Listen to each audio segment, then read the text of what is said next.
Raise your right hand for me. Do you solemnly swear, oath, or affirm to tell the truth, the whole truth, and nothing but the truth, so help you God? Yes, ma'am. You may have a seat, sir.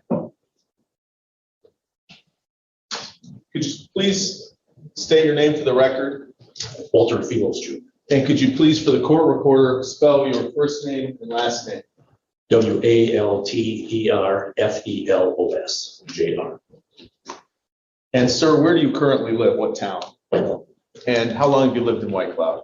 whole life. Want to draw your attention back to the year of 1983. Did you live in White Cloud then? Yes, sir. Did you know a person by the name of Rick Atwood? Oh, yeah. And how did you know Rick? He was a friend. What sorts of things would you do with Rick? We rode around together. We went hunting. Rode around together and got high. Okay. So, yeah. Smoke marijuana with us? Do other things that people that age did. How old are you, sir? I am 66. And back in 1983, how old were you? What's your birthday? 8/26/56. So you were about, now I'm having trouble too. About 27 years old? Right here. Okay. And where did you live in White Cloud? I lived up Robinson Lake. And that's a lake just west of White. Some Yep. of the jurors aren't from here, so just west of White Cloud? Yes, sir. Okay, about 5 or 6 miles. Something like that. And did you know a person by the name of Walter Sanders? Yes, sir. How did you know him?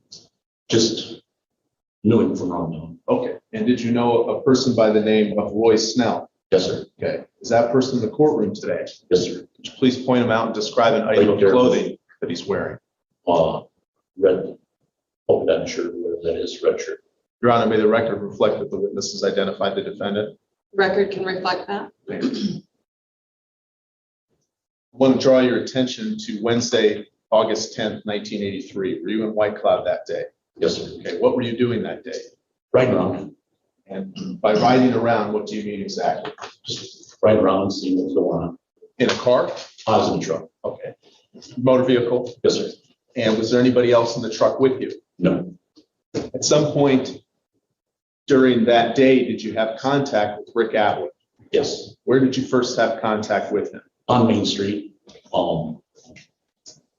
I was going east and he was headed west and he flagged me over. Okay, was he in a car? Yes. What kind of car? He had a brown Trans Am. Were you familiar with that brown Trans Am? Oh, yeah. Okay. When you say, oh yeah, Yes, had you seen it before? Yes, sir. Had you been in it? Once or twice. Okay. I'm going to show you people's exhibit 1, 2, and 3.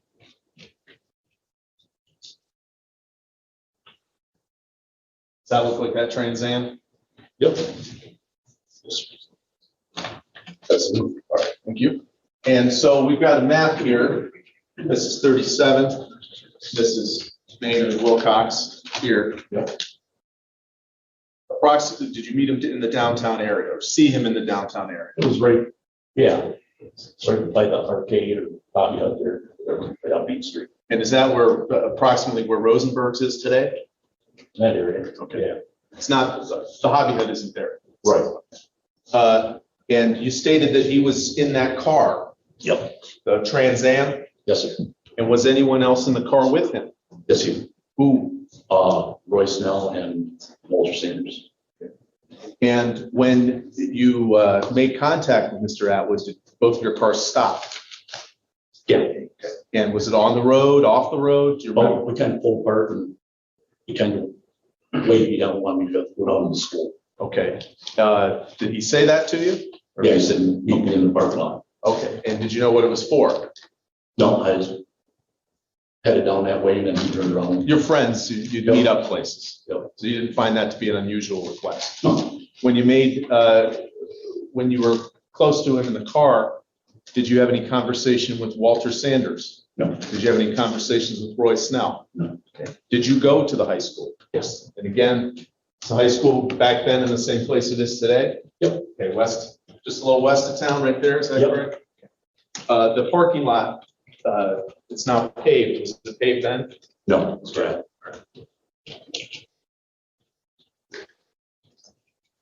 And did you go back, you went there? Yep, Did you park?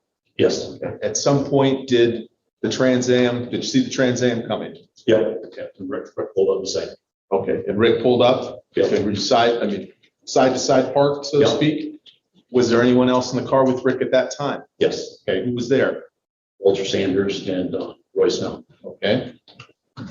And did you have a conversation with Rick when you were in the parking lot? Yep. What was it about? He had to go take care of business with them guys, and then he was gonna come back and we're gonna go get high. Okay. And when you had that conversation with Rick Atwood, did you speak with Walter Sanders? Yep. Did you speak with Roy Snell? Yeah.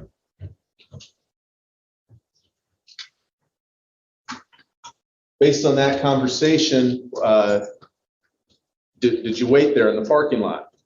Yeah, I waited for 15, 20 minutes or so. And where did the Trans Am go? He left the parking lot and headed back uptown. With Snell and Sanders in the car? Yes, sir. And when you say headed uptown, do you mean east back towards town? Yes, sir. From there towards there? Yes, sir. And I assume at some point you lost sight of the parking lot. Did you ever see Rick Atwood again after that? No.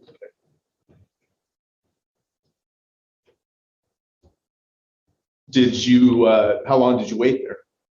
15, 20 minutes, so. And after 15 or 20 minutes, did you go look for Rick? Yeah, I took off uptown, went to see if he was around uptown and never did find him. Did you ever see the car? Nope. Did you ever see Mr. Sanders or Mr. Snell? Nope. Okay. At some point, you learned that Rick had come up missing. Yes, sir. And you spoke with the police about this in 1983. Yep. You've been interviewed other times as well. Yes, sir. Want to talk a little bit about your relationship with Rick. You considered him a friend? Yeah. Okay. You were aware that he sold marijuana? Oh, yeah. He sold marijuana to you? Yeah. Okay. Were you aware of how he made a habit of holding his money? He's always had a pretty good sized wad of money in his pocket. Okay. Unusual, you didn't have a lot of friends who would have that much money in their hands? Yeah, quite a lot. So, Okay. And did you assume that that was from marijuana deal? Yeah. Okay. Did you know him to have any other job?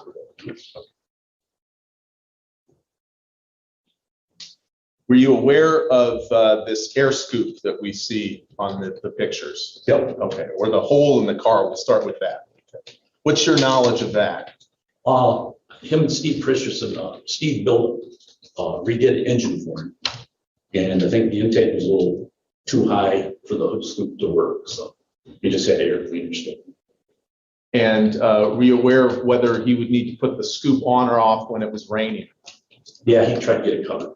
Do you recall the weather when you had these interactions with Mr. Atwood that day? Yeah, he wanted to come back and park his car, cover the hood scoop up because it was like it was going to rain. Okay. Was it raining when you were having these conversations? No.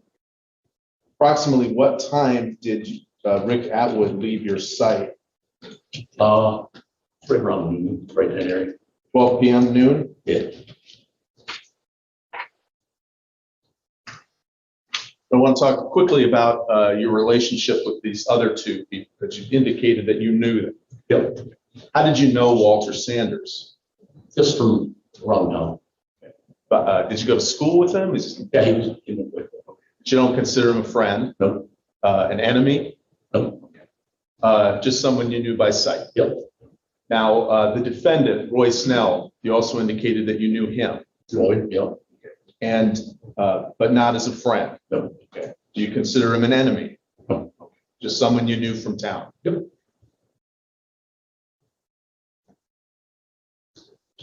You indicated to us that you had a little knowledge of the car. Was Rick proud of this car?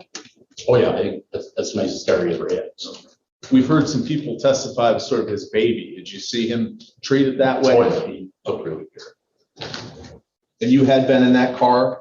Yes. Do you keep it clean? Yeah.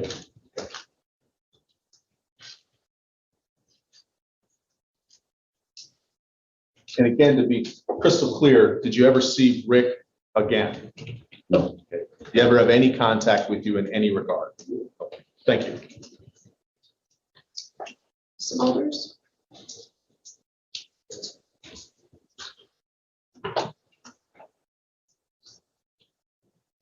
Good morning. My name is Valerie Smulders, and myself, along with Ms. Korndike, we represent Roy Snell in this case, okay?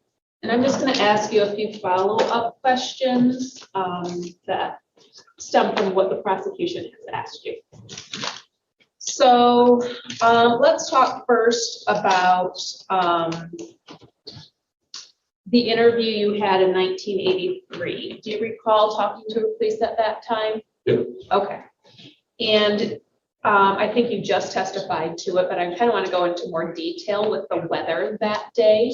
I know you were questioned whether it was raining when you and Ricky Atwood met at the high school, and you said no at that time, correct? No, it looked like it was, front was coming in. Okay, looked like it was about to rain. Okay, had it been raining earlier that day and it had paused during that time at the high school, or do you not remember? I don't quite remember if it was raining or not. Okay, but is it fair to say it was eventually raining that day? Yeah. Okay, all right. And do you recall if it was raining when you met, well, not when you met, but when you first saw Ricky on Main Street? You don't recall? No, it wasn't. Oh, it was not raining, okay. Was it nice and sunny out? No, it was kind of overcast day. Okay, all right. And it had the appearance of rain was Yes. around the corner, correct? Okay.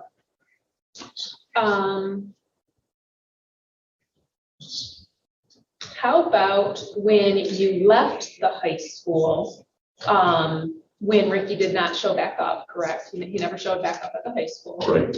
And then you left and you testified that you were driving around town looking for him. Do you recall if at that point it started raining that day? I think it was starting to sprinkle and stuff. Yeah, it was. Okay, so that rain you did see come down Yeah. shortly after you left. Okay. I believe in your 83 interview, you were talking about how Ricky's car was his baby, correct? And do you recall stating something to the effect that he didn't like to drive his car in the rain? Yeah, because of that breather sticking out, he didn't want to get it wet as far as. Okay, all right. And like the air intake, is that basically what it is? Okay, all right.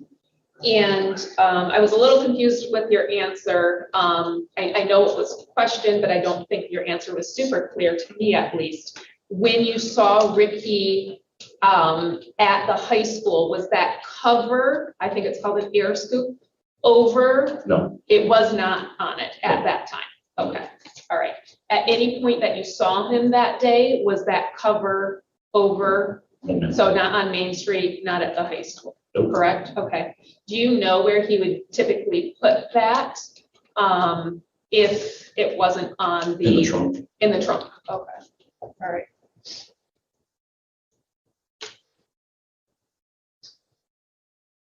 All right. So then you testified earlier that when you saw Ricky on Main Street, there were two individuals in the car, correct? Yes. Okay. And that being Roy Snell and Walter Sanders, correct? Yep. All right.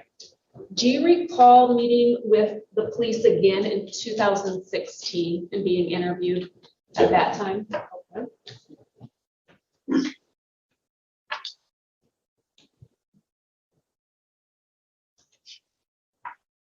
And do you recall telling the police at that time where Roy Snell and Walter Sanders were sitting in Ricky's vehicle? Yes. Okay. Can you explain to the court today where Walter Sanders was sitting? He was in the back seat, passenger side. Okay. And are you certain that he was in the back seat, passenger side that day? Yes. Okay. And do you recall then where Roy Snell was He sitting? was sitting in the front passenger seat. Front passenger seat. Yep. Okay. And you're certain that Roy Snell was sitting in the front passenger seat? Okay.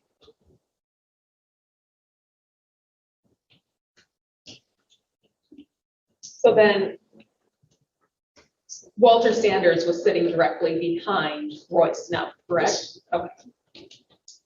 When you got to the high school to talk to Ricky, I'm trying to see if you can kind of estimate how far away you physically were. Now I know you were in your vehicle and he was in his vehicle, as well as Roy Snell and Walter Sanders in Ricky's vehicle. But how far from each other do you believe you were? Are we talking 10 feet or are we talking as close as you could possibly? 3, 4 feet. Say that again? 3, 4 feet. 3, 4 feet. Okay. So you were able to clearly see Walter Sanders in the back seat then? Oh, yeah. Okay. Yeah. And you were clearly able to see Roy Snell in the front seat? Yes, ma'am. Okay. Did anyone else show up at the high school during that point in time when you and Ricky's vehicle and you were there talking to each other? Nope. Nope. You didn't see any other vehicles around, pull up maybe and leave or anything like that? Yeah. Nope. And was there any period of time where maybe Ricky's car got there first and maybe he was talking to somebody else first before you? Or was he basically following you or you following him? He followed me and pulled up beside me. Okay, so from Main Street to the high school, he Yes, was following you. Okay. I'm gonna ask you kind of a silly question, but it'll make sense maybe one day. When you were at the high school, were you wearing any sort of mask over your face or anything to alter your appearance? No. No, okay.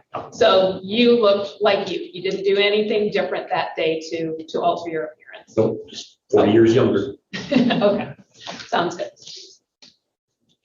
All right, so then you testified earlier that Ricky said he was going to drop off, I believe his passengers, which Yep. would be Walter Sanders and Roy Snell, correct?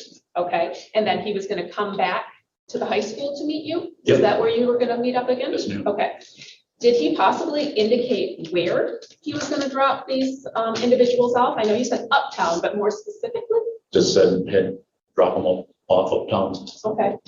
Did he indicate that he was gonna drop them off together at all? Or did he indicate that he had to go to 2 separate locations? Nope. never. Okay. Did he ever indicate the order in which he was going to drop them off? Meaning, you know, Roy first or Roy Snell second? No. And we're trying to, you know, obviously create a timeline for that day as best as possible. And so are you certain that it was around noon time that day that you met up at the high school? And I'm not asking to the very second, but that was the time period, correct? Around noon. Okay. Back in 2016, when you were interviewed, you also indicated at that time that Ricky had sold drugs, of course, but it's in addition to marijuana, he sold pills and acid too. Is that correct? Dabble a little bit. Okay. Yeah. Okay. Did you ever go to Grand Rapids with Ricky? I rode down there with him once. You did, right? Yes. Down there with them once? Yeah. What was the purpose of that trip? Do you recall? Going down, hang around, shut up. Okay. Did you ever meet up with anybody down there with Ricky? No, No. Okay. So you never assisted him or went with him on any sort of drug deals or meet his supplier or anything like that? Did you know where his suppliers resided or did you not know? no, that was his thing. Okay. So you didn't even know what city or anything? Okay. So you've obviously then, well, maybe not. How did you get down to Grand Rapids? Were you in Ricky's car or in your car? His car. His car. Okay, so you've been in his car several times. Couple times. Okay. Did you ever drive his car? No. And did you smoke cigarettes during that time period in your life? No. Okay. Did you know if Ricky smoked cigarettes during that time period? Smoke dope. Don't. Okay. Were you ever in his vehicle where he allowed somebody to smoke cigarettes in his car? No. No. Just smoking marijuana in his car? Yeah. Okay.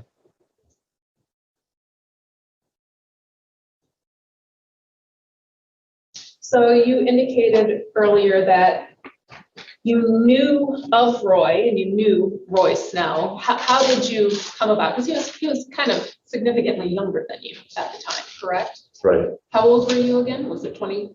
Did he do the math correct? 27. 27-ish, okay. And Roy Snell was about 17, correct? I don't know what his age was. Okay, did you know he was younger than you though? Yeah, Okay, all right, so how did you come about knowing him? just from around town, see him around. Okay, did you ever have a A lot of conversation? people hung around at Howard's Hobby Hut down there. People Okay. ran out, foosball, pool. Mhm. Did you ever have a conversation with him ever, or you just kind of knew about him? Okay. You also mentioned earlier that, some of the things that you would do with Rick, you mentioned hunting, correct? Okay, so you guys went hunting together? Yeah. Okay, what type of Small animal? game. Small game, okay. Would he drive, would you drive? How did that work out? Or mixture? Yeah. Mixture? Yeah. Okay. Did he, ever take the animals that maybe he hunted and put in his vehicle? In the trunk or wherever? Not in a Trans Am. Not in the Trans Am? No. Okay.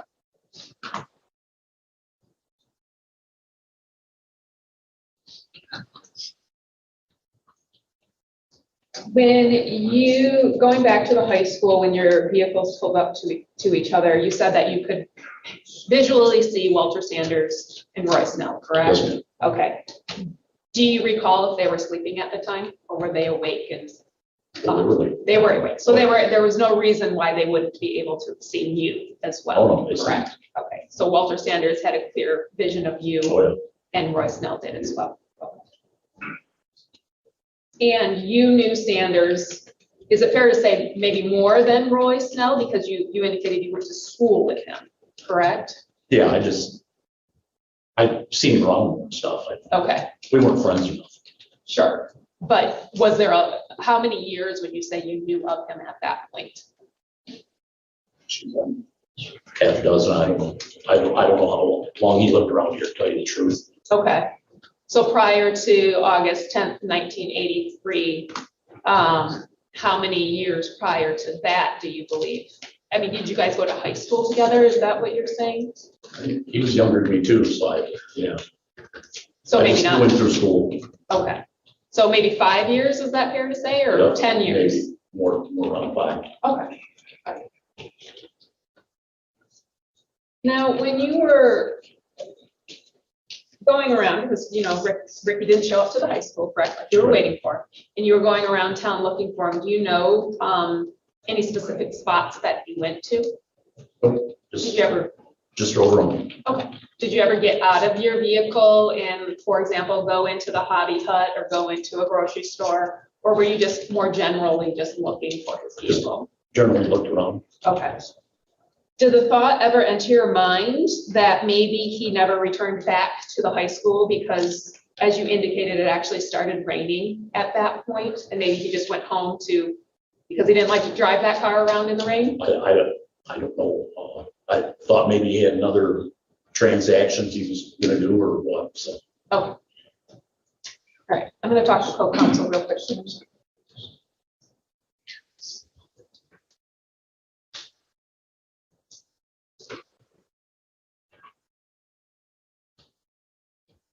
With Walter Sanders, did you ever see him with a gun, to your recollection?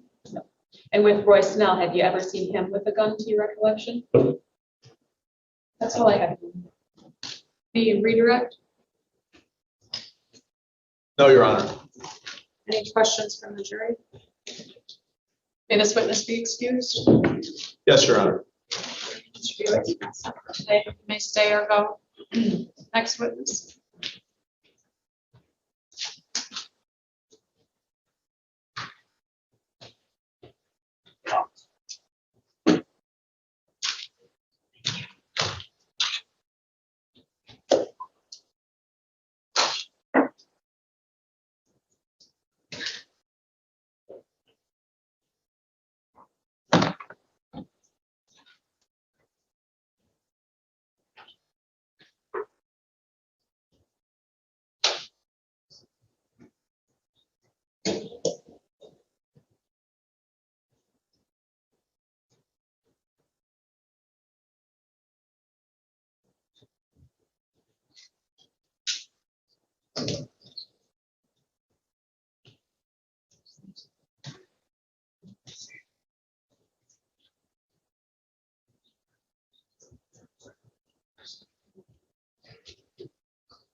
Did I say?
He's doing it. Okay. Thank you.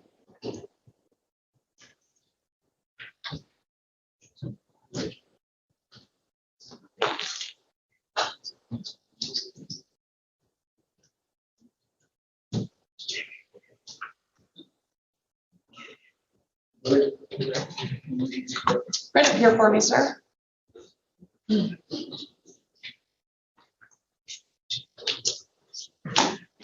Step up there, I'll swear you in. Bring a seat. Will you raise your right hand? You solemnly swear, oath, or affirm to tell the truth, the whole truth, and nothing but the truth, so help you God. Yes. Thank you, sir. You can have a seat. You sit close to the microphone, it will help everyone hear you, okay? Morning. How you doing? I'm good. How are you, sir? I'm good. Can you tell us your first name, spell it, and also your last name and spell it, please, for the court reporter? My name is J.B. Martin, spelled J.B. Martin. Okay, Mr. Martin, how old are you today? I am 57. Okay, I'm going to take you back in time to 1983 and ask where you were living back then. I guess that'd be Bremen, Michigan. Okay, and how old were you in 1983? What year were you born? Born in 1965, so I'm going to say probably 17 or 18. Okay, that would have been 1983 would have been the year you turned 18. Is that correct? Correct. Okay, before you turned 18, where did you grow up? In Bremen. Okay, what schools did you attend? Attended White Cloud. Okay, and who did you, in terms of your family that you grew up with, I mean, tell us a little bit about the household you grew up in. I had 7 sisters, 7 brothers. Grew up in a 3-bedroom house in Bremen. Just went to school in White Cloud, pretty much a normal country life. Okay, your father, was he part of that household? Yes. Okay, and did there come a time in your life that you met somebody by the name of Roy Snell?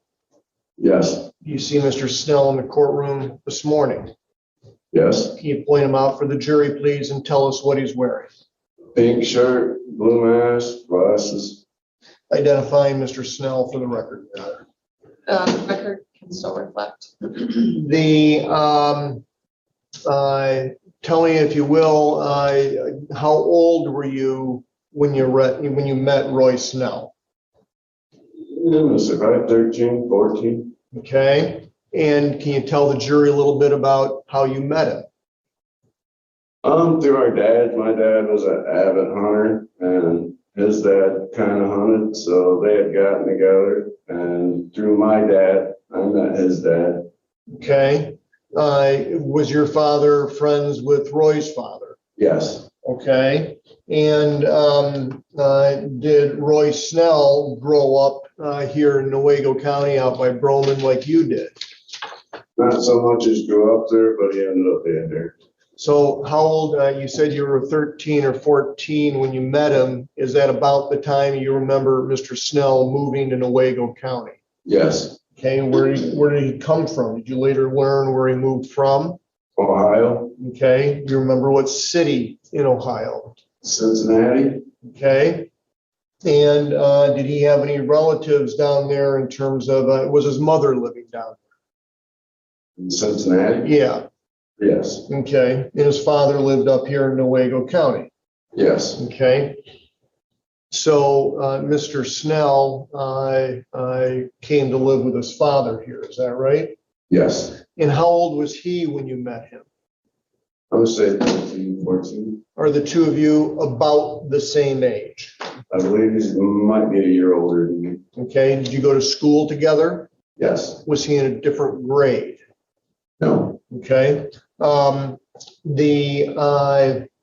You described for us where you grew up. Describe the Snell household for us, if you would. Well, they were out by Benton Lake and they were in charge of a Boy Scout camp out there. So, Okay. very nice out there. How big is that Boy Scout camp? How many It's like acres? 800 acres. Okay. Paradise to a hunter. Anybody that hunted or fished, anything like that, it was very nice. Okay. Tell us a little bit more about that, if you would, Mr. Martin, in terms of like what's out there on that property. There was a lot of trout ponds, bass ponds, lakes, just any kind of wildlife hunting, fishing scenario you want to get into was there. Okay. Any trails? Motorcycles, snowmobiles, dune buggies, just outdoor life at its fullest. Motorcycles, snowmobiles, and dune buggies. Who had those things? The Snell family. Okay. And did the Snell family have access to that 800 acres? Yes. What did Roy Snell's father do in terms of that property? I do believe he was a caretaker. Okay. And so the two of you meet when you're 13 or 14, I think you said, right? Right. Okay. Did you strike up any kind of a friendship with Roy Snell during that time? Yeah. Okay. Can you tell us a little bit about that? I mean, how much time did the two of you spend together during that time period?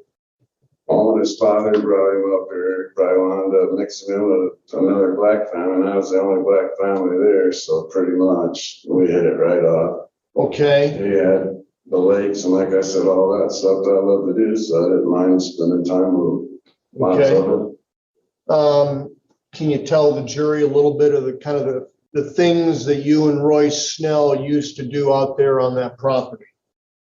We camped, we hunted, we fished, we rode dune buggies, four-wheel drive trucks, snowmobile, dirt bikes, everything.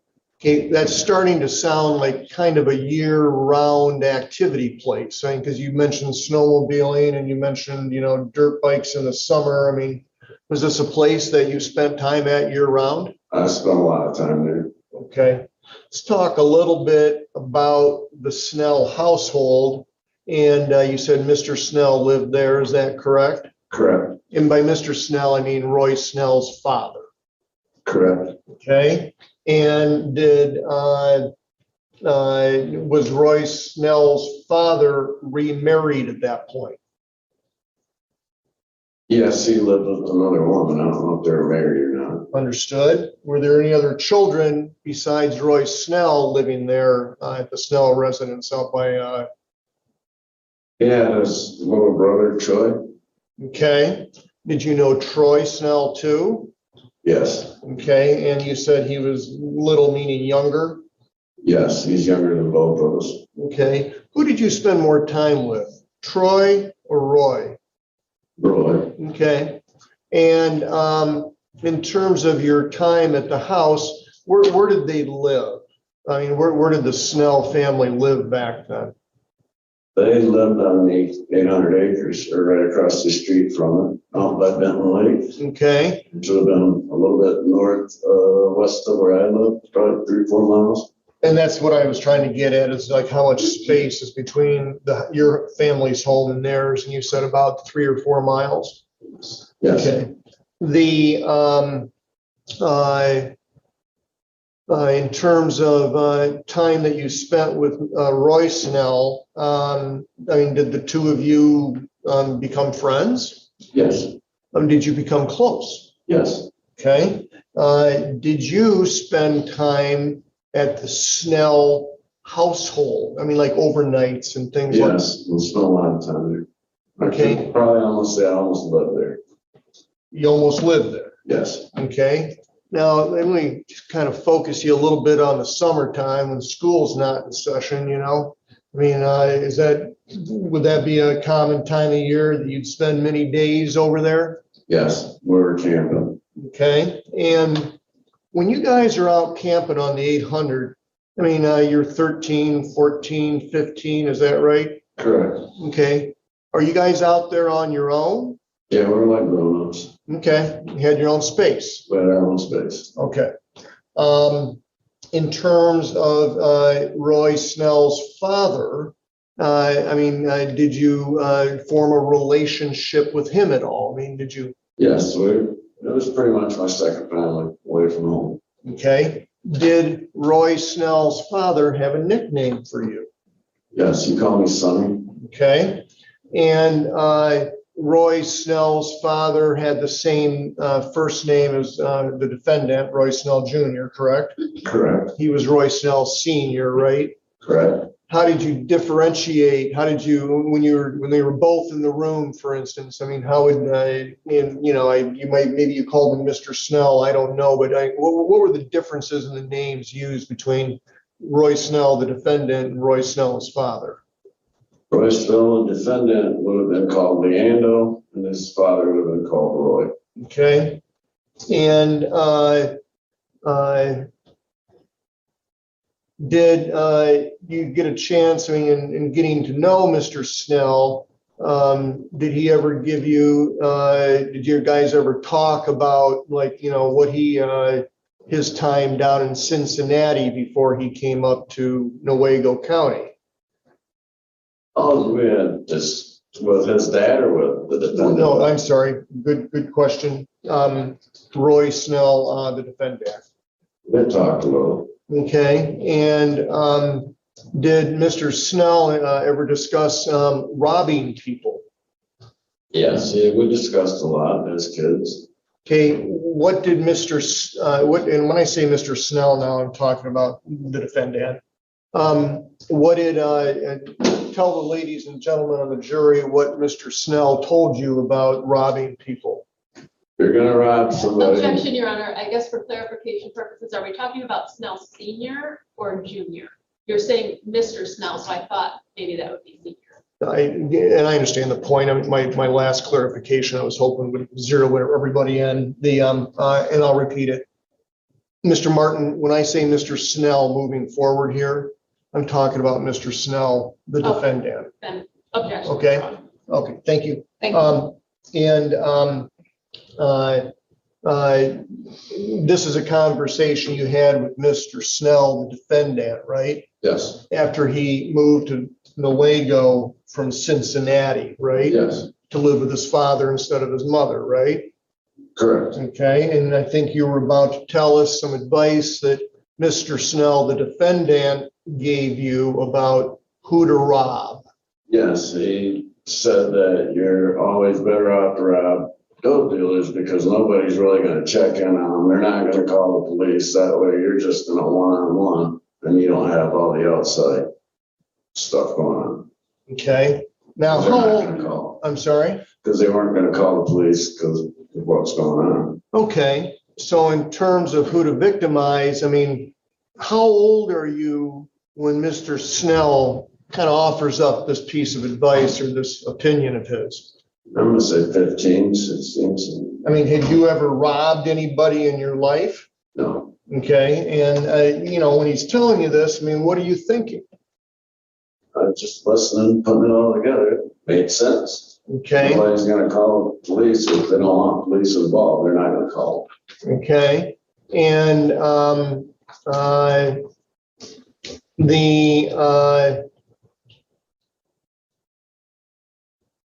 tell me again how old you are in 1983. You would have been 17 or 18. 17 or It would have been the 18. year of your 18th birthday, okay. So, do you remember Ricky Atwood? Yes, Okay, how did you know, Mr. Atwood? because we all went to White Cloud High School. White Cloud's a pretty small area. I knew his whole family. Okay, did you know a vehicle? Did you ever know him to drive a particular vehicle? Yes, Can you tell the jury a little bit about that? he had a very nice Trans Am. Stuck out. Okay, can I approach the witness, Judge? You may. Is the screen working? Maybe you can bring up 1, 2, and 3 when you get a second. Hey, Mr. Martin, I'm going to show you what's been marked as exhibit number 1 there. Does that photo look familiar? That vehicle in the photo look familiar to you? Yes, sir. Okay, whose car does that look like? For Rick Atwood's. Okay, showing you number 2, exhibit number 2 there. Yeah, there, thank you very much. Whose vehicle does that look like? Rick Atwood's. And last but not least, backside of the vehicle number 3, if you could please, whose vehicle was that? That would be Rick Atwood's. Okay. How well did you know Rick Atwood? I knew his whole family, so. Okay, and I you're, knew go ahead. Did you ever know him to sell marijuana? her. Yes, Okay, did you ever buy marijuana from him? yes, Okay, I mean, were the two of you,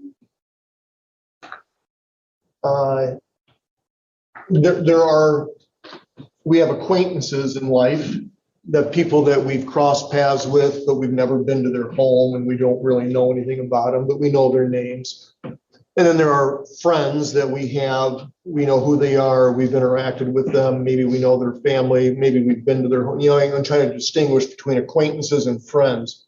Was Rick Atwood an acquaintance of yours or was he a friend of yours? I would say he was a friend. Okay. How many times do you think you bought marijuana from him in his life? I was young, so probably 10, 15.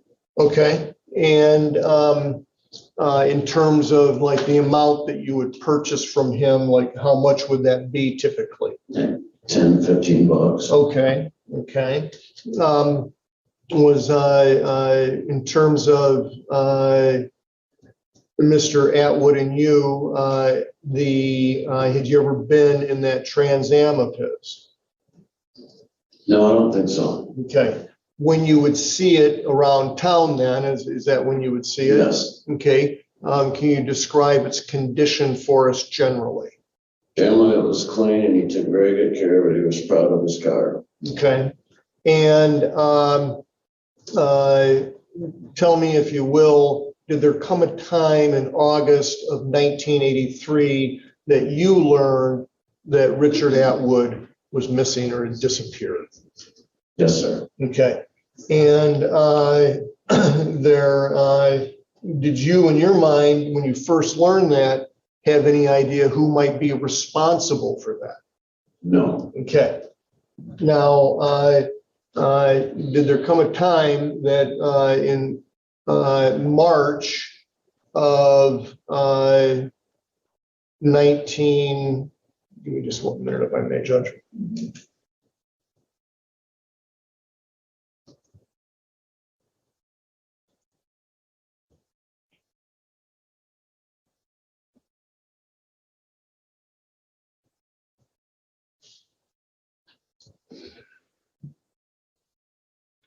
There come a time in March of 1984, specifically March 16th of 1984, that you met a detective sergeant by the name of Richard Miller with the Michigan State Police.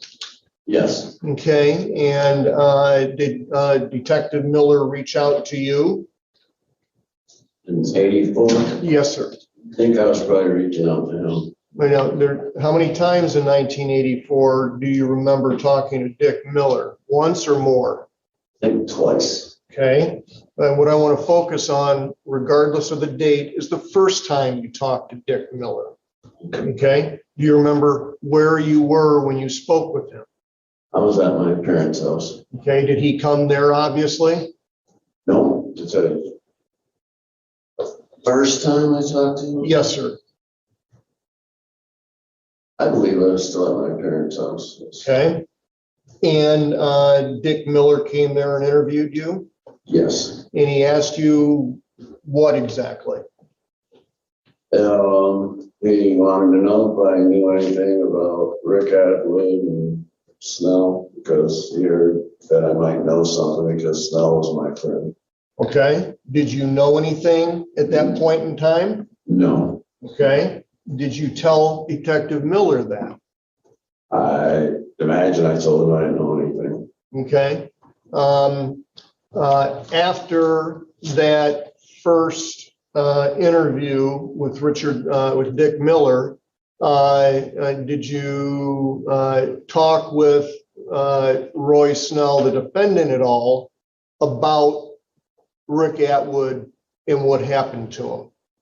Later, Okay. came later. Still 1984. Yes, Okay. And before speaking with Roy Snell, the defendant, did you have a conversation with Roy Snell, his father? yes, Was this in person or on the telephone? on the phone. Okay. And what was it that Mr. Snell, the father, said to you? We love you. You need to shut your mouth. Objection, hearsay. Response. Not being offered for truth of the matter asserted, but rather to explain to the jury why this witness did what he did next. Your Honor, the jury has no reason to not believe that what Mr. Snell Sr. said to Mr. J.B. Martin is true. It's absolutely being offered for the truth of the matter asserted, because why else would he behave that way if he didn't believe him? And I believe this objection was raised in the preliminary examination and it was sustained. Mr. Wilson. My position hasn't changed, Judge. It goes to explain why the witness did what he did after speaking with Roy Snell Sr. Again, Your Honor, the jury would have no reason to not believe that what J.B. Martin is testifying to is not the truth, because why would he act in the way that he did? And we cannot, unfortunately, cross-examine Mr. Snell Sr. as he's now deceased.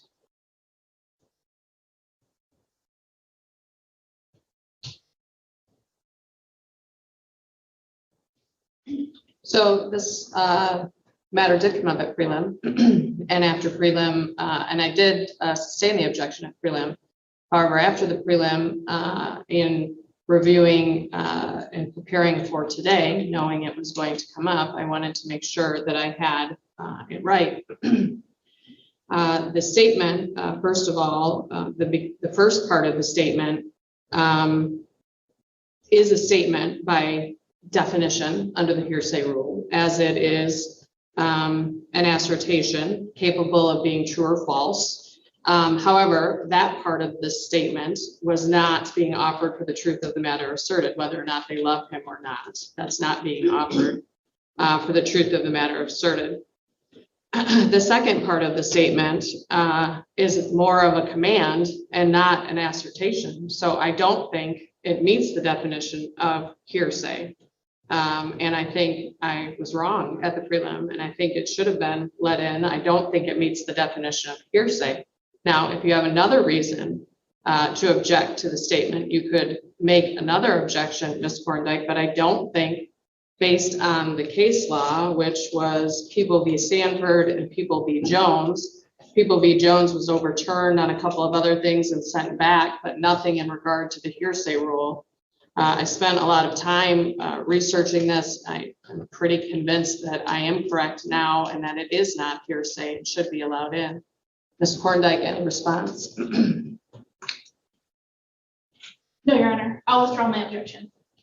I got a response. I understand that you know the family. Mr. Snell, you may not speak. You doing too much Mr. nepotism. Snell, I you know I used may to work for not, you. Mr. Snell, I'm gonna have you removed from the courtroom if you can't be quiet. Mr. Snell, if you have an issue, you may speak to your attorneys and they can bring it up. Mr. Snell, all right, Mr. Snell, I'm not going to warn you again. You may not speak. Talk to your attorney. Mr. Olson, you may go ahead.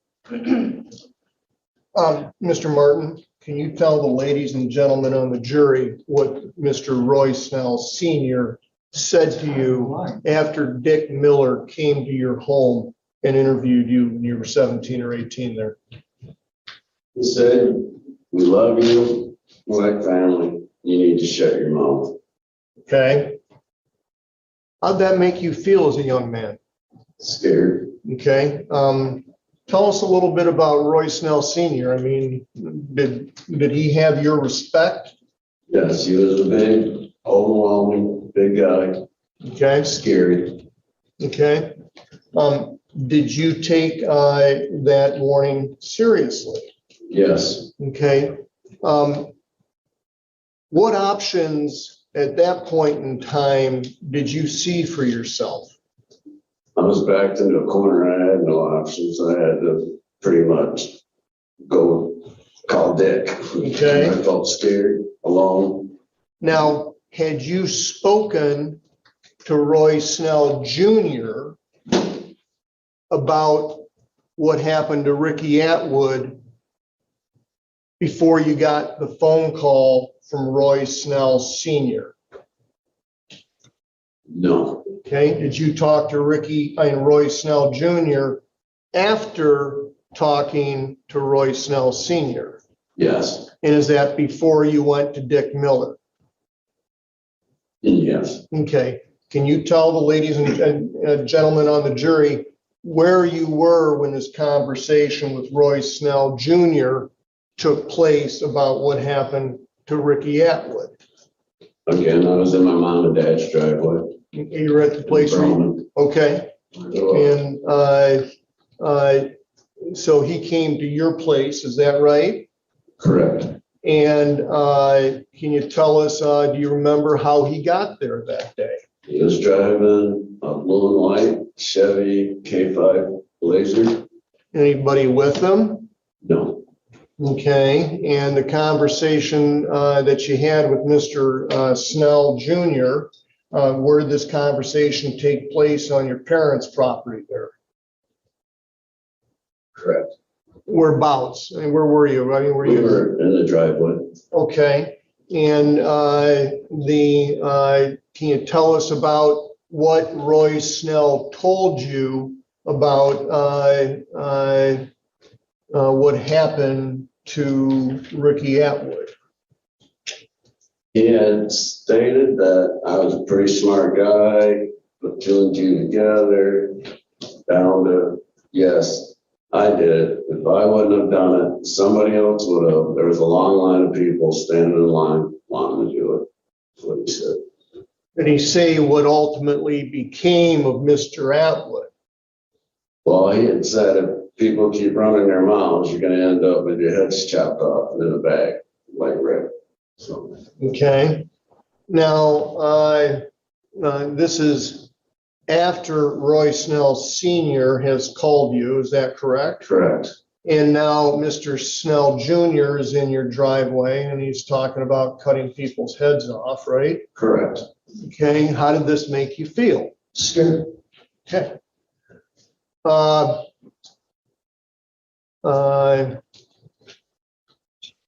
The day that this conversation takes place at your parents' place, this is in 1984, is that correct? Correct. And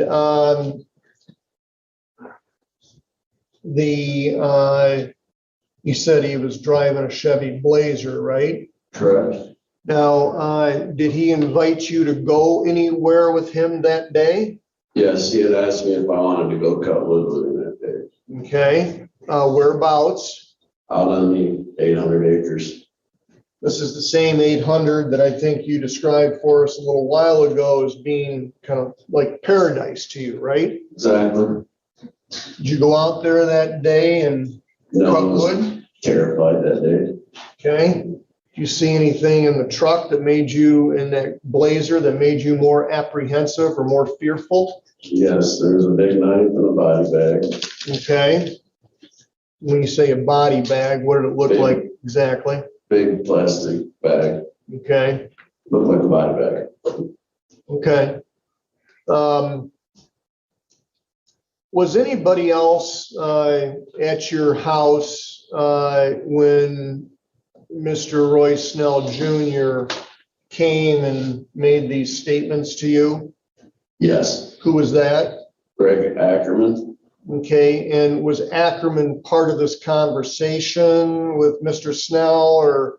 I don't believe he was in the truck when we were talking. Okay, so this conversation with Mr. Snell happens inside the Blazer? Exactly. Can you tell the ladies and gentlemen on the Blazer, okay, he pulls in, he's driving, right? Yes, Okay, how is it you happen to land inside or get inside the Blazer with him? because he called me over, he wanted to talk to me. Okay?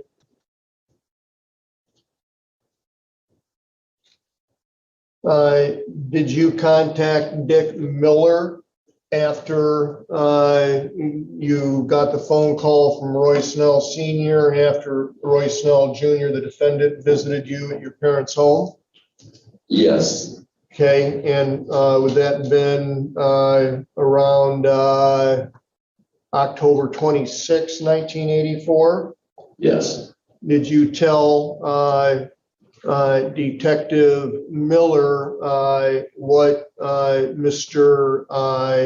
Snell, Roy Snell Jr. had said to you at your parents' place? yes,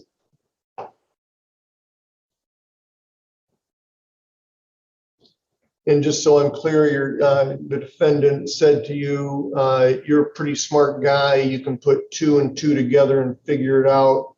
Yeah, I killed him. If I hadn't done it, someone else would have. correct. Did he say whether anybody else was tangentially involved in the death of Mr. Atwood? He had said there's 4 older people that ought to keep their mouths shut. Okay. Did he say who they were? No, Okay, but his statement to you was, yeah, I killed him, correct? Yes. Okay, he didn't say we. Is that No. okay?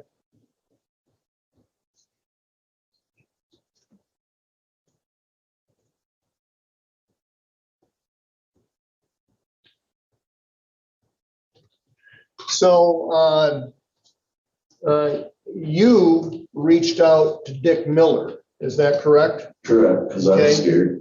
Okay. And where did you talk to Dick Miller at when you told him about what Mr. Roy Snell Jr. had told you? I believe I was probably in my parents' driving, I'm not really sure. Okay. And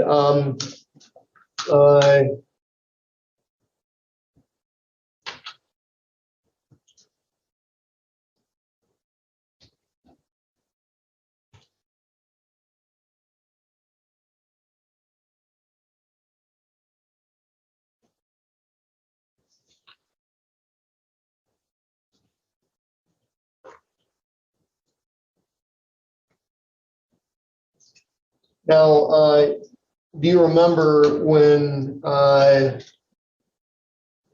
Detective Rios here came to visit you around 2016 or 15 rather, and interviewed you about what happened? Yes, Okay. This is obviously, a long time after 1984, right? yes, Okay. Did Detective Rios ask you about what you told Detective Miller in October of 1984? yes, Okay. Did you cooperate with Detective Rios and tell him what you remembered? but not fully, Okay. Tell us why. because I was scared of the state police and Snell at that by that time. And I had already went to them in 84 and told them everything I knew, and they didn't do nothing. So at this point, it's been 30 years. I'm already out of this. I'd just rather stay out of it at that point. I was scared. I get it. Do you find testifying like this in this courtroom today a pleasurable thing? No, Okay, you've testified at the preliminary examination also, is that correct? yes, Did you find that enjoyable? no, You testified under an investigative subpoena, is that correct? yes, And did you enjoy that experience? no, Okay. In terms of your testimony while under oath, those 3 times, have you been consistent about what Roy Snell told you? Under oath, I've been consistent with what I've told you. When Detective Rios came to your house and interviewed you when the cold case was reopened, did you hold back on what you were willing to tell him? Yes, Were you trying to avoid involvement in this process? yes, I want it out. Now, let me ask you this, Mr. Martin. Do you frequent or do you use Facebook? Yes, Okay. And prior to Detective Rios visiting you to re-interview you, had you heard from Roy Snell Jr.? no, Okay. Did you hear from him on Facebook at any time? yes, toward the end. Okay. And what year would this have been? If you're uncertain, then, I'm uncertain, but I'm gonna say it's probably 18, 19, 17, Okay. 16, 17. how long had it, regardless of what year it was, I mean, had you had any contact with Mr. Roy Snell Jr. before that? No, I mean, how long had it been when did he reach out to you on Facebook? yes, And how long had it been since you had heard from him approximately? I mean, we talk about a year, 5 years, probably 20. 20. Okay, so decades. Yes. Okay. And what was the message that you got from Roy Snell Jr. on Facebook? Oh, how you doing? Love you, and blah, blah, blah, going on this court case, and I told him, No, let's slow it down a little bit here. You mentioned the court case. yes. I mean, the He Atwood mentioned investigation. investigation. Okay. What did he say about that? He's gonna sue everybody involved. Okay. And did he tell the jury what else he said to you in this Facebook message? Can he talk about the old days? Yeah. Tell us about that. We just talked about old times and how close the families were and love each other and just basically that we love each other. Okay. I haven't seen him in a long time, so. How did you find that message? How did that strike you?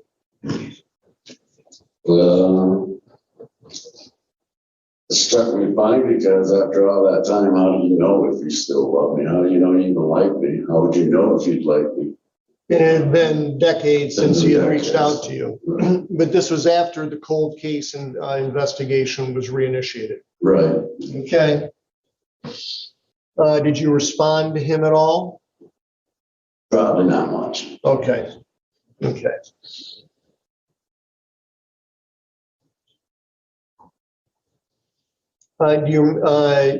Did you know a sheriff's deputy that was part of the cold case team by the name of Adam Mercer?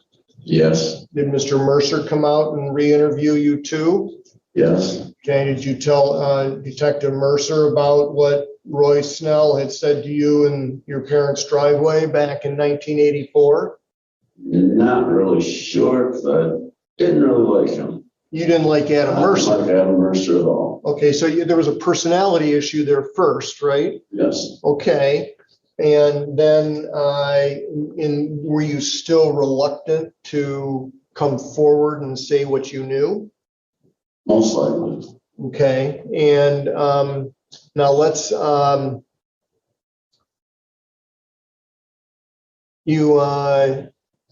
you testified on April 20th, 2018 in an investigative subpoena. Is that correct? Correct. You were under oath then, right?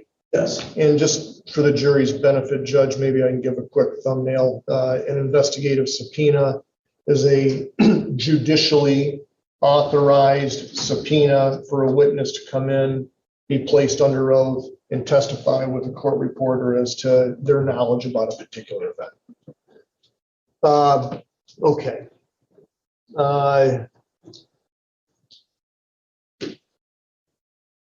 Did you ever talk about with Roy Snell Jr., the use of aliases or false names? Yes, he had told me when we were younger that you never leave your real name anywhere. Okay. And did you tell Dick Miller about a time that you and Mr. Snell went down to Grand Rapids together? Yes, Okay. How did the two of you get there? we rode in a blue Dodge Colt station wagon. Whose vehicle was that? I do believe it was Roy's. He was in control of it. Okay. Was this vehicle that maybe was one of his parents' vehicles? Or you say he was in control of it? I He mean, was driving. That's all. It couldn't be his. It was, I don't know whose it Okay. was. I mean, was this a vehicle you had seen him drive in the past? Yes, Okay. When you two went down to Grand Rapids on this occasion, what was the reason that you went there? just to go party, hang out. Okay. And do you remember where you stayed? The Ramada Inn on 28th Street. Okay. And how old were you? I'm gonna be back at that 16, 17. Okay. Was going down to the Ramada Inn on 28th Street in Grand Rapids a big deal to you when you did this? To me, it would have been because of all the family members I had were what you call poor family. So to me, that would be a pretty big outing. Okay. You remember how many nights you stayed there? We were there too. And do you remember who paid for it? Yes, Roy paid for it. Okay. And do you remember the registration card? Yes. Can I approach, Judge? You may.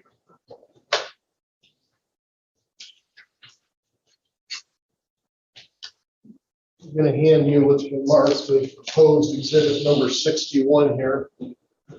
Does that look familiar to you, Mr. Martin? Yes, sir. Okay, and is that the Ramada, that's a registration card for the Ramada Inn at 255 28th Street Southwest, Grand Rapids, correct? Correct. Okay, now, the dates here don't actually have the calendar. I'm going to move for admission of proposed exhibit 61, please, Judge. No. Court would admit plaintiff's proposed exhibit 61. Okay, and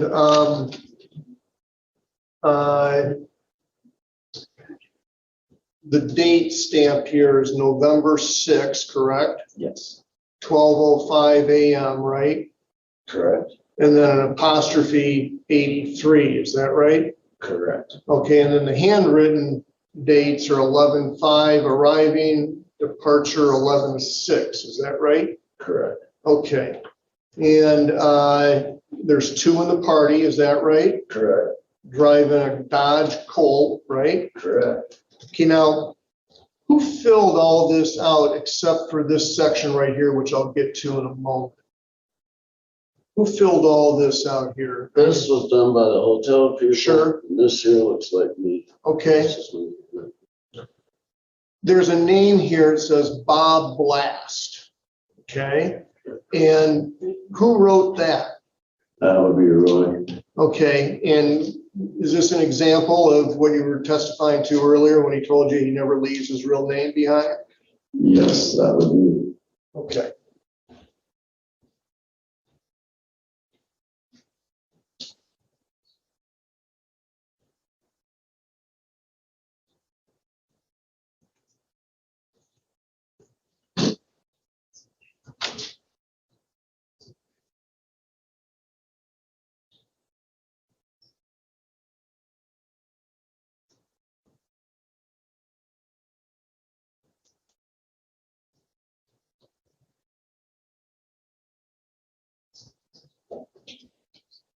Just 1 minute if I may, Judge.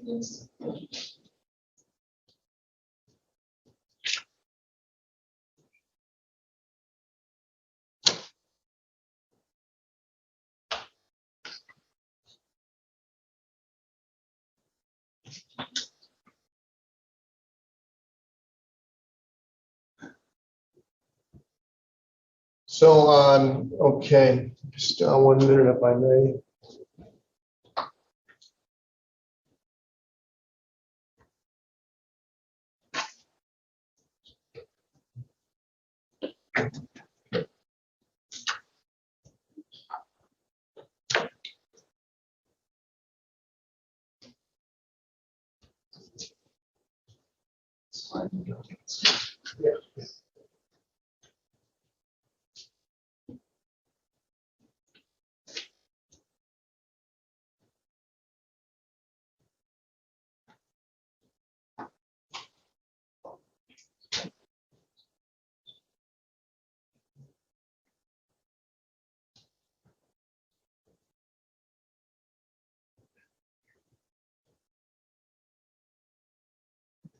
Hey, Mr. Martin, I'm just about finished here. After that time in your driveway when Mr. Snell said, yeah, I killed him, you know, if I didn't do it, somebody else would have. Did you ever go back out to the 800 again? Yeah. Judge, can I publish Exhibit 61 at the jury, please? You may. No, just allow them to take a look at it, pass it to the next juror.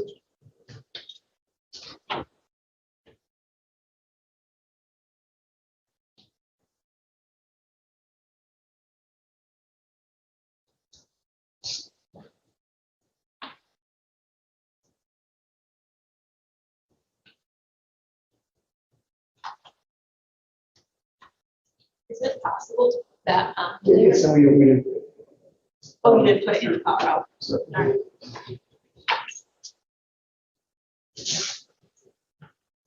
All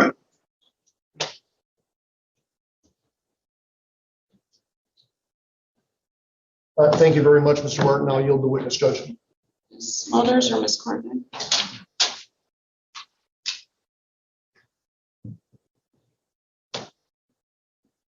Hello, my name is Valerie Smulders. Myself and Ms. Corndike sitting at the defense table, we represent Roy Snell. And we're going to ask you a series of questions. Let me try to get myself organized first. Can I butt in and see the registration card? There was one question that I had on it, and I'll head right back to you, okay?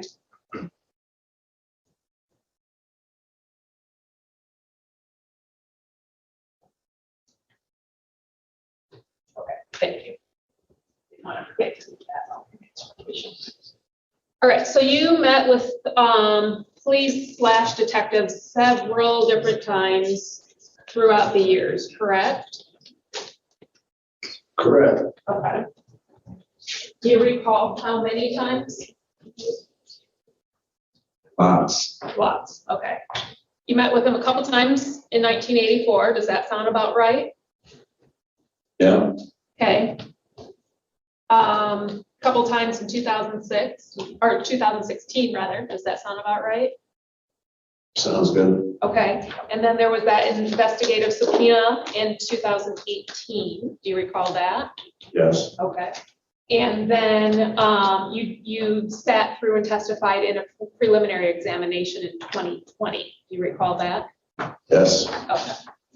And throughout all of these times, your story has changed several different times, correct?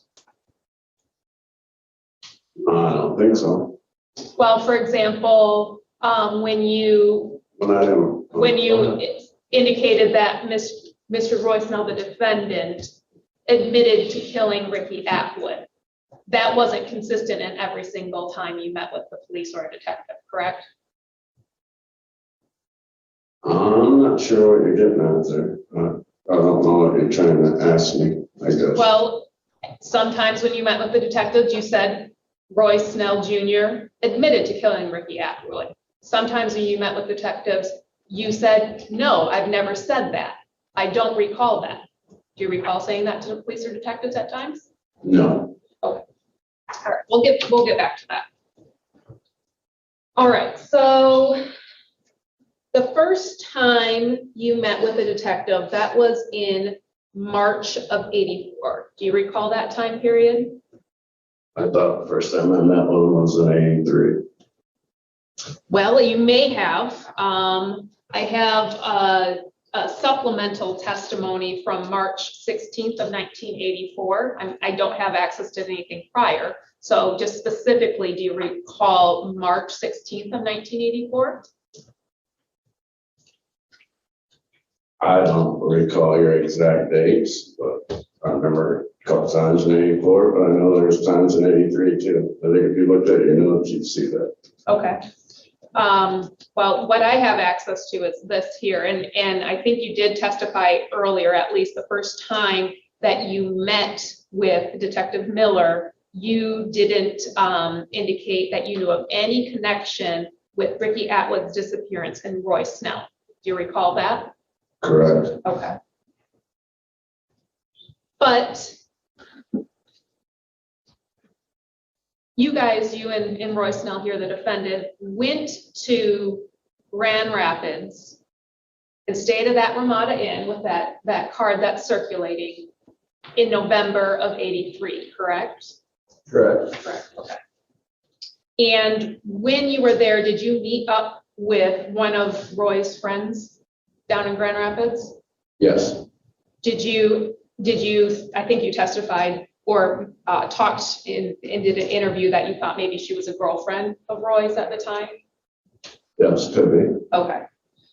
And during that time period in November of 84, you have in a few different interviews that she had asked Roy something to the effect of that badass car. Do you remember saying that to detectives at times? Yes. Okay. And what car did you believe that she was talking about at that time? First time I heard it, Correct. I thought she was just talking crap because he told her something that wasn't true. I didn't know. I hadn't been there before. I thought he was just saying something to impress her. Okay. Did you go back down to Grand Rapids and see that girl again? No. Okay. So did you only hear her say that one time?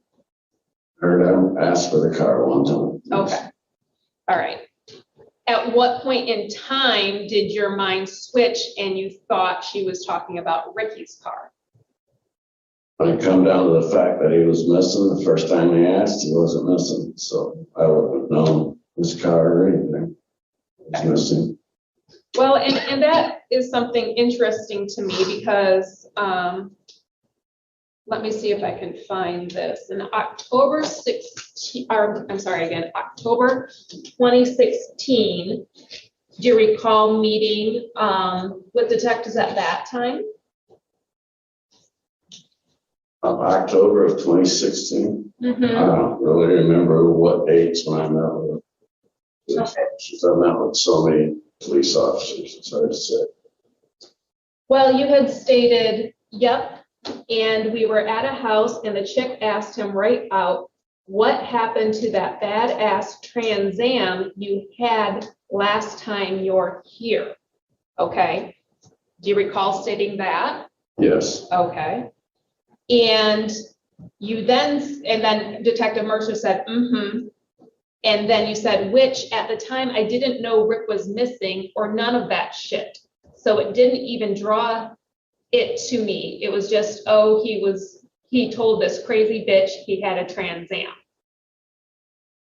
You recall stating that? Yep.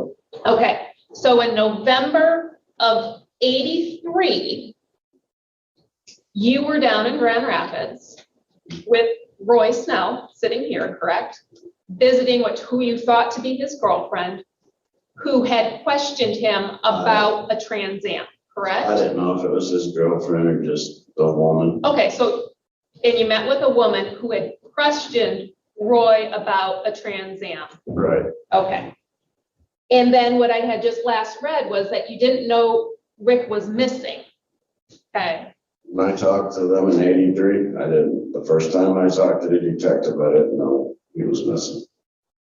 Well, what you're stating here is at the time you had this discussion with this lady in Grand Rapids, you didn't know Rick was missing at that time. Right. Okay. When did you find- she said about the car, I didn't know Rick was missing at the time. When Even that though he talked was about missing for like 3 months prior to that? didn't know. You had no clue. I have no clue. You were living in the Wright Cloud area at the time. No, I wasn't. Where were you living? In Grand Rapids. You were living in Grand Rapids at the time. So and you had your family in White Cloud though, correct? Yes. And you didn't hear anything about this person that you knew was missing? I might have heard he was missing. I didn't know how, I didn't know any of the facts to it or anything to draw back to a car or anything like that. Sure, but you had heard he was I missing. might have heard he was missing, I don't know, it was a long time ago. I don't know if I had or not. You don't know, okay.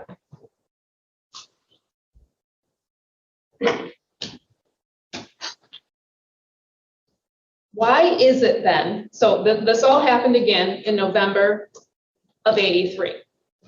Why is it when you met with Detective Miller in '84, which you previously just now agreed, you stated to him you did not know of any connection with Atwood's disappearance and Royce Snell? I was Now- in '83. This was '84. You want me to refresh your memory? If I showed you this document, would that refresh your memory? Refresh my memory. What was that? Said no. Okay. When you met with Detective Miller in '84, why is it you told him you knew no connection between Ricky Atwood and Royce Snell, despite what you heard in November of '83 down in Grand Rapids? You You're don't, talking 30 years ago, so to mess 1 year up, you 83, 84. You could just, you're throwing dates at me. I can't go back 35 years and tell you the exact date. yes, but do you agree that you talked with Detective Miller in '84 and you told him there was no connection between Ricky Atwood and Royce Snell? I thought I said that was in '83, but you keep saying '84. I say '83. Well, you say may I 84. approach, Your Honor? I'm gonna hand you this document and see if this refreshes your memory. Can you tell what document you're handing? This is an interview date of March 16th, 1984. You see the date there on the top? Mhm. Date 2283. And then March 16th here, this interview right here, 3/16/84. And then the actual interview is below it. And if you read the first line there, right here, Don't you can read it to yourself, but I'm hoping that will refresh your memory.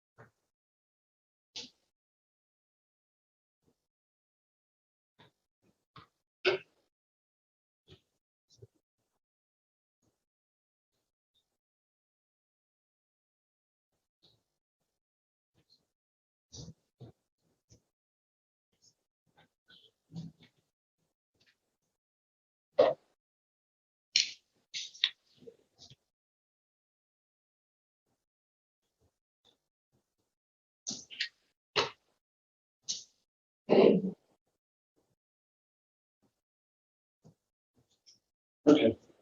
Does that help refresh your memory? Well, Okay. Don't you think it's strange that you didn't mention the discussion in Grand Rapids about that badass car, that Trans Am, that a woman was talking to Roy Snell Jr. about? not really, because I still think I was on '83 when that was said. Oh, so I you think the dates date are is messed up on wrong? there. I do. Oh, got it. All right, then let's move on. So do you recall then the second time you met with Detective Miller in '84? Yes. Okay, and that was approximately October. Does that sound correct? I don't know any of these dates. I'm like. you're Okay, saying that's that. fine, that's Asking fine. me something that happened 30 years ago. Can we go one at a time? You have to wait for her to finish the question. She's recording, and when you talk over each other, she can't do that. Thanks. Do you recall though meeting a few months later at the very least with Detective Miller again in Yes. '84? Okay. And at that point, what you had previously testified to earlier today is when you told Detective Miller that Roy Snell Jr. admitted to the murder of Ricky Atwood, correct? Correct. Okay. And something to the effect, let's say it says you're a pretty smart guy, you can put 2 and 2 together and figure it out. Yeah, I killed him. If I hadn't done it, someone else would have, correct? Correct. Okay, and does that accurately summarize what you told Detective Miller later that year in 84? Yes, I guess for sure, down.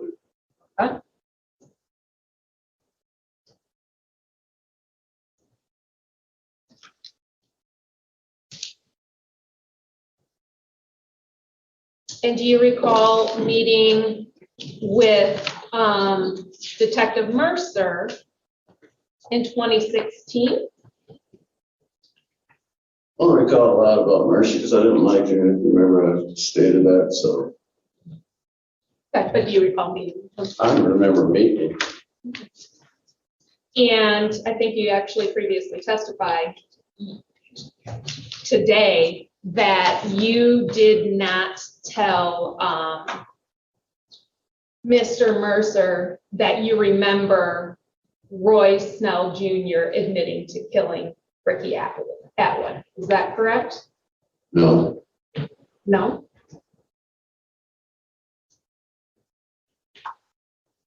Did you tell Detective Mercer that you remember him admitting to killing Ricky Atwood? no.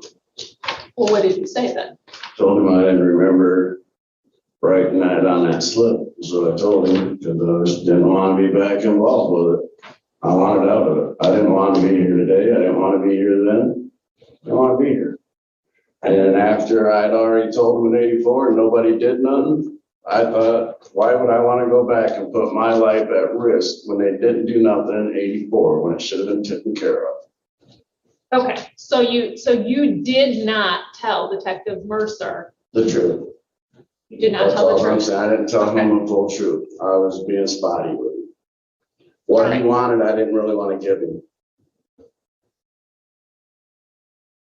All right, so then page 13 for your reference, on the October 18th, 2016 transcript. I'm just gonna read out loud here.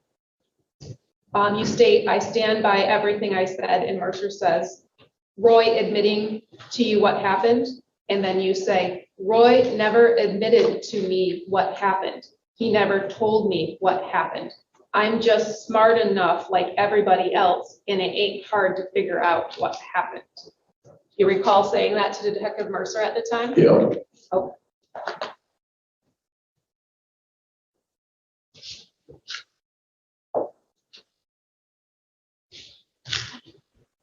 I don't really remember telling him it, but if it's written down there, it's my fault.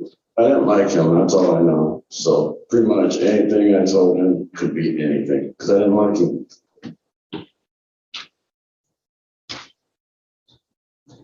And then do you recall the investigative subpoena in 2018?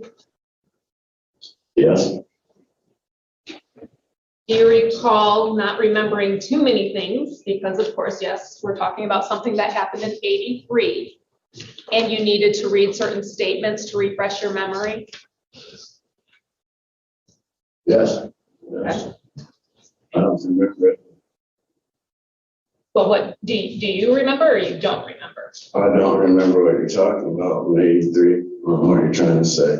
Well, I'm I trying to remember- say when you were asked direct questions in 2018, you didn't remember a lot and you had to, and the detectives or the attorneys at that time had to give you certain documents like I had to today to refresh your memory. Fair enough. Okay, all right. And isn't it true in 2018, you needed to read a document in order to refresh your memory of what you had said earlier about Roy Snell admitting to killing Ricky Atwood? So 30 years later, if I wanted to be exact, you'd probably have to look at something. Okay, so is that a yes? I don't remember is what it is. You don't remember, okay.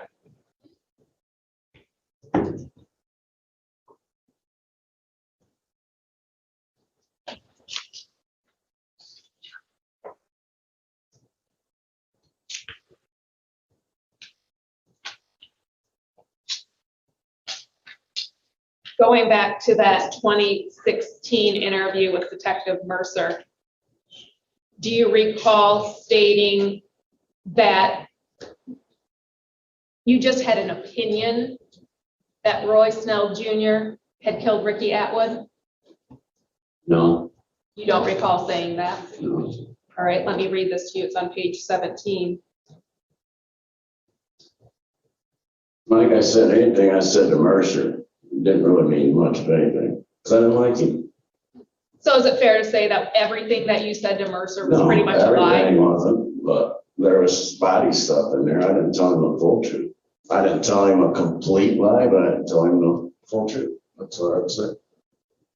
So the lies that you talked about with Detective Mercer were conveniently only the lies that were pointing the finger at Roy Snell Jr.? Basically, when I talked to Mercer, I was trying to exclude myself from it. I could care less about what him or anybody else. At the time I was talking to Mercer, I was trying to remove myself out of the situation. Okay, so I'm gonna read it to you on page 17 of that 2016 interview with Mercer. You stated, well, strike that. Mercer stated after he disappeared, right? And you stated she didn't say, "Where's that white guy with the long hair hippie guy you was with?" And that says inaudible. "Where's the car you had?" That's when I knew. That's where I got my opinion on what happened. Do you recall stating that? Don't recall, but if it's there, I probably did. Okay. I'm talking back in the 80s. So, I don't know, 20 years later, you take back everything that you had said about Roy Snell admitting to killing Ricky, and you're just saying you kind of got an opinion, and that was your feeling that he did, correct? When I was talking to Mercer, I didn't want to go to court. I didn't want to be here. That's what I was saying. Okay.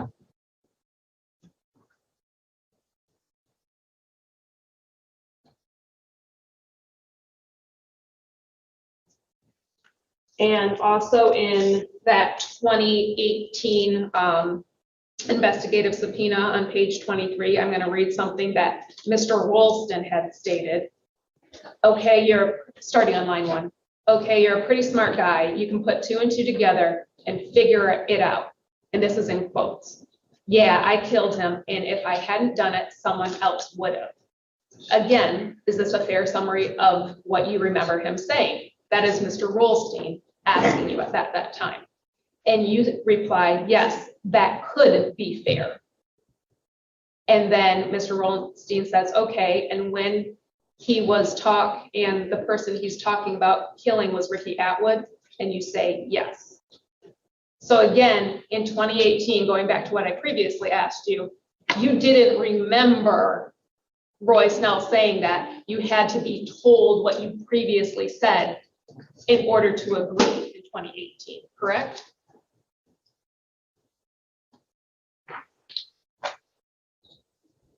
Yes or no? Want to repeat that again? So do you want me to read over or? Yes. Okay. Repeat it again.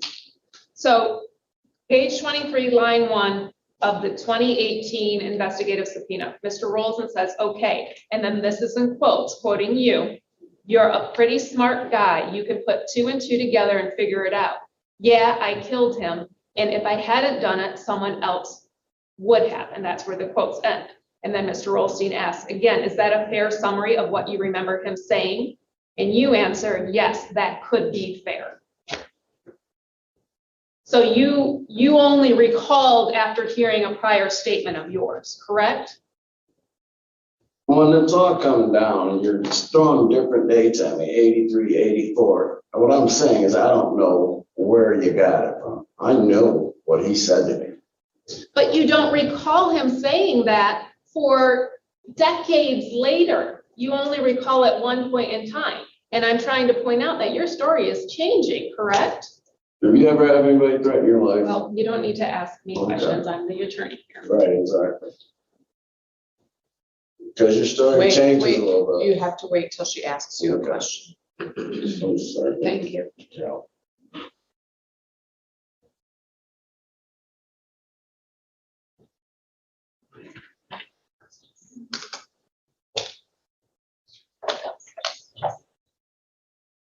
All right.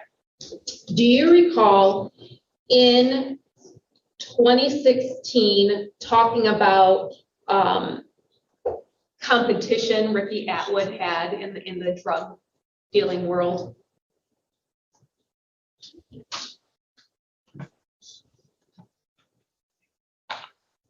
No. No.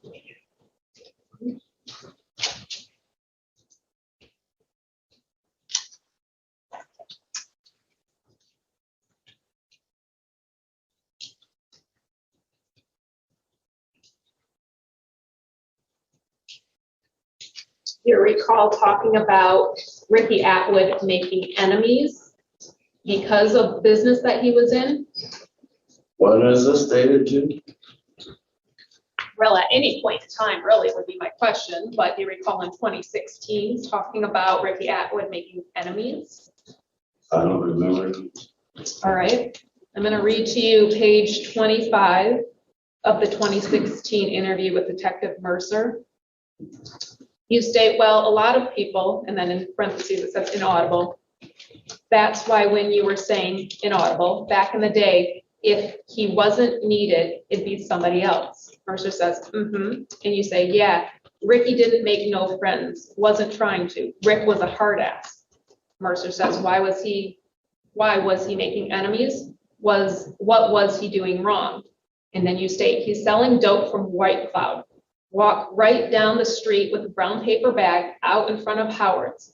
Other than that, there was Big Dave and his brothers, and they were working, and then inaudible, fucking bake. Mercer says, the Gabrions? You say, right, they were working for Rich. Don't know if you knew that or not. Mercer says, Rich? You say, Graves. Mercer's inaudible again. And you say, that's where the money was coming from. All the cocaine runs to Florida, and all that shit was coming right out of the White Cloud Bank. That's why you got told to shut the fuck up. It's quick. Recall talking about that? So, yes. Yes? Okay.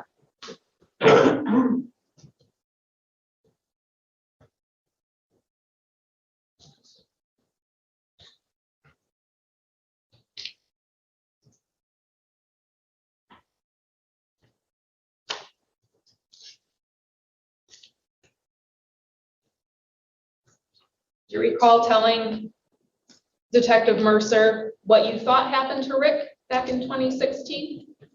No. All right, I'm going to read something for you from page 29.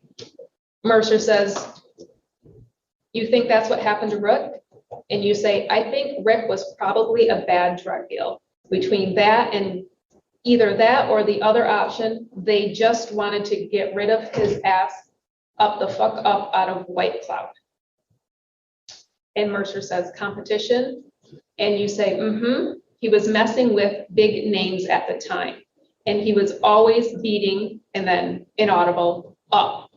A lot of options between Rich and her dad.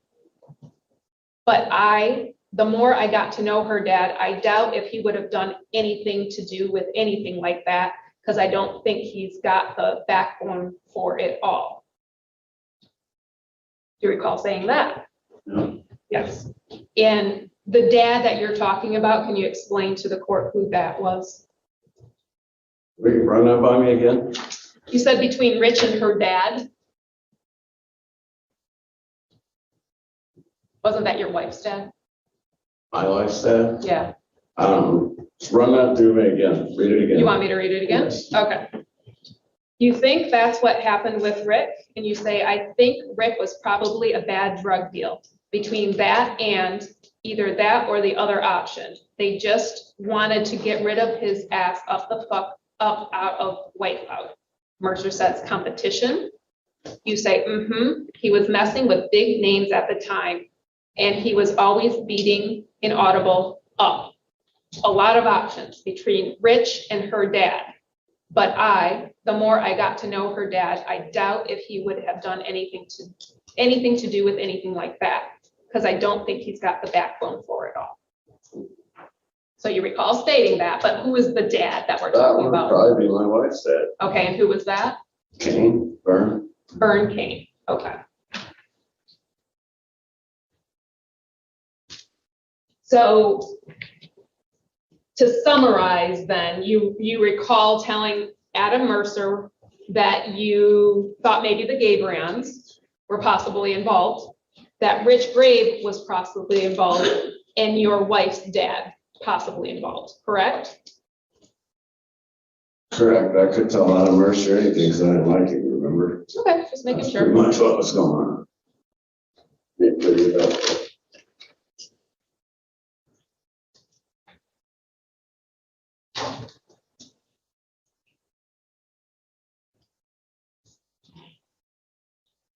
All right, do you recall talking to Adam Mercer and talking about a big wad of money that Roy Snell Jr. had?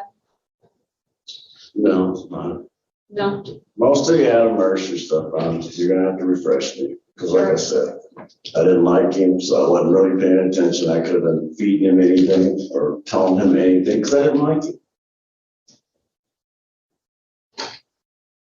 I notice that's where we keep going back to Mercer.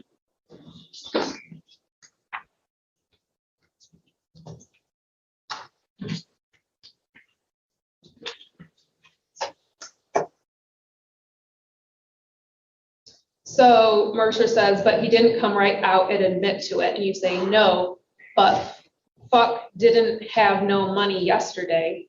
When you say money, Mercer says, hundreds, thousands, and you say hundreds, I don't know how many, he'd have a wad. And that's page 27 of the 2016 interview. You recall stating that? Sarah? I don't So recall it, but if it's there, I probably said it. So you agree that if it's transcribed, that is what you stated? Yes.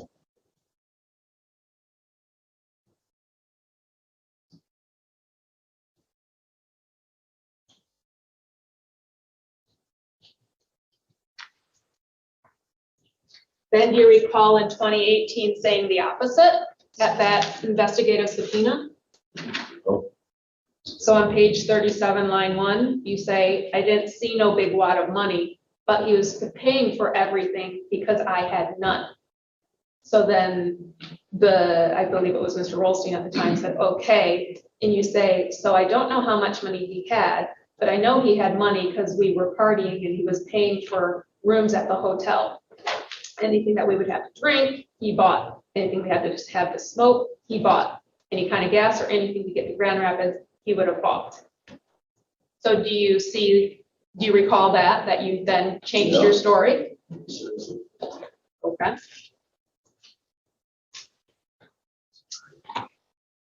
And when you previously testified, you were talking about all these fun things that you were doing on this, I think you called it the 800 or something like that.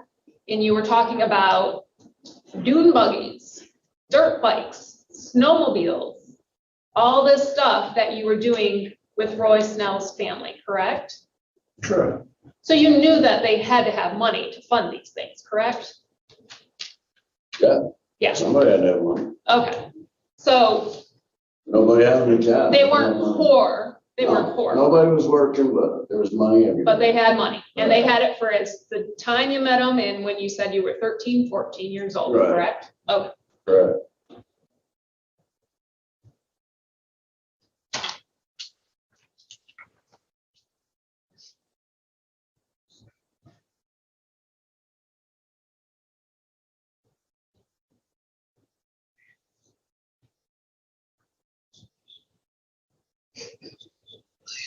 All right, let's move forward to the preliminary examination in 2020.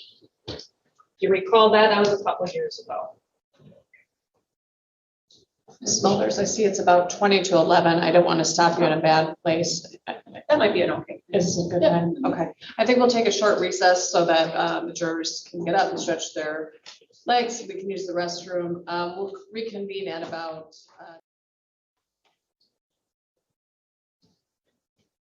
sir.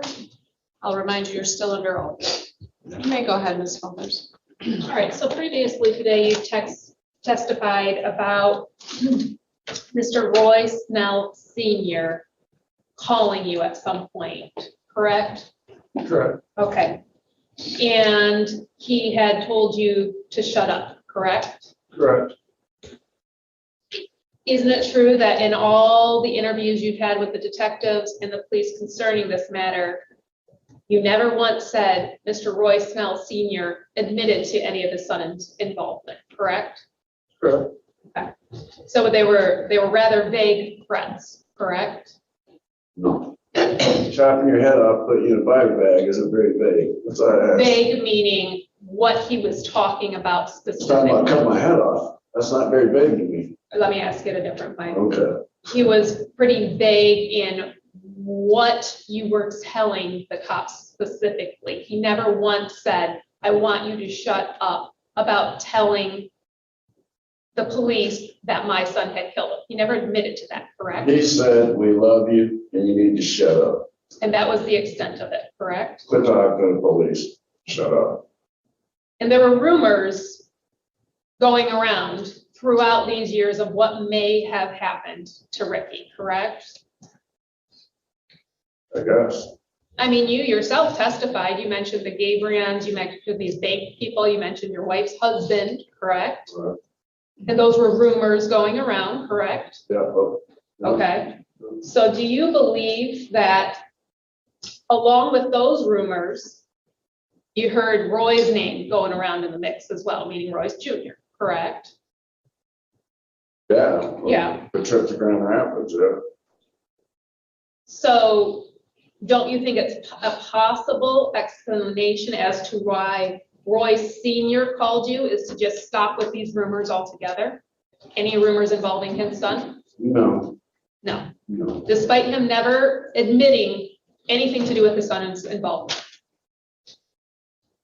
The reason I took that threat was because when I told what I told to that detective, it wasn't 10 minutes later when he called me.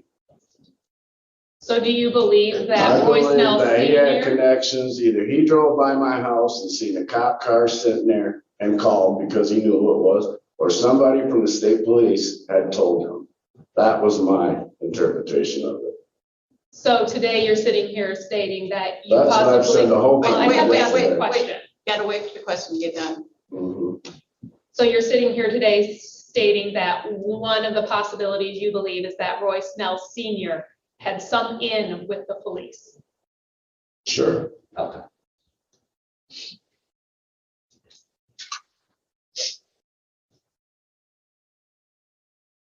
All right, I'm gonna go to the preliminary examination you did in 2020. Do you recall around May of that time coming to the courthouse and testifying? Sure. Is that a yes? Yes. Okay. I'm gonna read on page 26, starting with line 9. The question is, Mr. Martin, the threats you've described when you were re-interviewed about this case, do you remember being interviewed by Detective Mercer? You say, yes, sir. Question, okay, were you completely honest with him about what you knew? And you said, no, I don't like him. Question, were you interviewed by Detective Rios also? You state yes. Question, okay, and were you completely honest? And this is obviously during the reinvestigation. Were you completely honest with him about what you knew? And your answer, no. So do you recall testifying to that at that time? Yes. Okay. And so if I'm taking this at truth, you were initially interviewed with Detective Miller in 84 and possibly before, but 84, correct? Mhm. You were then Just say interviewed, Yes. then you were interviewed by Detective Mercer in 2016, correct? Yes. And then you were interviewed by Detective Rios in 2018, correct? Correct. And then we had the prelim in 2020, correct? And the only thing that is truthful statements with all those interviews is the first one and the prelim, the very last one. Is that what you're stating today? What I was stating was anything that wasn't true was told because I didn't like Adam Mercer and I didn't want to go do with it after talking with Adam Mercer. I did not want nothing to do with the case. So anything that you're gonna say relating to Adam Mercer is gonna show me trying not to be sitting right here where I'm sitting. And Detective Rios, right? No, Mercer, I said. Well, you were just asked here about Detective Rios, and you said as well. They said, and you were completely honest, and this is obvious during the reinvestigation. You were completely honest with him about what you knew. Sorry, still page 26. That would be line 19. Actually, let me jump up to line 16 because it states its name. When you were interviewed by Detective Rios also, you say yes. Then the question, okay, and you were completely honest, and this is obviously during the reinvestigation, were you completely honest with him about what you knew? And you said no. So both Detective Mercer and Detective Rios, you were not truthful with, correct? Yep. Okay. So we have the 83, 84 interviews and the 2020, but the in between, we cannot believe, correct? Because that was Mercer and Rios, mind you. You didn't believe what I told Rios. You didn't believe nothing I told Mercer. That's what I keep sitting here saying. And Rios. In 2020, you stated that you were not completely honest with Okay, I Detective wasn't Rios. completely honest, yeah. Okay.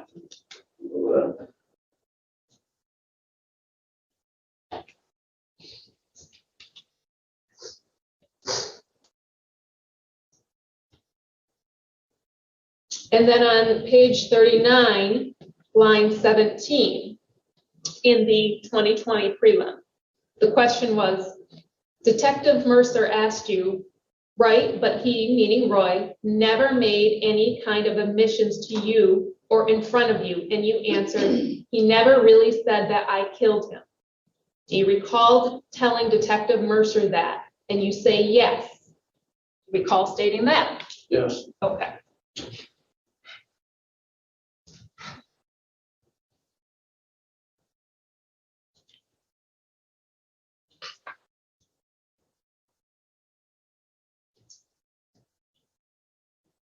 And again, going back to what I previously asked you in the 2020 now preliminary examination, you had a hard time remembering things that you initially stated back in 84. Is that true?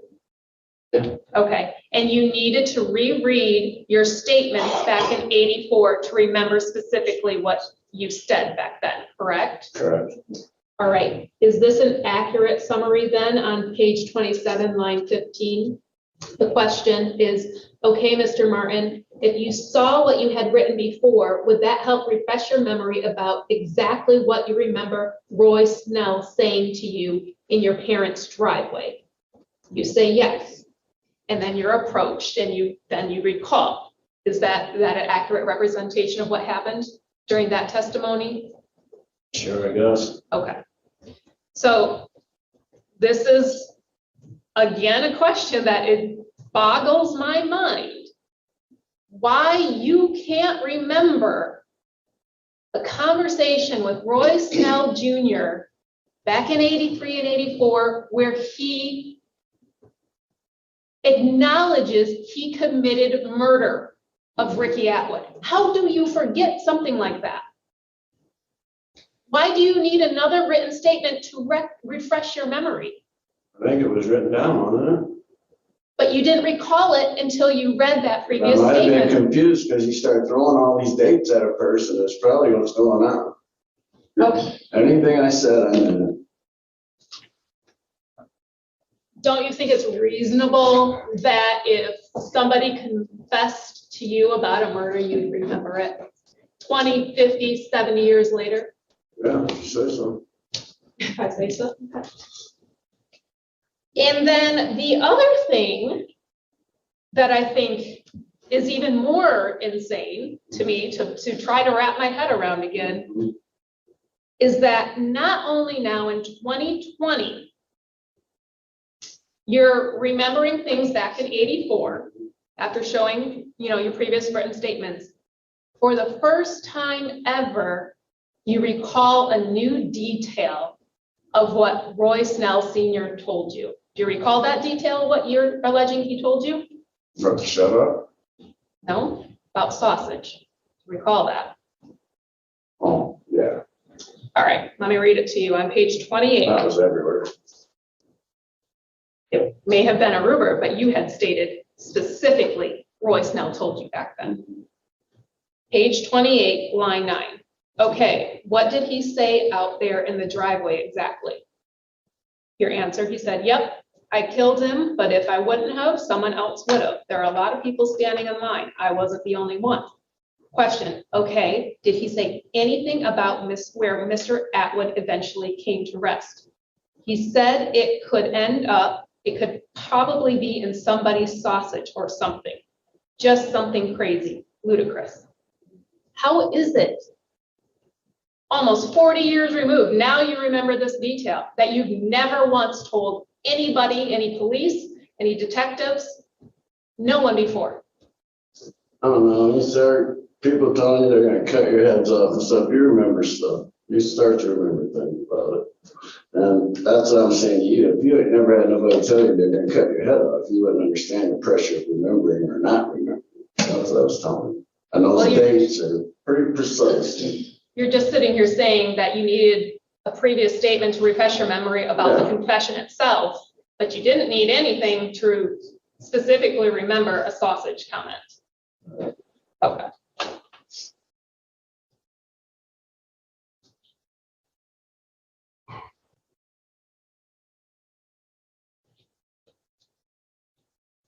Have you ever heard the whole old saying where sometimes people have to create new lies to cover up old lies?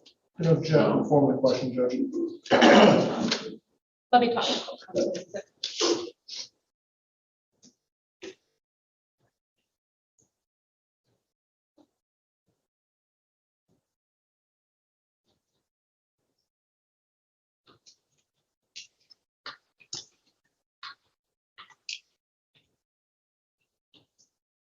All right, two really quick questions. Were you given anything or did you receive a benefit in any way by talking with the police back in 84 or 83? Yes. Not that I can recall. And were you ever threatened by any detective or any police in any way, which led you to point your finger at Roy Snell Jr.? That's all I have. Mr. Olson? Thanks, Judge.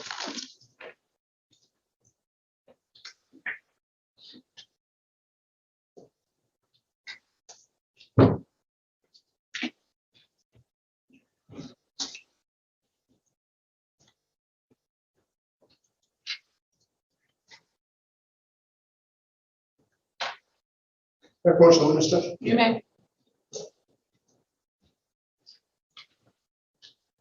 Mr. Martin, I've got here a copy of your preliminary examination transcript. I'm going to go through it with you here in a couple different places. The page numbers are at the bottom. The line numbers move from the top down to the bottom. So I'll tell you this page on this line, and I'll ask you if you remember being asked that question, give an answer when we get to it, okay? I have a sidebar with the attorney's report. Sure.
Okay,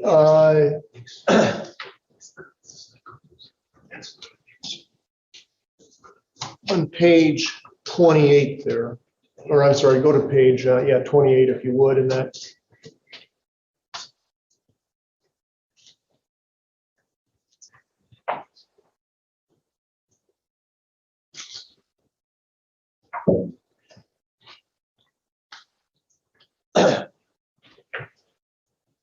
I'm going to kind of start at the end of Ms. Mulder's cross-examination, and then we'll go from there.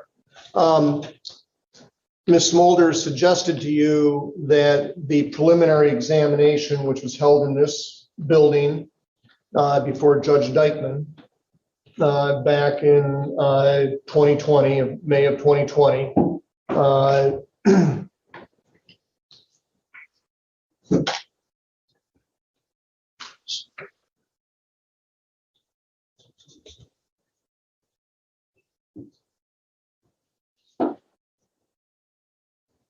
and you testified on May 13th of that, that's on the cover page of the transcript that you have there.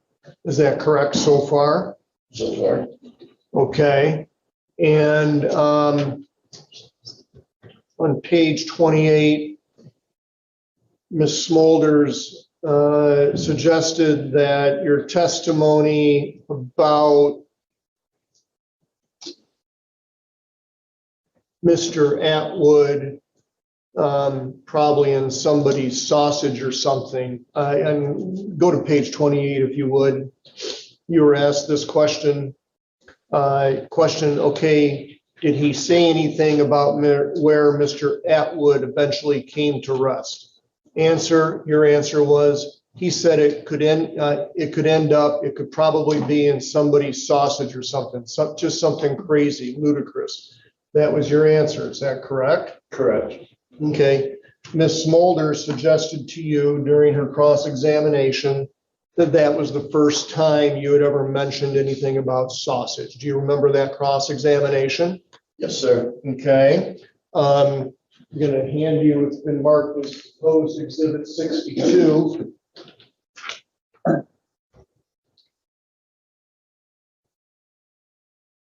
And does this document look familiar to you, sir? Yes, sir. Okay, and the top half of the document is written in whose hand? Mine. Okay, and did you write that when you met with Dick Miller in October of 1984? Yes, sir. Move for admission of 62, please, Judge. Any objection? I don't know. Yeah, we gotta review it 62. first. Oh, this was shown earlier, Judge, to the council.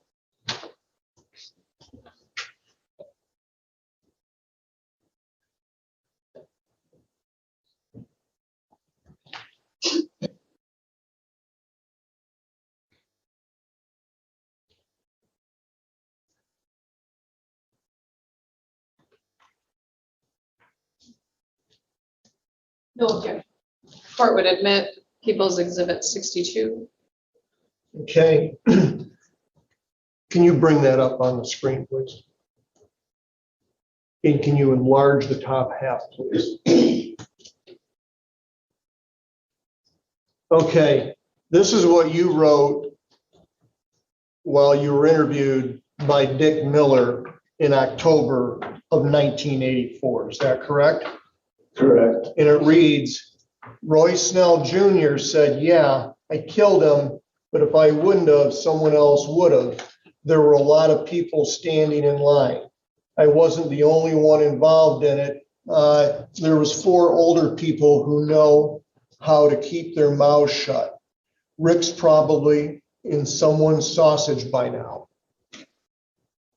That's the statement you wrote to Detective Miller in October of 84. Is that correct? That is correct. Okay. You told Detective Miller back in 84 about Roy Snell Jr.'s statement that Mr. Atwood might be in somebody's sausage now. Is that correct? Correct. So Ms. Smolder's questioning of you that the first time you ever mentioned this was at the preliminary examination in May of 2020 is incorrect. Correct. Okay. If you could look at page 26 there, or actually, no, I just stay on page 28, Mr. Martin, if you would, please. 28. Yep. And I'm going to read, and the question put to you, and you did have to refresh your memory, is that correct, about the defendant's statement? Yes, sir. Okay. And actually, I'm going to have you go back to page 27, this one page before. On line 15,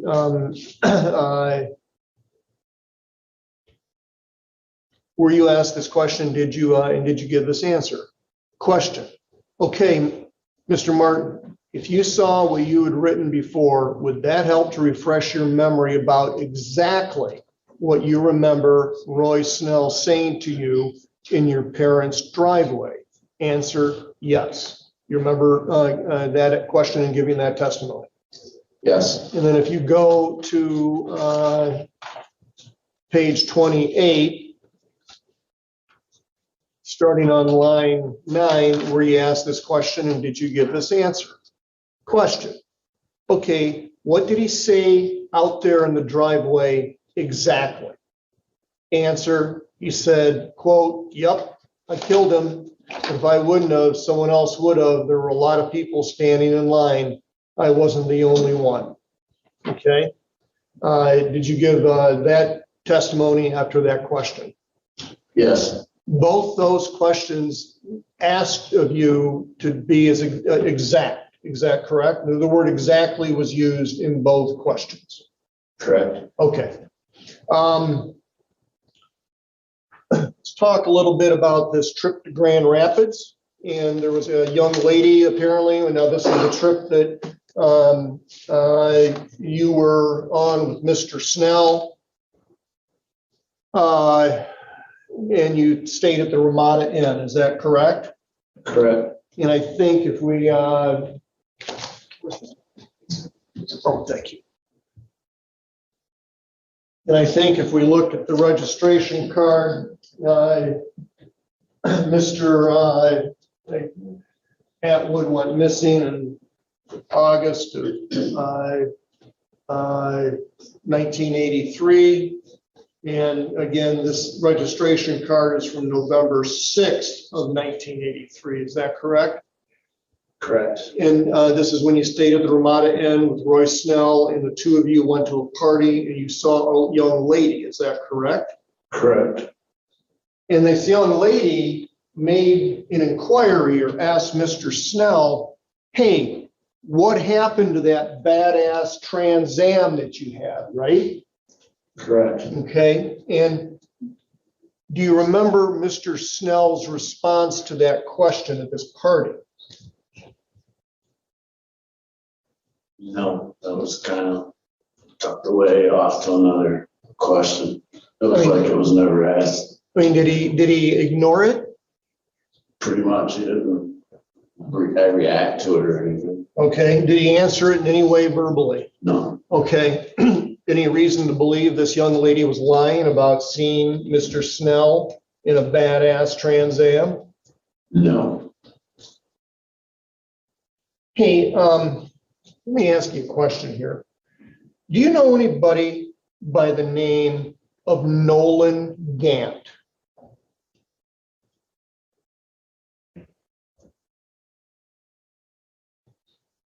I've heard that name, but I don't. Do you know a man, I don't know. okay, by the name of Nolan Gant? Have you ever in your lifetime, by your memory, do you remember ever speaking with a man named Nolan Gant? No, I can't remember. Okay.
Okay, Mr. Martin, can you please go to page 9 of your preliminary examination testimony?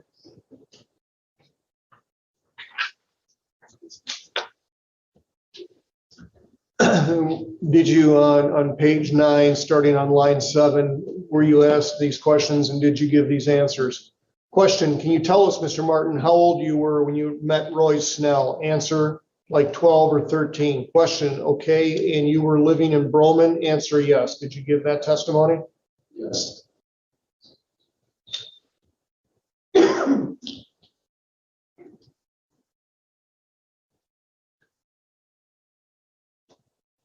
And on page 9, line 23, let me know when you get there. There. Were you asked these questions? Did you give this answer, these answers? Question, okay, did you come to know Mr. Snell's father? Answer, yep. Question, what's his name? Going to page 10 now. Answer, Roy. Question, Roy Sr.? Answer, yep. Okay, and did you meet him about the same time you met Roy Snell, the defendant? Answer, no, we met before. Question, okay, we answer, he had lived there. Question, I'm sorry. Answer, he lived there prior to Leando coming there. Did you, were you asked those questions? Did you give those answers? Yes. Okay. Line 16 of that page, were you asked these questions? Did you give these answers? Question, okay, tell us, if you will, what kind of things you and the defendant would do together growing up. Answer, hunt, fish, camp out. Question, okay, how much time would you spend together, for instance, during the summers? Answer, pretty much I lived with him. Did you give, were you asked those questions? Did you give those answers? Yes. Okay, going on to page, I think this is 12, no, 11. Line 3, were you asked this question, did you give this testimony? Question, okay, in the property where the Snells lived, can you describe that for us? Answer, yeah, it was paradise. Fishing, hunting, anything like that. It's 800 acres. We could go camp, be left alone, not bothered, just fish, hunt, and run around. Were you asked that question, did you give that answer? Yes.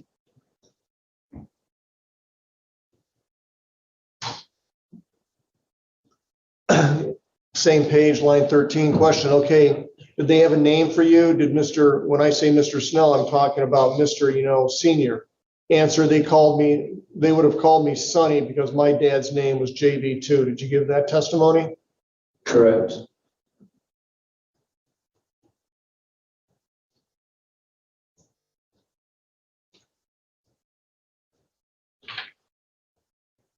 On page 13, let me know when you get there.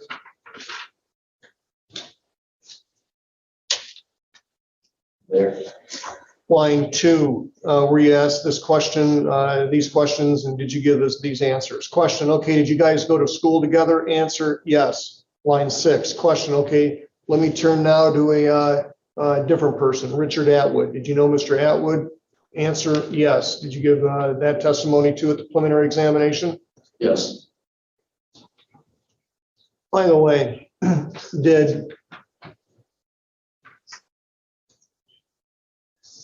from what you saw, did Ricky Atwood hang out with Roy Snell Jr.? No.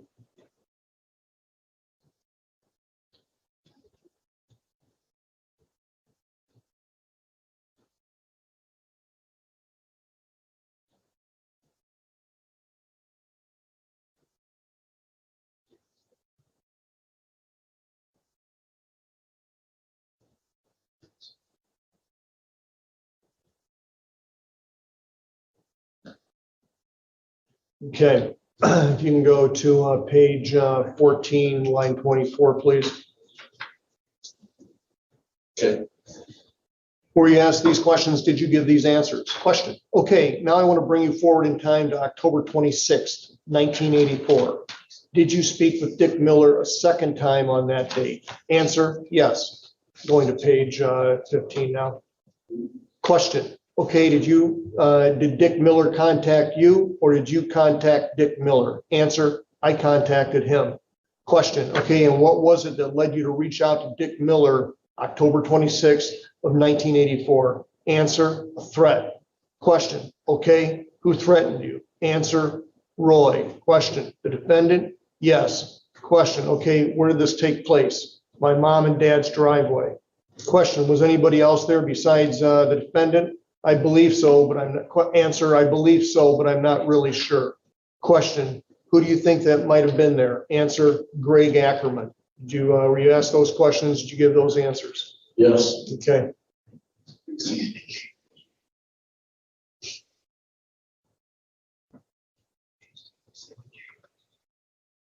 Going to page 17, if you would, Mr. Martin, please.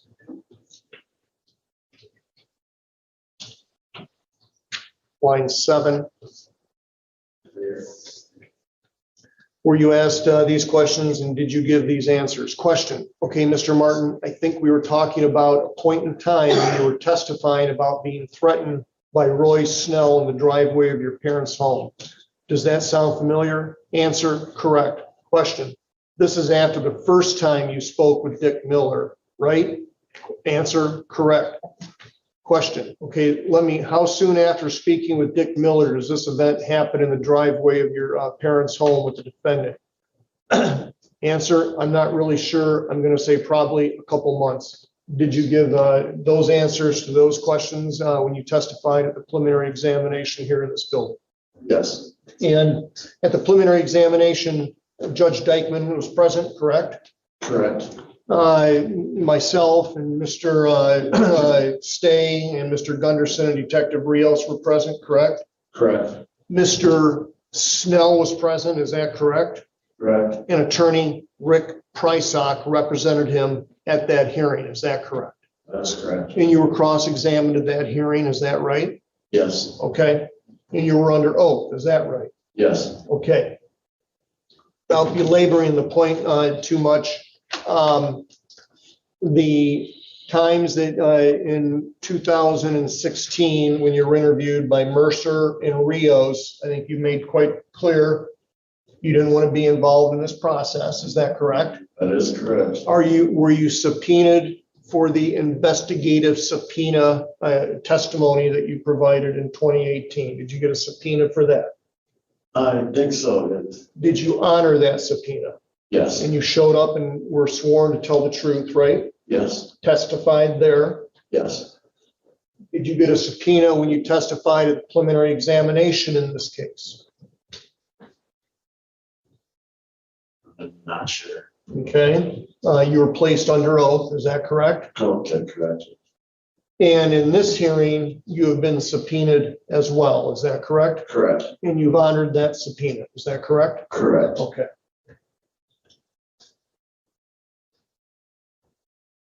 Going back to this party where the young lady is asking Mr. Snell, hey, what happened to that badass Trans Am that you had? Do you know her name? And had you ever met her before that evening? I hadn't. Okay. This is somebody that was new to you, is that right? Correct. Had you ever known Roy Snell during his lifetime and before that date that you heard this young lady say that, ever drive a Trans Am? No. Investigative subpoena testimony, preliminary examination, and the trial testimony that you provided today, you were all under oath, is that correct? Correct. When detectives Mercer and Rios contact you separately on 2 different occasions in 2016 and interview you, are you under oath? No. Okay. You take your oath seriously? You have to, because you go to jail over and over. Okay.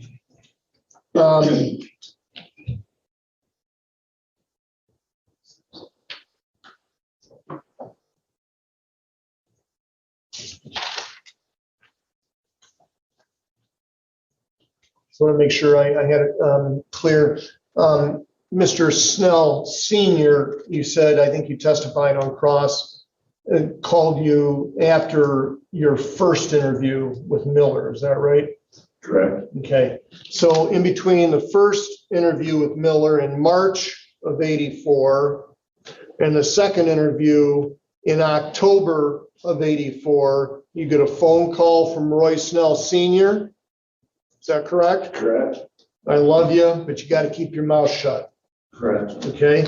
And then you get the visit from Roy Snell Jr. in your parents' driveway where he admits to killing Ricky Atwood. correct, And he wants you to go chop wood out on the 800, and he's got a big plastic bag in the back of the Chevy Blazer. correct.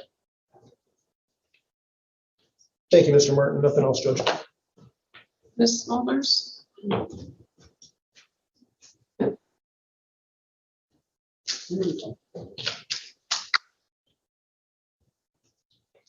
So People's Exhibit number 62, that's up there. Is that, I think it's over here now. it's Right here. Smulders. Oh, sorry, it's on the screen, yeah. it's on the screen. All right. Is this your handwriting? Yes, Okay. Is it signed by you? yes, Where's your signature at? I don't know, you got it. Oh, Can I approach Why your don't you approach him? She's gonna hand you that exhibit, sir. this document signed by you? Okay. So no, it's not signed by you, correct? correct. Is it dated at all by you? No, Do you it need me to? doesn't look like it. It's right Okay. there on the screen. I see it. Given your admitted lies, okay, About Mercy? why would we believe about Mercer and Detective Rios? Why would we believe that this is a statement that you just testified to happened back in 84? Because I told you the reason that Mercy didn't get the truth was because I didn't like him, and I was trying to avoid that completely, because that was what was gonna have me sitting where I'm sitting right now. That written statement that I wrote with my own hand.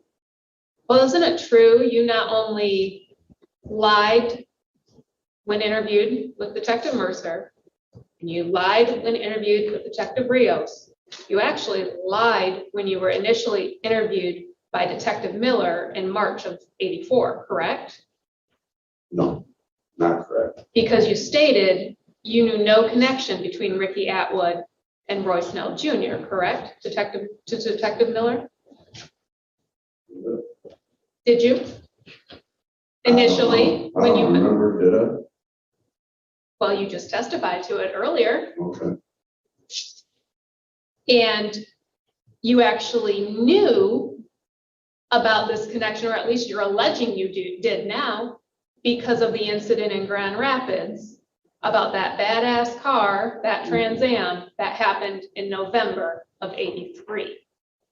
Correct? correct. Okay. And you didn't say anything about that to Detective Miller the first time you met with him, correct? Correct. Not until I got threatened about getting my head cut off, and that's when I went back to Miller and dumped. what I So did. I just want to make sure we're clear that now we have 3 detectives that you have lied to, correct? Say so. Well, I'm asking you. We've got Detective Rios, Detective Mercer, and now Detective Miller, correct? Correct.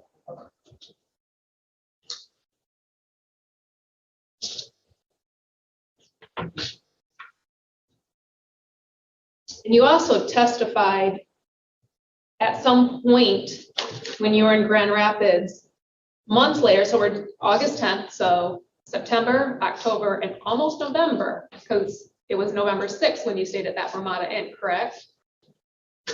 Okay, so almost 3 months later, are you certain you did not know Ricky Atwood was missing? I might have known he was missing, but I had no way to tie them two together because I didn't know anything about them two knowing each other. So I didn't. So I'm gonna go to the 2020 prelim. It's taken in May 13th.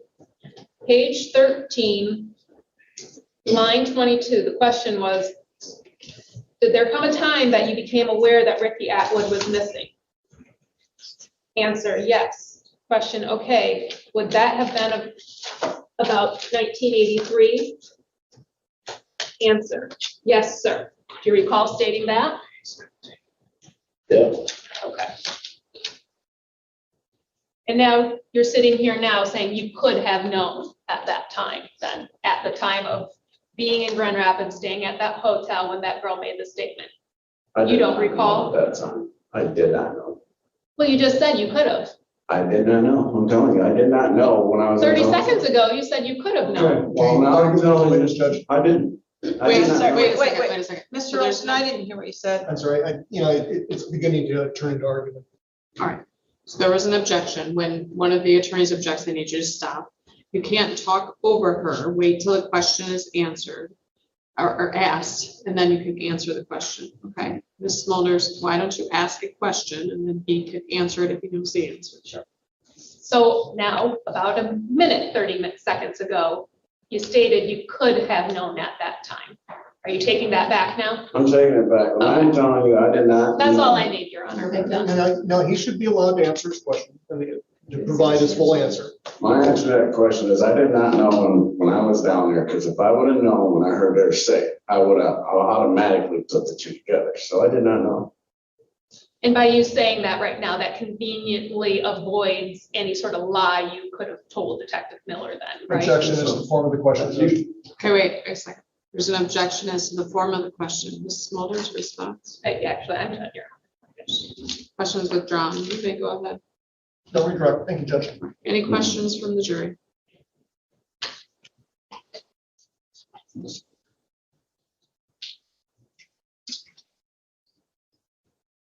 Stay right there, Mr. Martin. She's just gonna hand them behind you to me.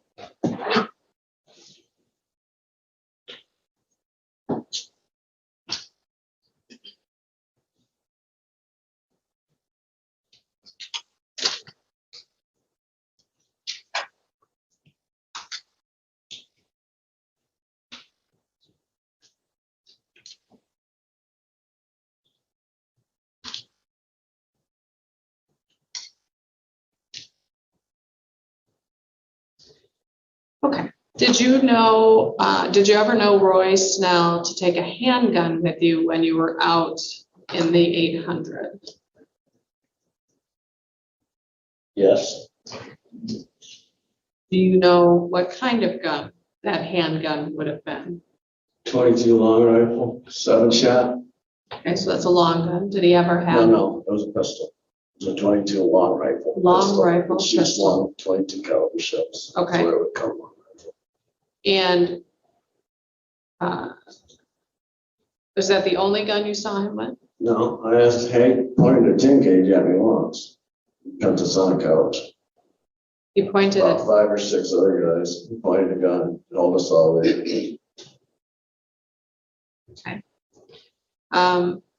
did you ever know Roy Snell Jr. to carry a gun on his person when you were not on the 800? Yes, Do you know what kind of a gun that would have been? he carried that 22 often. Do you know what color it was? No, it was just a regular bronze colored gun. Bronze with off-colored steel. It wasn't stainless, it was just steel. In 1983, did you and Roy Jr. spend time hunting and camping on the 800? Yes,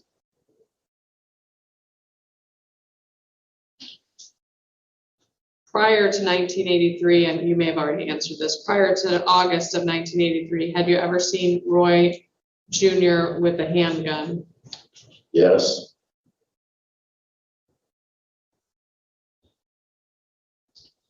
Could a Trans Am could a Trans Am be driven into the remote parts of the 800? yes,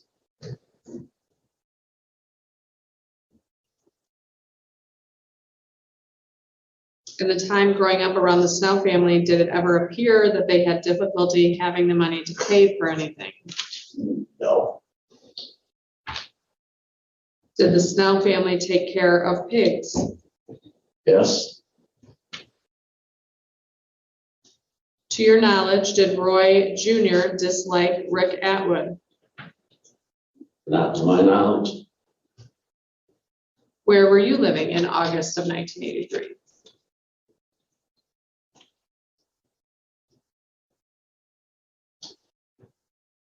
I do believe I was in Grand Rapids.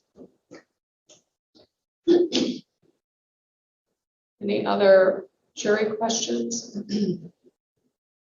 Any redirect, Mr. Rolston? No, thank you, Judge. Any? All right, no. May this witness be excused. Yes, Judge. Thank you, Mr. Martin. You're all done. You may stay or leave, Mr. Martin. If you'll leave that right there. Thank you, sir. It is 10 to 12. They have other witnesses, obviously, but I suspect this would be a good time to break for lunch. Counsel, any objections? All right. Mr. Gant, will you raise your right hand for me? Do you solemnly swear, oath, or affirm to tell the truth, the whole truth, and nothing but the truth, so help you God? Yes, I do. Thank you, sir. You may put your hand down. You may leave your mask on or off, as whatever you choose. Good afternoon, sir. Can you tell us, spell your first and last name for us, please? Nolan, Nolan, Gant, Gant, Mr. Gant, how old are you today? 61. Okay. I want to take you back in time, if I could, to, well, before we go back in time, let's talk a little bit about today. Can you tell the ladies and gentlemen on the jury where you currently reside? I'm in Tennessee Department of Corrections.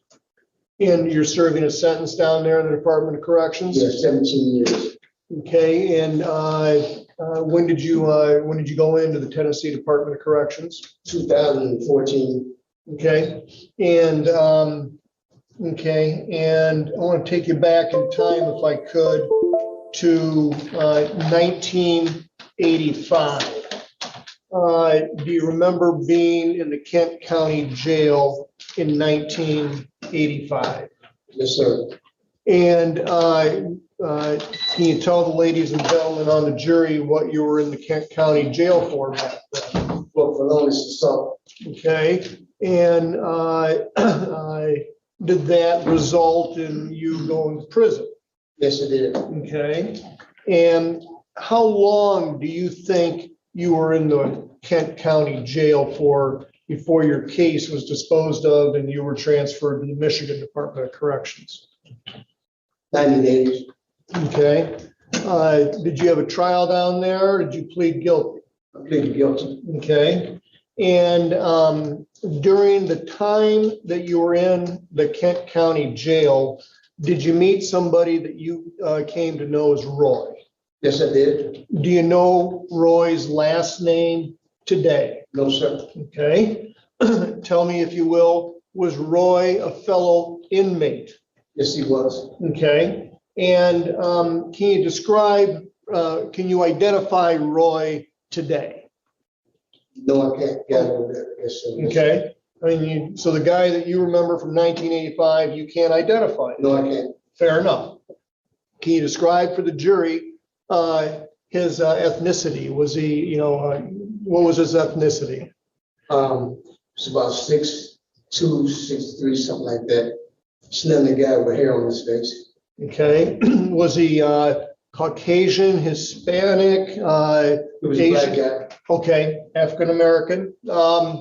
And about how old was he compared to you?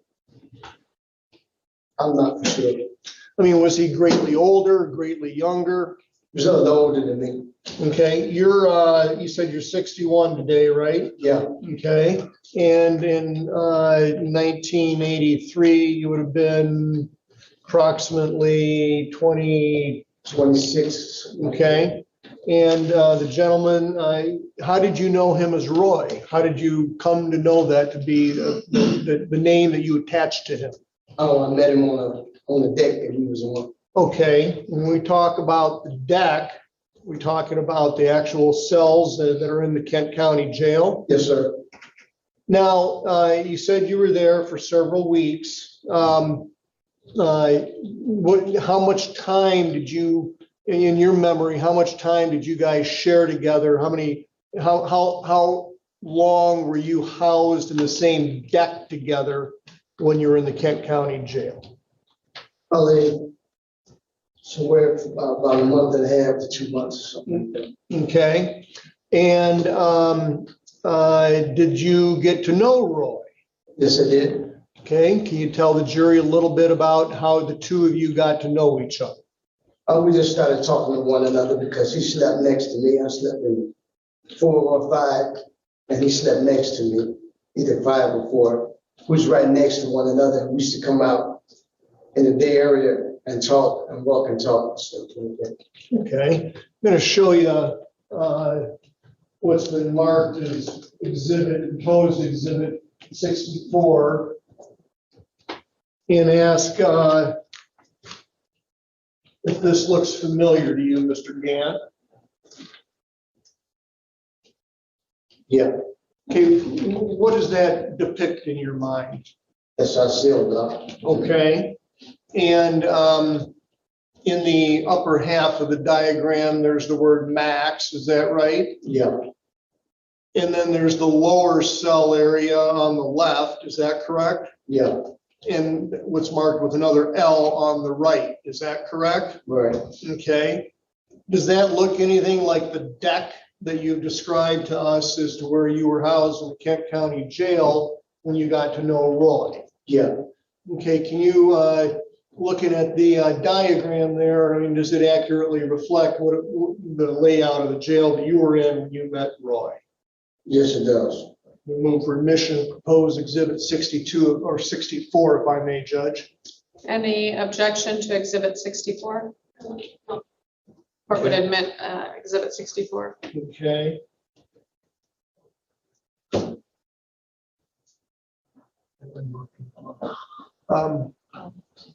It's my fault. How about, can I have another 64A, Michelle, and then we'll straighten the other ones out between the witnesses? Thank you. I apologize, Judge. That's right. For the benefit of the record, there's just we're going to fix some exhibit numbers. I'm sorry.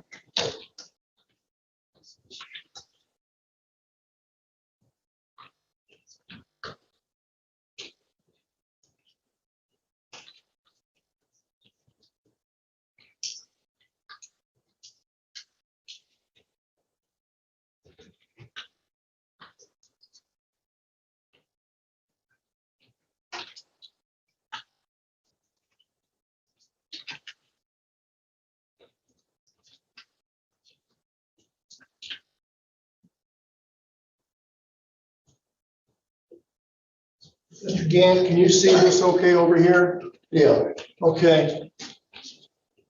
Now, you said that you were in a particular cell that you remember when you met Roy, right? yeah. Okay. I'm gonna hand you a pointer here. Can you just use that to point to the area you were sleeping in? Right, and you're pointing to 4 and 5 there, is that correct? Yeah, Now, do you remember if you were in 4 or 5? I don't remember. Fair enough. In terms of Roy, do you remember if he was in, which number he was in? Okay, I mean, was he next door to you? Yeah, Okay, and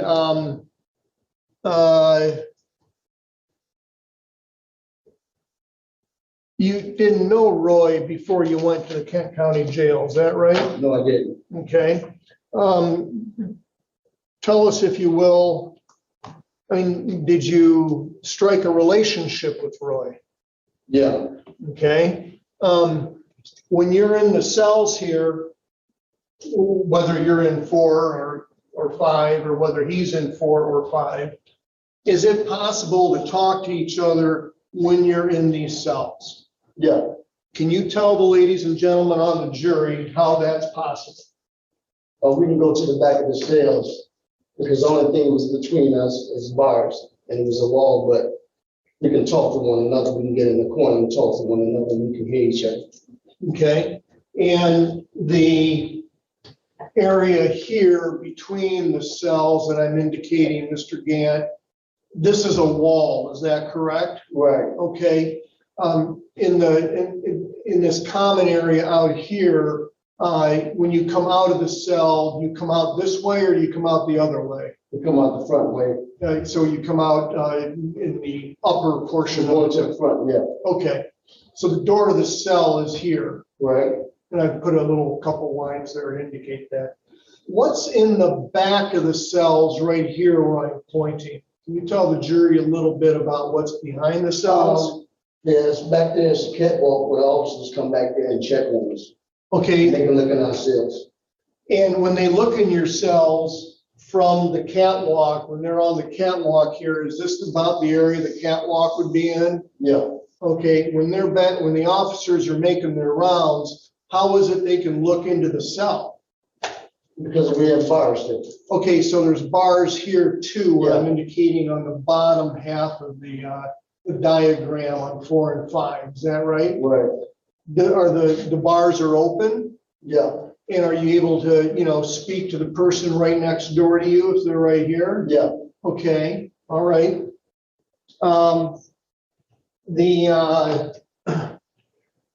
Tell us a little bit about this relationship. Well, before I go there, are there times of the day that you're let out for chow? Yeah. Okay, and when you're let out, are the people on does everybody go to chow at one time in this block? Yeah, Okay, no, we go, I'm not for sure, I don't really remember, but I know we came out. And then we came out first, then it'd be the next half, the other side, they'll come out, they'll rotate us. okay. Did you ever did you have an opportunity to have chow with Roy? Yeah, Okay. How about recreation time? Did the Kent County Sheriff allow, the people in this area to have recreation time at any point in the day? yeah, we'll come out sometime first, outside, and then the other side, they'll come out once we go in. Okay, can you take that mask down just a little bit more for us? Thank you. Did, you say one side at a time, what do you mean by sides? My side, I'm on the low end. Okay, this is the side you were on? Right, Okay, for recreation time, who gets, does this whole side get to go to recreation at the same time? yeah, Okay, and then after recreation is over, who goes next then?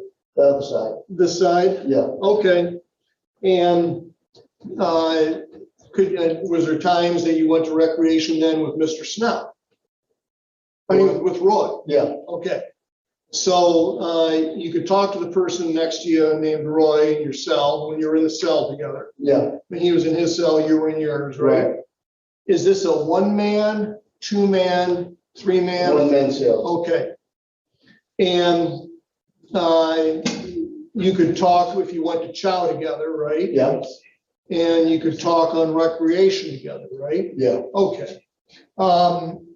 And tell us a little bit, if you would, Mr. Gant, about the relationship that you established with Roy. We came to be okay, we talked about my case while I was there and some things that he had did. Okay? You told him, and you tell him about your case? Yeah, Okay? Where were you from back then? it's from Illinois. Okay? Did you know anybody in Newaygo County? No, Okay? Did you know a Rick Atwood? no, Okay. While you're in there, do you discuss it all with Roy, why he is in there? No, he really didn't tell me what happened. Okay? Did there come a time that some police officers came to talk to Roy? Yeah, Okay? Did Roy talk with you after that or before that about any other crimes that Roy had committed before he came to the Kent County Jail? yeah. Okay? Tell us what Roy told you about any other crimes that he committed before he landed in the Kent County Jail. She committed a murder. Okay? Did he tell you the gender of the person he murdered? Yes, she was a white guy. Okay? And did he tell you why he killed this white guy? Yeah, so he's the guy that disrespected him and he robbed him. Okay?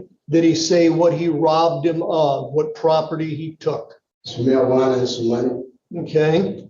And was there any discussion by Roy about any type of car? Yeah, he said the guy had a Trans Am. Did Roy tell you how he killed this white guy that had the Trans Am? Yeah, he said he shot him. Did he tell you where the guy that he shot was when he shot? Sitting in the car. He was sitting in the driver's seat. Ray was sitting in the passenger seat. Okay, and did Roy say if anybody else was present? No, Okay. Let's talk about that a little bit. Did Roy go into detail about the moment in time that he shot the white guy? Did he say he shot the white guy in a Trans Am? yeah, Okay, so the Trans Am is where he shot the person. yeah. Did he say what happened after he shot him the first time? Yeah, he said he got raised up. He said, motherfucker, you shot me. Okay, Then he And- shot me again. okay. And did Roy describe to you at all how many times he shot this white guy in the Trans Am? He shot him first twice on the side. Then when the guy raised up and said, motherfucker, you shot me, he shot him 2 more times. Then he shot him again. Okay. Did he say how many times he shot him in total? 5 or 6 times. Okay. Where did Roy say he was at when he shot him? Where was in the passenger seat? Okay, next to the white guy in the Yeah. Trans Am? Yeah, Okay, and by the way, do you know a gentleman by the name of Glenn Moore, who's a former Michigan State Police forensic scientist? no, Okay, so you never talked to Mr. Moore about his processing of a brown Trans Am No. back in 1983? no, I didn't. Okay, very good. Mr. Gant, did Roy tell you what he did after he shot this white guy in the Trans Am 5 or 6 times? Yeah, he put him in the trunk of the car. Did he say whether or not he was alive at that point? He was dead. Okay. What did Roy tell you he did in terms of how much money he got? Did Roy tell you anything about that? How much money he got from the white guy in the Trans Am? He said 37,000 or something like that. Do you believe him? Well, yeah, in a way I did, in a way I didn't. Okay, that seemed like a lot of money. Yeah, Okay. Did he say anything about, did he take anything else besides the white man's money? it's drugs, Okay, did he say what kind of drugs they were? marijuana. Okay, and did he take the person's Trans Am also? Yeah, he took that. Okay, so after he shot the white guy who was sitting in the driver's seat, put the body in the trunk, Yeah. did he say what he did after that? So he took him to his property and he buried the guy. Okay, did he say where his property was? Something his father owned, his family property. You don't know Roy Snell Senior, do you? No, I don't. Okay.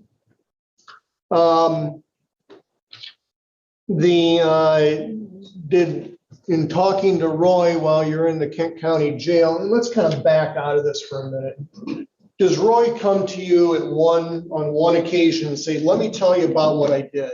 No, I shot this white guy, we were in a Trans Am, I took his money, I took some marijuana, I drove him to some property, I buried him. Does he just come out and tell you all this at once? no. Okay, can you tell the ladies and gentlemen of the jury how that comes out? Oh, we got to know each other. And we talked from time to time because I was telling him about my case. I told him I was from Chicago and the life that I lived wasn't a good life. And we got to know each other. And once we got to know each other, we started telling each other about things we had done in our past and things we was in while we was in jail now. You know, he told me about what he had did with that guy. And I just said, okay. Just said, all right, fine. Okay. And you shared with him while you were there, right? Yeah, And was your brother in with you at the same time? yeah, my brother was on the other side. He was on the high end. He was locked up too. Okay, you guys both got locked up at the same time? Yeah. Okay, so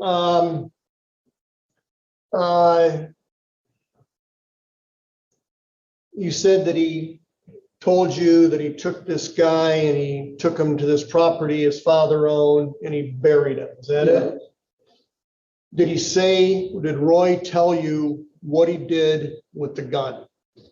See, buried the gun on the property. That's a different place from where he buried the guy. Okay, Two different places. okay. Did Roy talk at all about a motel? Yeah, Can you tell us what he mentioned about a motel? that's where him and his girlfriend was staying there. When? The time that he killed the guy. Okay, and did he mention the young lady's name? No, he didn't. Okay, and did he talk at all about the car not running correctly?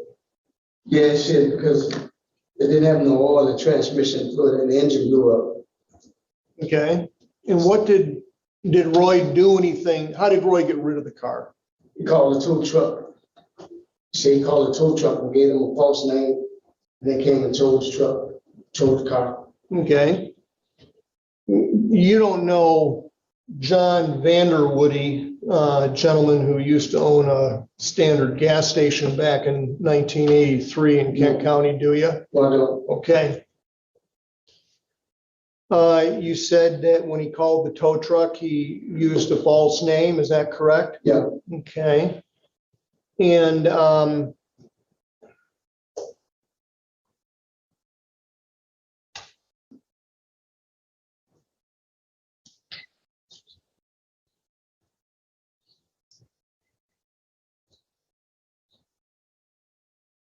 did Roy ever tell you if anybody else knew about what he had done to this white guy with the Trans Am? he says that did it. Okay.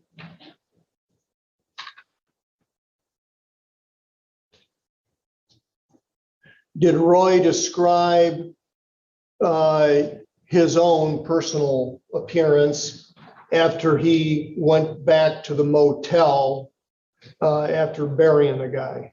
Yeah, you see that blood and mud all over him. Okay.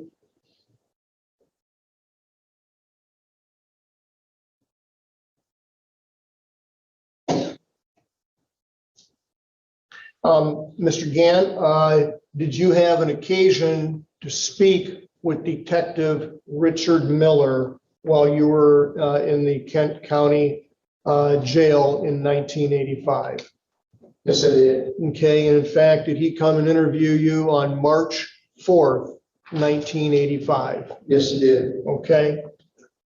Was his visit with you something you requested? Yeah, I did. Can you tell the ladies and gentlemen on the jury why you did that?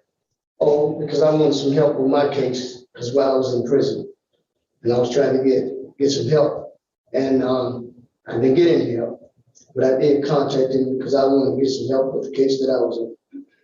In terms of what did you do? I mean, did you just go to the payphone in the jail and call up Dick Miller because you knew he was handling the homicide? No, I got in contact with one of the guards In the jail. in the jail. Okay. What did you tell this good guard? So the guy that I need to speak to someone concerning the murder case. Okay.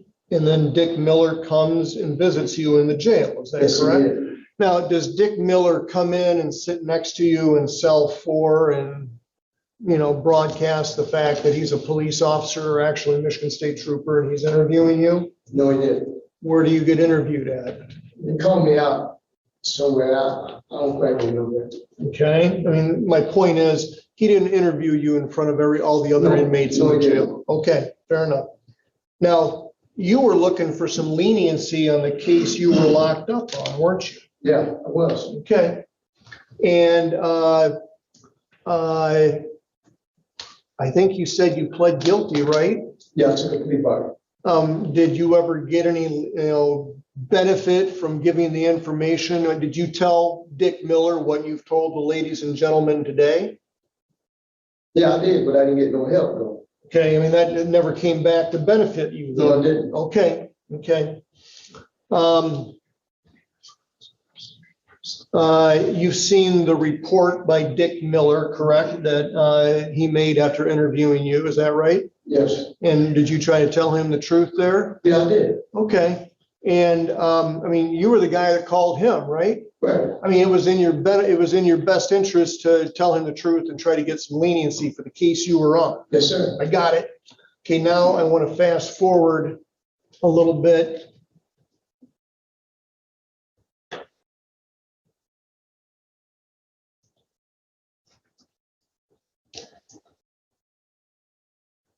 To 2016, okay? Yeah. And do you remember Detective Rios here visiting you down at the Tennessee Department of Corrections? Yes, sir. Okay, and do you remember him asking you about this topic that we've talked about here this afternoon, about your time in the Kent County Jail and what Roy told you? Yeah. Okay. Somebody want to have nothing to do with it. Tell the ladies and gentlemen of the jury why in 2016 you didn't want to have anything to do with I this. just don't want to be bothered with it. I didn't want to have nothing to do with it because the time that I had 17 years and I was trying to focus on the time that I had to do because where I was going. So I didn't want to have nothing to do with it. Did you tell Detective Rios back in 2016 that you didn't remember anything about? So I don't remember that. Okay, was that the truth? No, it wasn't. Okay. Do you remember today what Roy told you back in 1985 in the Kent County Jail? Yes, sir. Okay. Now, you were brought back to Michigan and you testified under an investigative subpoena. Is that correct? Yes, I did. And that would have been August 13th, 2018. You remember that? Yes, I do. Okay. And did you do your best to tell the truth then? Yes, I did. Okay. Now,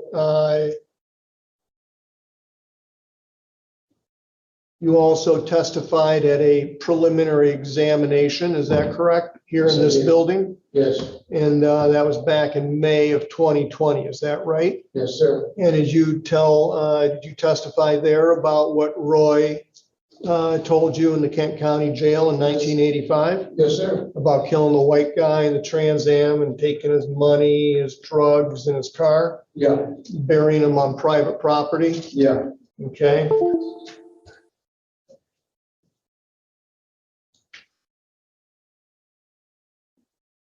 And now you're back testifying in this trial, is that correct? Yes, sir. Okay, and you're under subpoena and you understand that, and you've honored that, correct? Yes, sir. Okay, now you asked for something in exchange for your testimony, didn't you? Yes, I did. Okay? Tell the ladies and gentlemen on the jury, when you're incarcerated in the Department of Corrections, what parole means. We go for parole is for good behavior, things that they give you to do that you complete. And just don't get no write-ups, get in trouble. Try to stay not in no games, you know. And what I asked them guys to do for me is write me a letter. They wrote me a letter. Okay? Now you understand that letter hasn't been sent yet because your testimony isn't completed, correct? Right. Okay. And you remember at the preliminary examination, we put on the record what the letter would capture, is that correct? Yeah.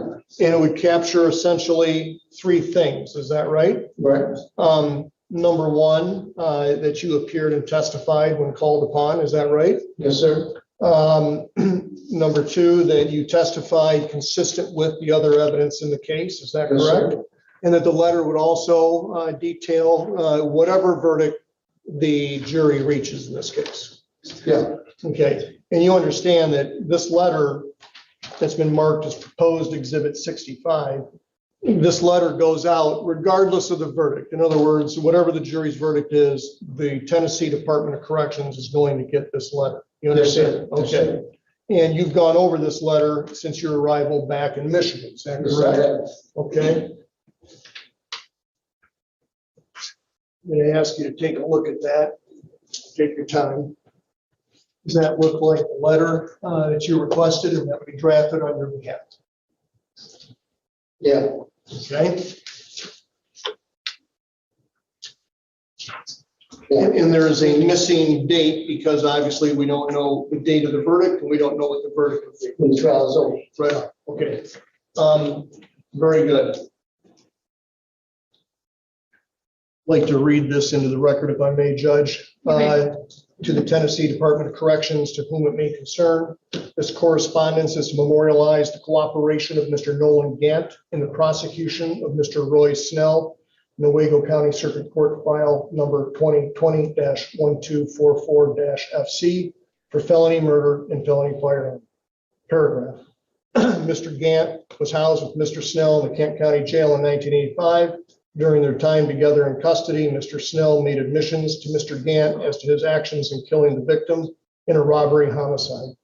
Mr. Gant contacted the Michigan State Police during his incarceration in the Kent County Jail and provided a statement of the admissions by Mr. Snell. On August 13, 2018, Mr. Gant appeared in Michigan pursuant to an investigative subpoena, provided sworn testimony that was consistent with his original statement in 1985. Paragraph. On June 3rd, 2020, Mr. Gant appeared in White Cloud, Michigan, and testified in the 78th District Court before the Honorable Melissa Dykeman at the preliminary examination for the people of the state of Michigan versus Roy Snell, 78th District Court number 20-889-FY. Mr. Gant's testimony was consistent with his original 1985 statement, his sworn investigative subpoena testimony, and was corroborated by the physical evidence in the case. Paragraph. On November, date blank, 2022, Mr. Gant appeared in the 27th District Court for the County of Newaygo, testified at trial for the people of the state of Michigan versus Roy Snell. His testimony was again consistent with his original 1985 statement, his prior sworn testimony, and was corroborated by the physical evidence in the case. On November, date blank, the trial for Mr. Snell concluded and the jury returned a blank verdict. This correspondence is being sent at the request of Mr. Gant and is intended to advise your department of his assistance in the investigation and prosecution of Roy Snell in the state of Michigan. Best with my signature. Clark. Okay, very good.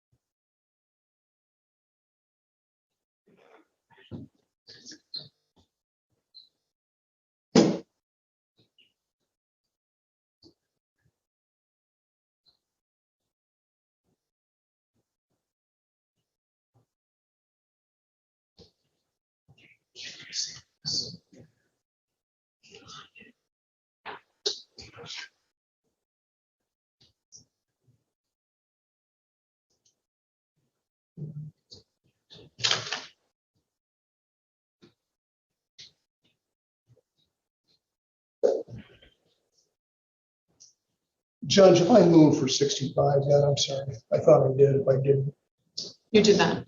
I'll move for admission of proposed exhibit 65. Would admit exhibit 65. Hey, Mr. Gant, the information that you provided to Dick Miller and at the investigative subpoena and the preliminary examination and now today, where did you get all that information from? Roy. From Roy? Yeah, Okay, I mean, you didn't get it from anybody else in the jail? no, Okay, I mean, you shared with him, is that correct? Yeah, And he shared with you? right. Okay, Only person I knew in the jail was my brother, and I met Roy. okay, I didn't know anyone because I'm not from Michigan, I'm from Right. Chicago. okay.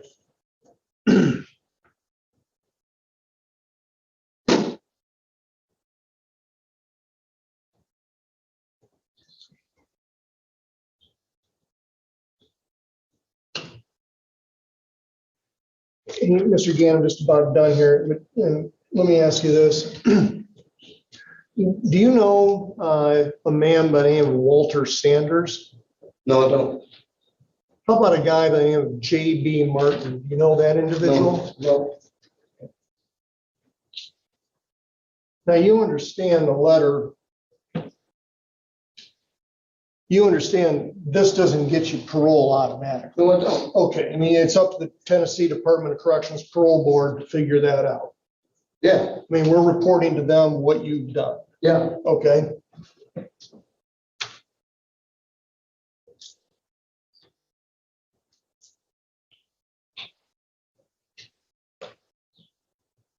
And I'm sorry if I already asked you this. Physically, can you describe what Roy looked, how tall Roy was? He was about 6'2", 6'2", 6'4", something like that. Slender guy. Okay, He had hair on his face. okay.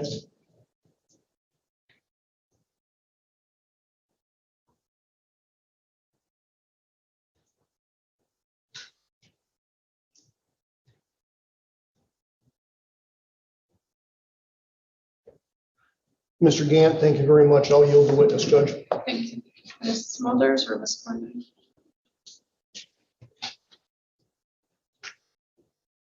Hello, how are you? Okay, Good. My name is Valerie, and I am going to be asking you some questions today to follow up on what was just asked of you. yes, ma'am. And I represent the defendant here, okay? Yes, ma'am.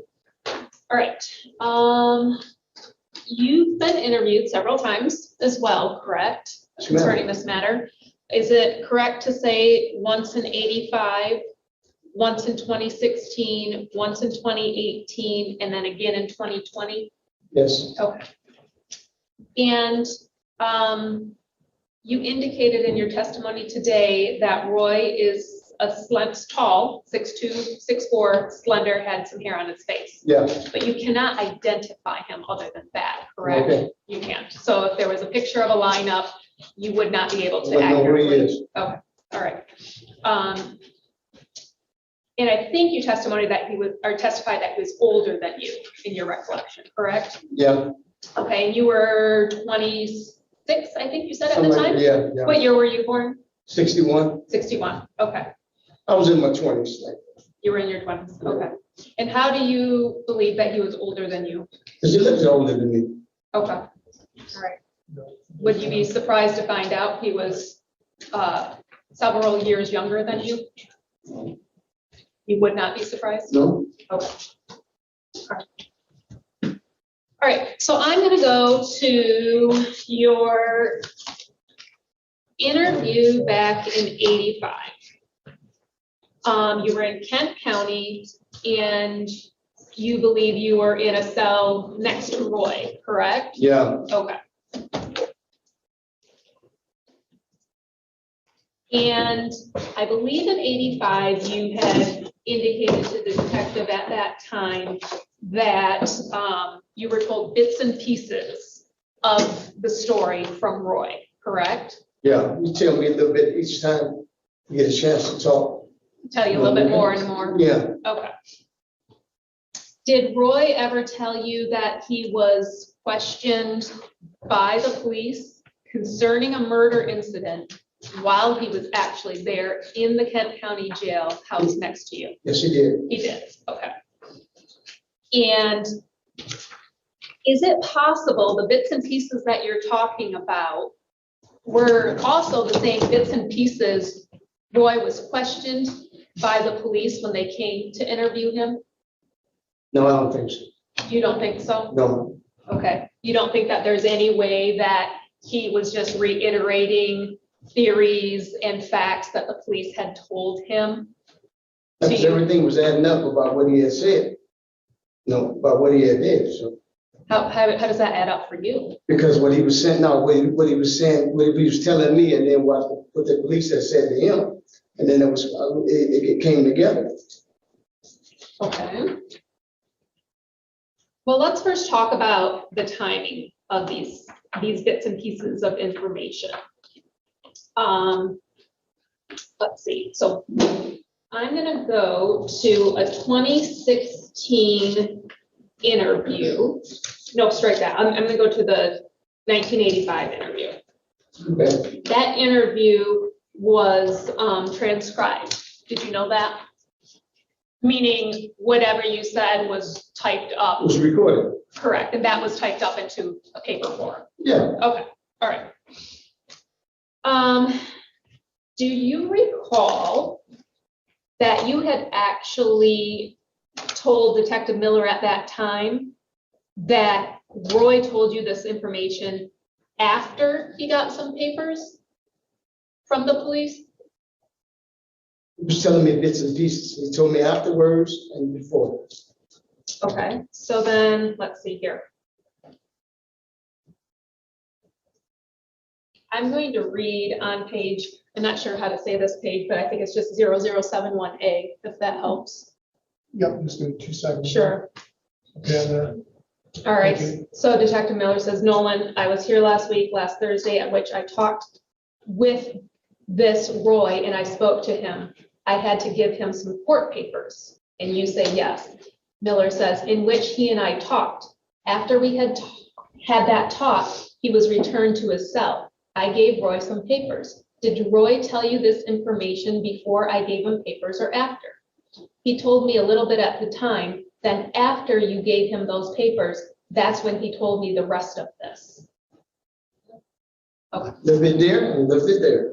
Okay. Each time. So isn't it true that the bits and pieces where you're saying that he is alleging he committed a crime was after Detective Miller came and talked to you? No. Or sorry, talked to Roy? No, he was telling me a little bit here, a little bit there, a little bit there, a little bit there. Each time we got a chance to talk. Okay. And you recall the preliminary examination in 2020, correct? Yes. Okay. And in 2020, I'm going to go to page 79, line 19. And the question to you was, okay, and did Roy tell you about this murder of the white man in the Trans Am before or after some police officers came to visit him? Remember you told us some police officers came to visit him and then he was talking to you about, you know, they came to see him? And the answer is, I was. I'm not mistaken. I'm not for sure. Okay. No, it has been so long, since 85 until, Oh, sure. yeah, it's been a while. You So know, why do you know today then? A couple years after then that, that it was. as time got going on, we got to talking, I started remembering things and things started coming to me. See, one thing I've learned about life, ma'am, you know, you don't forget things, you may fail to recall. And things start coming back to me. Each time we was talking, it was like yesterday. Well, and then to be fair, further on down, after you're saying you're not for sure, you did confirm, and on page 80, line 11, the question was, did he tell you about what he did? And the answer, he told me before they came in and seen him. Yeah. Okay. Yeah. So do you see how that's difficult to wrap our heads around where So- you're, wait, hold on, where initially you said somewhat after, then before, and then after, and it's kind of, your story is inconsistent. Okay, I can understand what you're saying. But let me say this here. He was telling me a little bit each time. He told me before they came to see him, then he told me after they came to see him. So I told that to the officers also.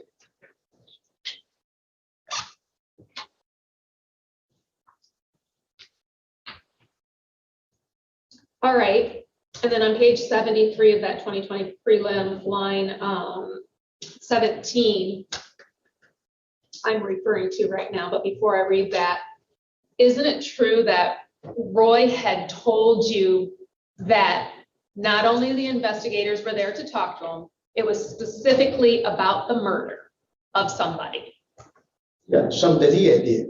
Okay, all right, and then, so does this accurately reflect, or do you recall this conversation then?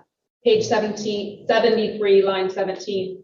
Okay, the question is, okay, in terms of your conversation with Roy, did he explain to you what the investigators were there to see him about? And you say, yeah, he said it was about a murder. Yes, he did. Okay.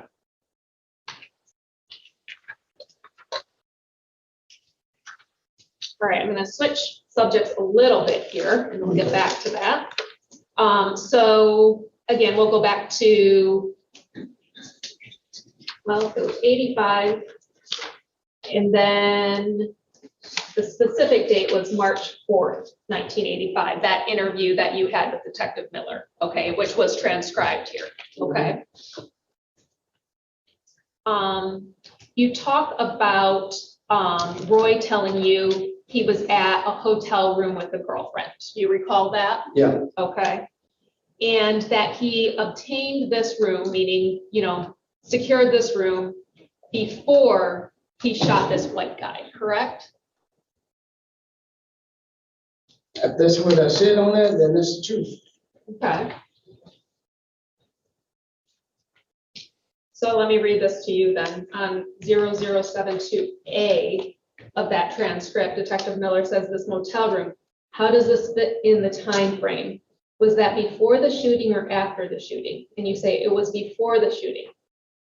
And then Detective Miller says, how does you mentioned earlier in our tape today, his girlfriend knew about the shooting because he was covered with blood and mud. And then your answer was, yeah, he came back covered up with blood and mud all over his clothes. And then Detective Miller says, and so I guess I'm assuming that the motel room was obtained before the shooting, and your answer said yes. Yes. Correct. Yes.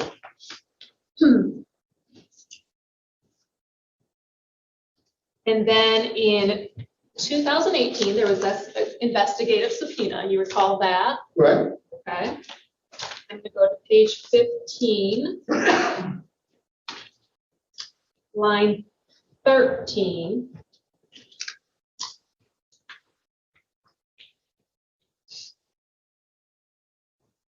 I'll strike that, not that one.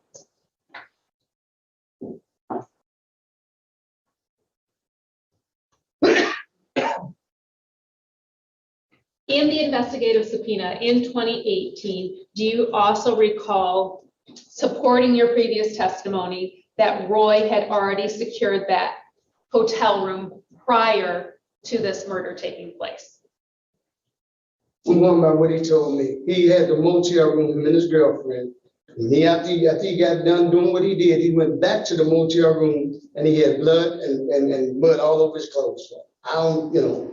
Okay, so I understand you're saying that is what he told you, but is that the same sequence of events that you told the detectives and the police throughout the years? Yeah. Every single time? Yeah, I mean, Okay. he told me that they had the room. When he got back to the room, he had blood and mud all over his clothes. So, Okay, yes, I know that's where him and his girlfriend was. So I don't know where it was, what town, I don't know none of that. I just know that he went back to the motel room. okay. Do you know where this white guy resided? No, I don't. You don't, okay. All right. I'm gonna go to page 23, line 8 Of which document? of the 2018, You said page 20. 23, line 8.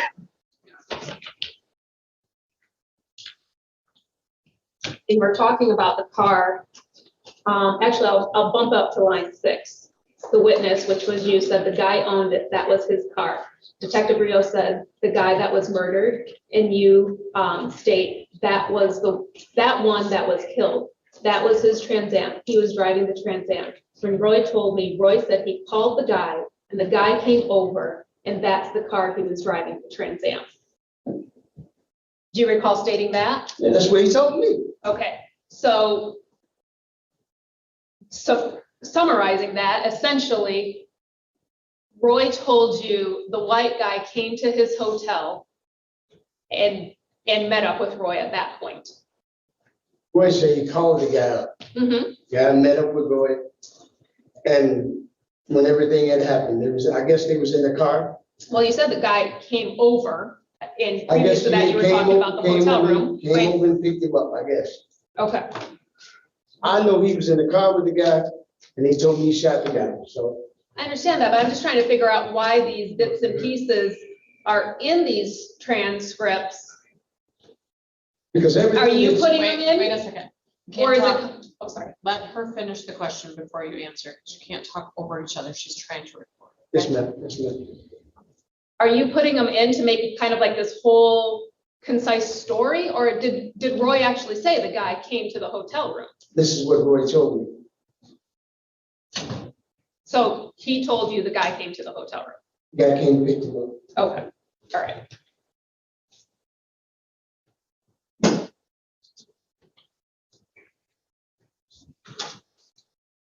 All right, and then I think you testified previously that Roy had told you that he shot this white guy 5 to 6 times, correct? Yeah, All right.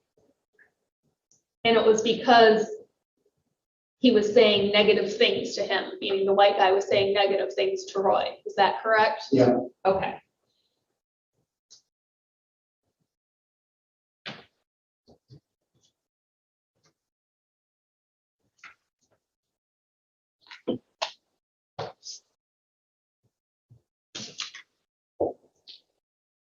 All right, and then you testified earlier, and the figures have changed, but not significantly, but that Roy told you he got about $37,000, Yeah, correct? yeah, And I believe at one point you said 30 to 35, and one point you said 35 to 37,000, but yeah. right in that price range, right? yeah, yeah. All right. And you testified earlier saying that you believed that, correct? Yeah, but it was kind of, to me exaggerated, but yeah. Okay. And you also testified, or sorry, strike that. You also, when you were interviewed by the police back in '85, you stated that this car blew up and he had to call a tow, correct? Yeah, yeah. Okay. And did he say where that happened at? No, he didn't. He didn't, but he said that the engine blew up. Engine blew up, yeah. Okay, so the car couldn't be fixed. It was, well, aside from getting a new engine, correct? Right, right. Oh, okay.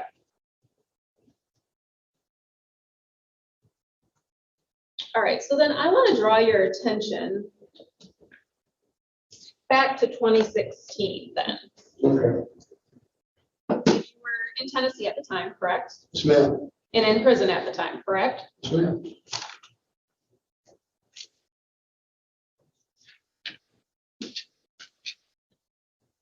And when you were asked about this conversation that you had with Roy, you stated over and over, I don't remember a thing, correct? Right.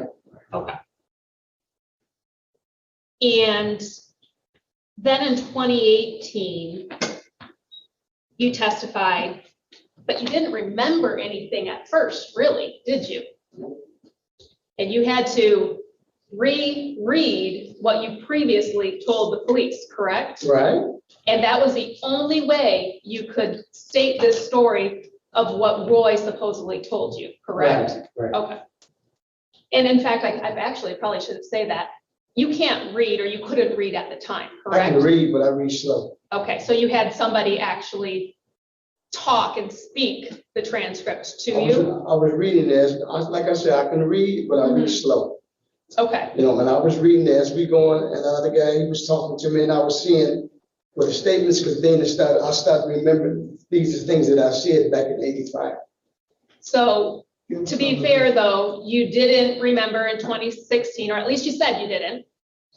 And then you didn't remember in 2018 until you read what you previously said in '85, correct? I didn't say 2018, I said 2016, because I didn't want to be bothered with the case. And in 2018, you couldn't remember the Certain conversation you things I had. couldn't remember, but Sure. not everything. Well, the big things though, correct? I'm not gonna say the big things or the little things. Some things I couldn't remember, and some things I could. Okay, but in 2018, you couldn't remember anything and you couldn't testify to anything until you read what you said in 85, correct? Yeah. Okay.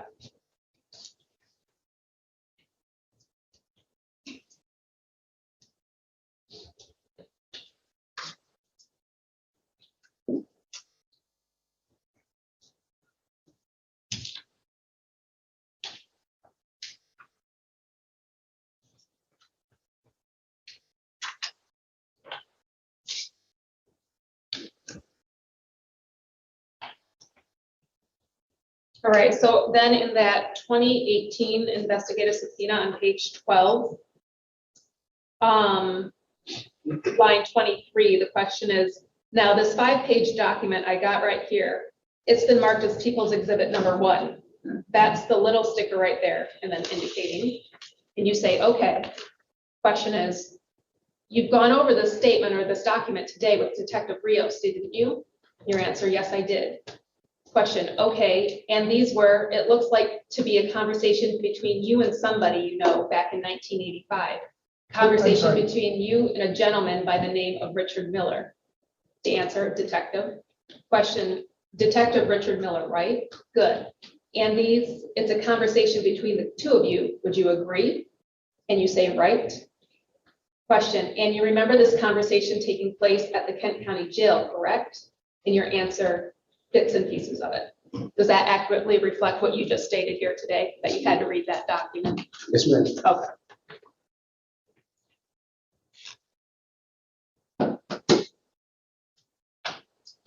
And were you given that document to take with you? No, I wasn't. No.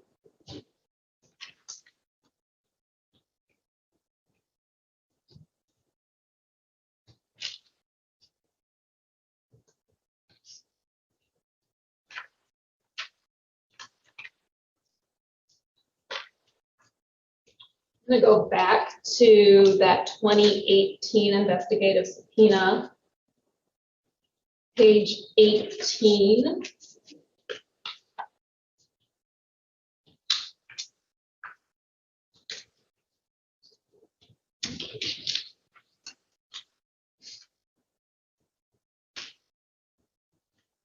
Isn't it true that even though you were given that statement that you were interviewed by, that transcript back in 85, you still had a difficult time answering questions that were given to you in 2018?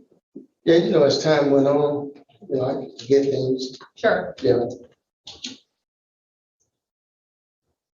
I'm gonna read starting on page 18, line 23. The question, right, okay, and did Roy tell you what he did after he shot this man 5 or 6 times? Answer, yeah, I'm trying to remember. I think he, and then going up to page 19. Question, the man died, right?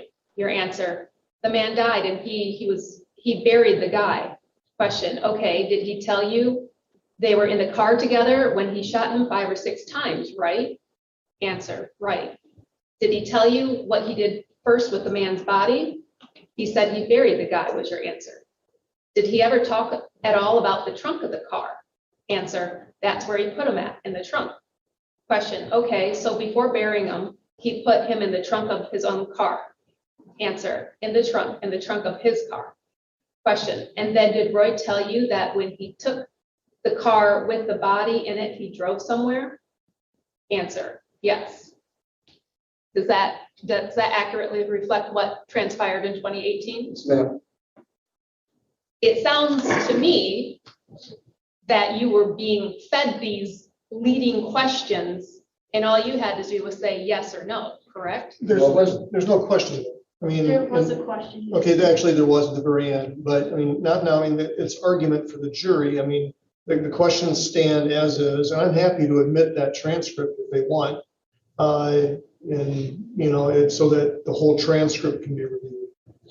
Well, can't y'all get the transcript saying, Right. I wasn't lying with Right, those. right, right. Like, Get the judge's transcripts. This is a whole lie. Ms. Smulders, do you have a response to the objection? Well, I was just thinking of a different way to answer it, and I have to regain my Yeah. stream of thought real quick. All right, But, I'll have you rephrase. okay.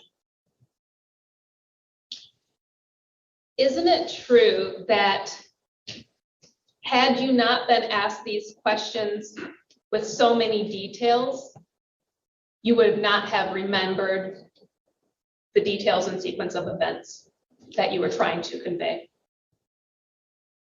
I can't say that's true. You can't. I can't. Is it true that that's what happened though in 2018? No, I don't think so. And you don't think that these were leading questions then? No.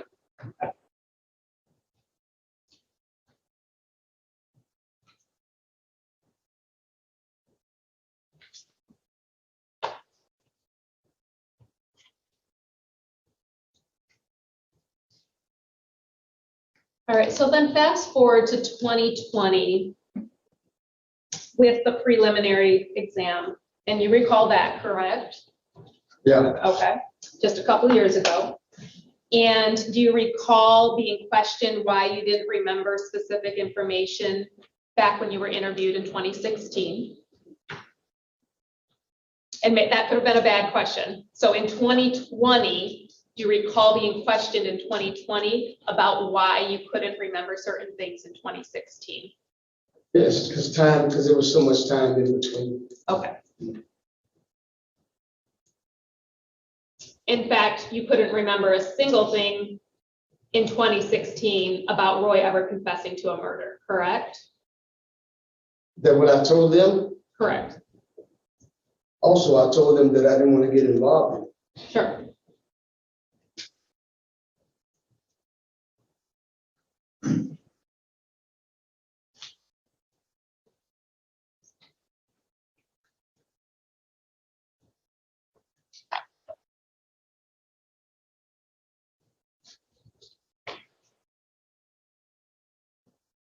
And you admitted in 2020 that you again had to read what was given to you back in 85 Yeah. to recall what was happening in 2020 even, Yeah. correct? Yeah. Okay.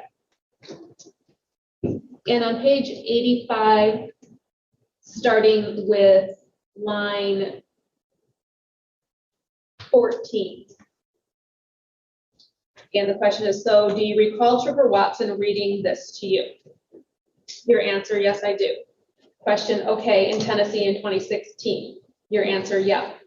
Okay, and he read the whole thing to you that you believe? Your answer, word by word. Question, okay, did he give you a copy to look at while he read it to you? Your answer, yes. Question, okay, so you had a copy and he had a copy. You recall that? Yes, ma'am. Your answer, right. And then the question, and he read it to you. And your answer, I can read, but very slow, correct? Yes, ma'am.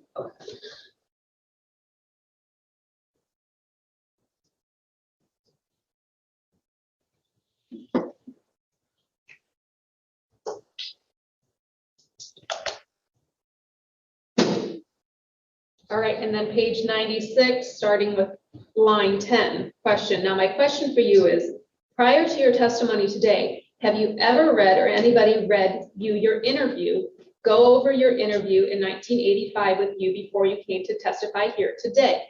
Your answer, yes, sir. Question, when did that happen? Your answer, yesterday. Question, okay, who did? Your answer, officer. The officer right here, then indicating something. Question, Detective Rios here? Answer, Detective Rios. And then, okay, did anybody go over, and I'm not going to go through the whole transcript, but you testified on August 13th of 2018. Did anybody go over that testimony with you? Answer, yes, sir. Does that accurately reflect what happened, what you testified to in 2020? Yes, ma'am. Okay. Again, then, in sum, the only single time you remember Roy telling you something about a murder was in 85, correct? 85. Janelle. Well- Each time, can I say something? Sure. Each time that I thought about it and things was brought to my attention, I remember bits and pieces as time went on. Let me ask you this way then. The only time you remember without any extra assistance to refresh your memory was in 85. Correct? Yeah, Okay. So 2016, you couldn't remember, 2018, you couldn't remember, and even 2020, you couldn't remember, correct? now, can I say I something? rise to object, and here's why. He didn't say he couldn't remember in 2016. What he said was, he didn't want to have anything to do with it. That's what he told Rios and Watson when he interviewed the Tennessee Department of Corrections. So she's mischaracterizing his previous testimony. Well, I think the testimony was, he said, I don't remember any of that. Correct. He has explained that the reason he said that is because he said he didn't. Because I didn't want to have anything to do with the I case. think he But did I- say he didn't remember. I want to see him read it right now. Court's He can't going read to it right. deny, court's going to deny the objection. You may go ahead. Thank you.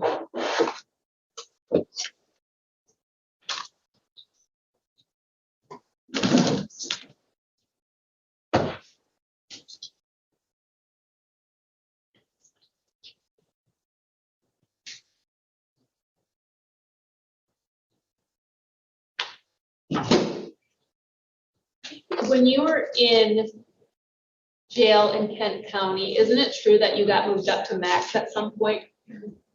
Yeah, Isn't it true that that was during the time when Roy was there? I think he came up there when I was there. When you were in max? Yeah, me and my brother. And isn't that true that that would prevent you from being next door to Roy in the lower level that you had indicated? No, we came out at the same time. He was locked next to me, and I was locked next to him. We would see each other in the back of the cells, and also when we come out in the day room, we can see each other. And I'm not sure the policies for the day room and whether or not you have those privileges when you're in max. I'm not but- mistaken, I'm not mistaken, it was 23 and 1, so we get 1 hour out. Mhm. Rest of the time, we locked in our cell. But if you're in max, if you're looking at that diagram there, isn't max area away from the lower area, not adjacent? No, we come out. And everybody on that side, where I'm at, come out at the same time. Then we got the phones up there, we got the walk away right there, where we can go up front, talk and walk, or get on the telephones, share commissary, talk, play cards, we can do all that. But that other side over there, the high end, they be locked in, but we can go over there and talk to them. Because that's why I used to go talk to my brother, because he was on the other side. The other side of the high end, Yeah, can you point to where that is? the high end is over here. Okay. So where it says lower, essentially, Right. that, okay. I was a But bit confused. we're going up. Sure. Right. So if you're in max and Roy and your brother were in lower, how do you guys communicate by adjacent cells? No, I was in lower. Roy was in lower. I had just asked you previously if you were in max and you said yes. And Max, let me explain to you. Can I explain this? This is Max. All this here. All this is Max. This is the lower area. But we in Max. We come out sometime and get to be on day room, be on red, and then they be locked in. But we can walk over there from out in the day room and go over there and talk to them. Or we can talk to them in our cell and they cell. We still can talk to them. Well, and that's what I guess I'm getting at. So I guess I'm still confused, but I'm gonna let that go. So you still maintain you were either in 4 or 5, correct? Yeah. All right. And never been, well, I've been in prison, but not there as an inmate, but what you see in movies, okay? I'm sure you've seen this in movies where people can talk to each other across the hall, you can hear, Yeah, it's et cetera, okay? Yeah. How is it that nobody around, so let's just hypothetically say you were in 5, Roy was in 4. How did no one in, I'm sorry.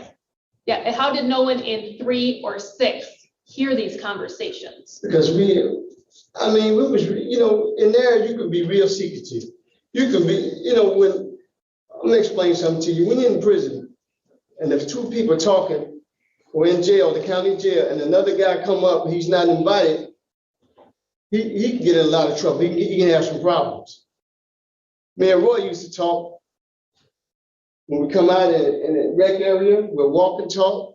In the cells, we'll talk. We shared a lot. Mhm.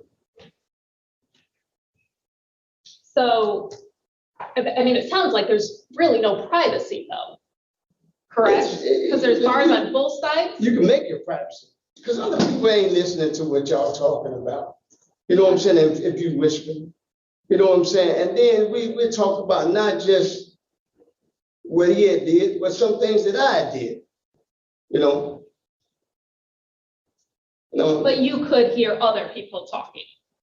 Yeah, if you be quiet. You Have see, you a lot heard of other- times, but see, a lot of times people be talking, everybody be talking to their neighbors next door, talking, hollering at guys across the hall, this and that. Sure. And then if you and him just talking, ain't nobody listening to y'all because they talking to somebody else.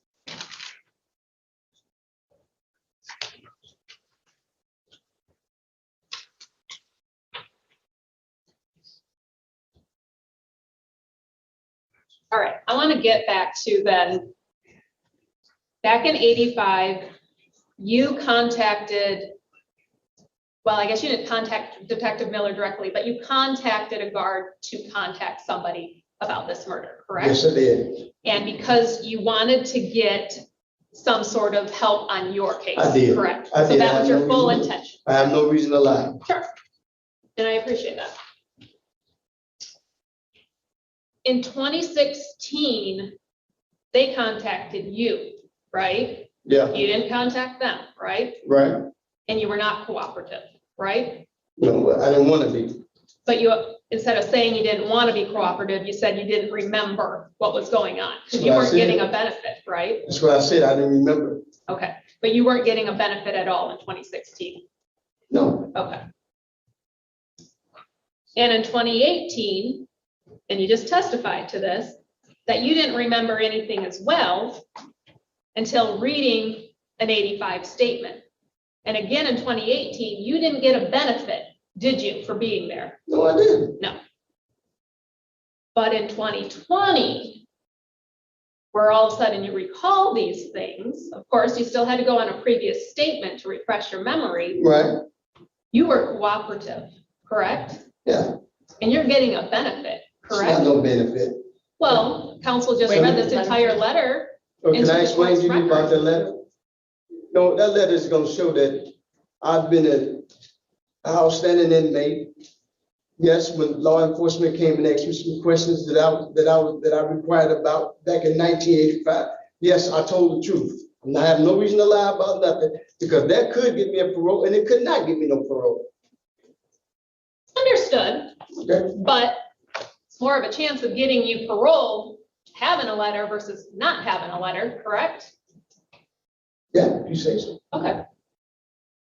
So do you see how that picture is painted? Where the Yeah. only times you've been cooperative and or remember are the 2 times when you're receiving a direct Ma'am, I benefit? understand No, what no, you're saying. no, no, I'm gonna rise to object. That's not what the testimony's been. I would sustain the objection. That is not, that was a mischaracterization, I think. Ms. Smulders, you can rephrase the question. So I guess to sum up, you're hoping to receive a benefit and you hadn't agreed to be cooperative prior to requesting that letter, Can I correct? say something? Well, is that fair? You have to answer the question. If you don't know the answer, then you don't know the answer. Yeah, repeat that again, ma'am. So when you came in 2020, prior to you even getting on the stand and testifying, you had requested a letter of cooperation. Yes, ma'am. Correct. Yes, ma'am. So prior to testifying in 2020, prior to you cooperating, you requested this letter, correct? Yes, ma'am. Yes, ma'am. Okay.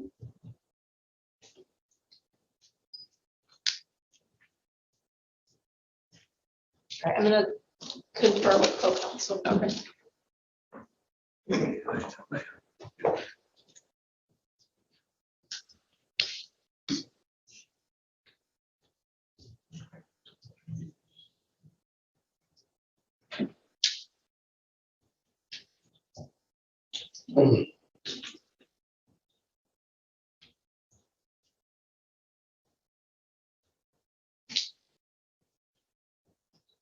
I don't. A redirect? Yeah, Joe, please. Can you just a minute here if I can?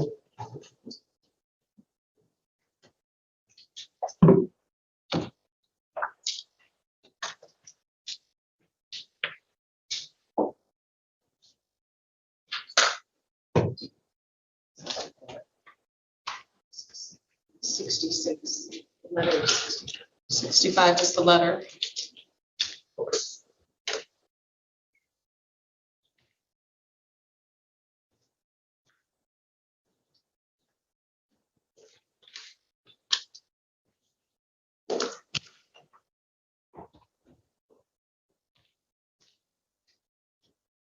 Mr. Gann, it's been suggested that your memory in 2016 was why you told Detective Rios and Trooper Watson that you didn't remember anything from 2085.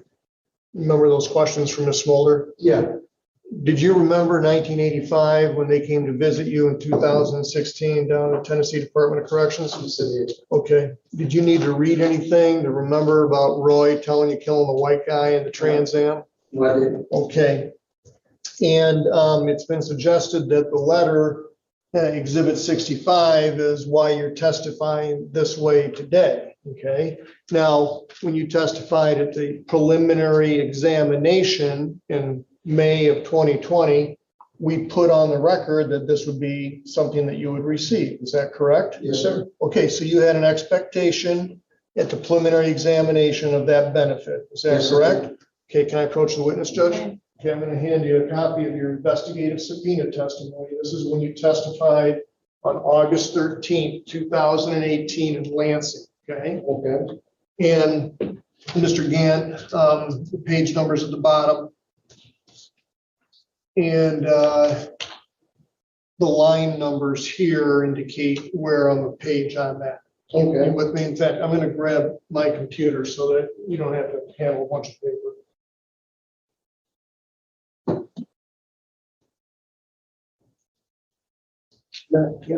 You can. Yes, ma'am.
On page 11 here, in your investigative subpoena testimony, you were under oath here, is that correct? Yes, sir. Okay. Starting on line 7, question, were you asked these questions and did you give these answers is where I'm going. Question, okay, in that conversation, You were an inmate in the Kent County Jail in 1985. Answer, correct. Question, in the conversation, who did you have conversations with? Answer, a guy named Roy. Question, what did Roy look like back in 1985? Answer, he was tall, slim, a mustache that I can remember. Question, right. And when you say tall, I mean, how tall? Answer, taller than me, I'd say about 6'3", 6'4", something like that. Were you asked those questions, and did you give those answers back in at the investigative subpoena in 2018? Yes, I did. And that's before that letter was even asked for or contemplated, is that correct? Right, sir. Right.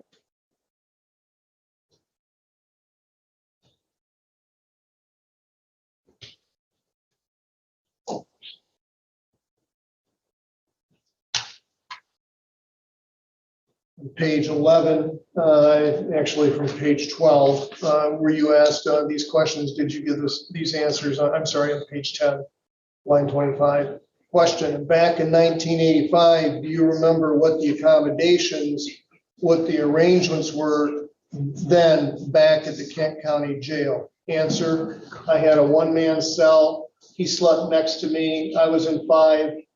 I think he was in 4. Question, cell 5 and he was in cell 4? Answer, yeah, I think I was in 5 and he was in 4, something like that, but he was right next to me. Were you asked those questions and did you give those answers? Yes, I did. Okay. Did we have this back in 2018 when you testified there? No, Okay. Were you shown any jail records, any visitor logs, any things like that when you testified there? no. Fair enough.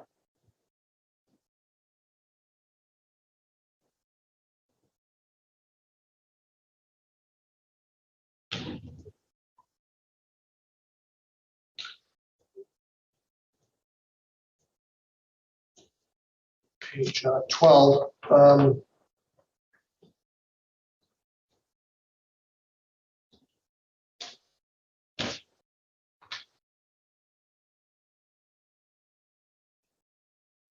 Line 1, where you asked this question, did you give this answer? Question, and what kind of things did you and Roy talk about? Answer, well, we talked about a little bit about our past and things we have done, and he told me about the homicide he committed. Did you give that answer to that question? Yes. Okay.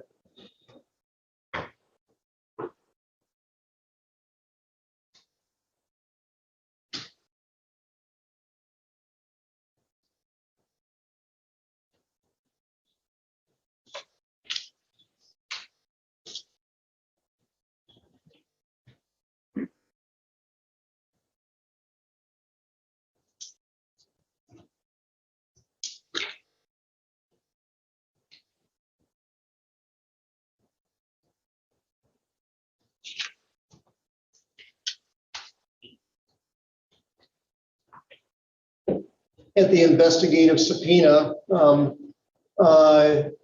you were asked about the transcribed statement that you made that was recorded with Dick Miller. Is that correct? Yes. Okay, and I'm going to, on page 13 here, line 16, where you asked this question, and did you give this answer back in 2018 about your 1985 statement? Question, in terms of what this 5-page document here that you have gone over today, is there any part of the document that you disagree with, that you think that didn't happen, or no, that's not what I remember? Answer, no. Was that your testimony back then? Yes. Okay, now this proposed exhibit 66 here, you agree that's the transcript of the interview between you and Dick Miller on March 4th, 1985. Yeah. And, it's Miller and Gant, the names, and then what each person said. Is that correct? Right. Judge, I'm going to move for admission of proposed exhibit 66, this 5-page 1985 statement under Michigan Rule of Evidence 801D1B. 19, what is it? 19. This is exhibit 66. It's the March 4th, 1985 edited. Any objection? court would admit exhibit 66.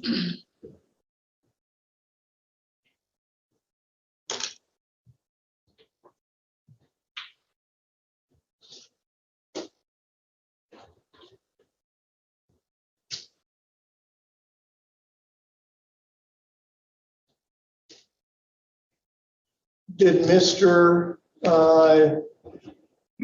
Roy tell you where the motel was that he was talking about? What city it was in? No, he didn't. Okay. I'm going to show you your testimony here on page 15, your investigative subpoena testimony.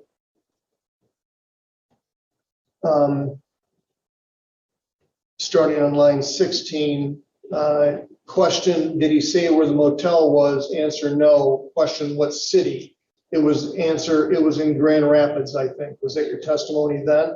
Yeah, Okay, I know you say you think it was in Grand Rapids. What made you I'm think? not for sure, because, just because we was housed in Grand Rapids, because we was locked up together in Grand Rapids. I got it.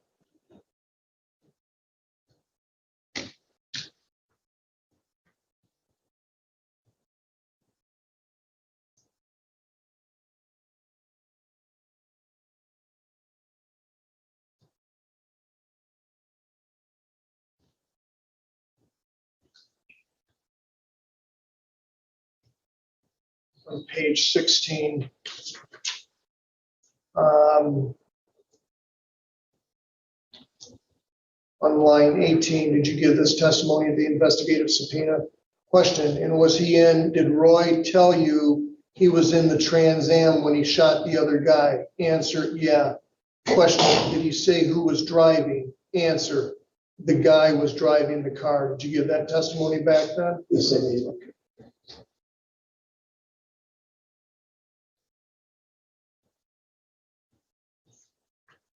And this all before that letter was contemplated, is that right? Yes, sir. Okay.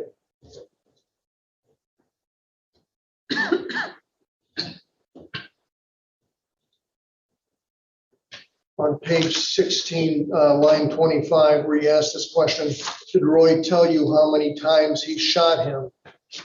Page 17, line 1, answer 6 times, 5 times, 6 times. Question, did Roy tell you what the guy's reaction was after he shot him the first time? Answer, yeah. He said the guy raised up and said, motherfucker, you shot me. The guy got mad and cussed at him, and Roy shot him the rest more times. Did you give that testimony too? Yes, I did. Okay.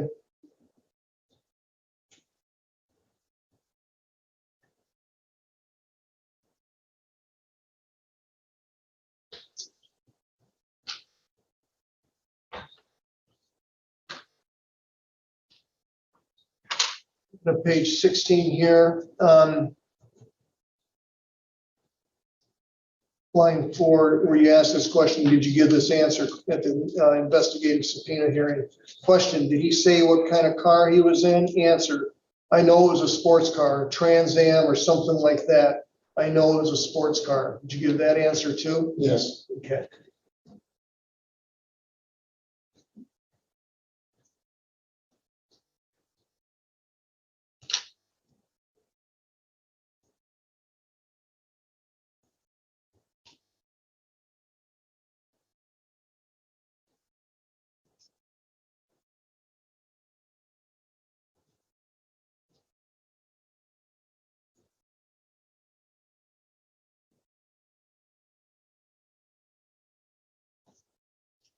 Page 19.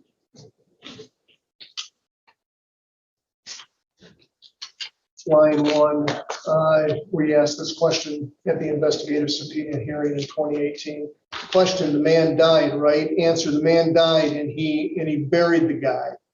Was that your testimony back then? Yeah. Okay. And then on line 8, question, did he ever talk about the trunk of the car? Answer, that's where he put him in the trunk. Was that your testimony? Yeah. Okay, that was in 2018, right? Yeah. Okay. Line 16, were you asked these questions? Did you give these answers? That's page 19 of the same transcript. Question, okay, and then you said that he buried the body? Answer, yeah, he said he buried the body on his property. He said they'll never find him, they'll never find the guy, so question, right. I think you told Detective Miller in 85 that he was buried on private property that would never be developed. Is that answer right? I think that's his property. Did you give that testimony there? Yeah. Okay.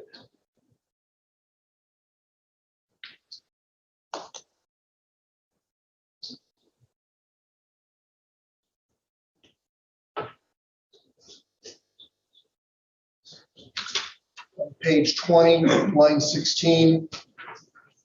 Did you, were you asked this question? Did you give this answer? Question, Roy told you that he called a tow company? Answer, tow truck. Yeah. Did you give that testimony too? Yes, I did. And again, that's before the letter. Is that correct? Yes, it was. Okay.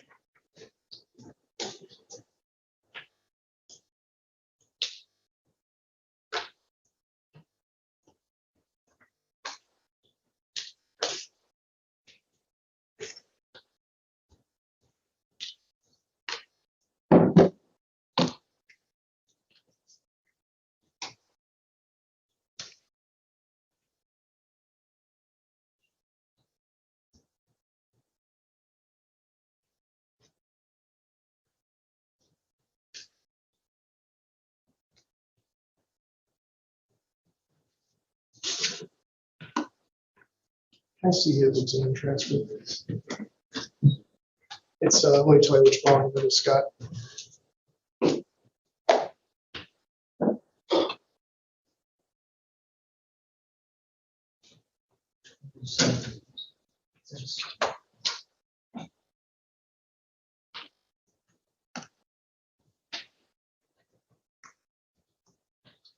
It's 4. Volume 4.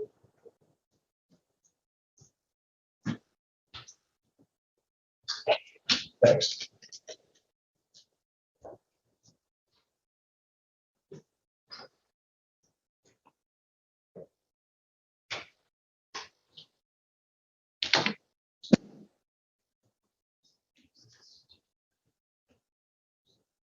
Hey, let me back out for a minute, Mr. Gant.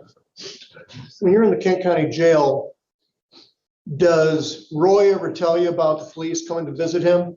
Yeah, Okay, what does he say the police were there about? he came and talked to him about a murder. Okay, was it the murder he'd been telling you about? Yeah. Okay, did he tell you anything else about the meeting with the police? Yeah, he told me that he said they didn't have nothing on it. Okay, Didn't prove that. okay. Did he say why the police came to visit him? Yeah, about the murder. And did he, anything else any other details that he provided there or no? When I say they came and seen him about the murder, and that's, I don't remember. Okay.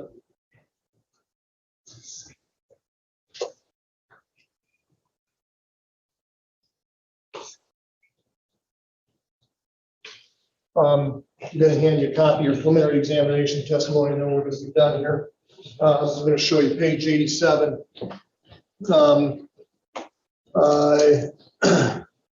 Take time.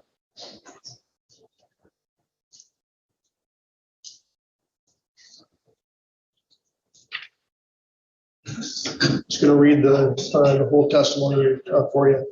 On this page 87, starting on line 2. Question, and he read it to you? Answer, I can read, but I read very slow. Question, slow. Answer, yeah. Question, okay, so you guys went over it together. Answer, yeah. Question, all right. Answer, and I understood, because I remember the things that I was saying that I gave that information to the detective back in 1985. That's your testimony at preliminary examination? Yes, it is. Okay, that transcribed statement that you gave, I mean, the recorded statement that you, when Detective Miller interviewed you, did you tell him the truth about what Roy told you? Yeah. Okay. And if you'd gave me that, I could have read that. I read, but I read slow, but I can read. Oh, yes, sir, I know. No, I believe you.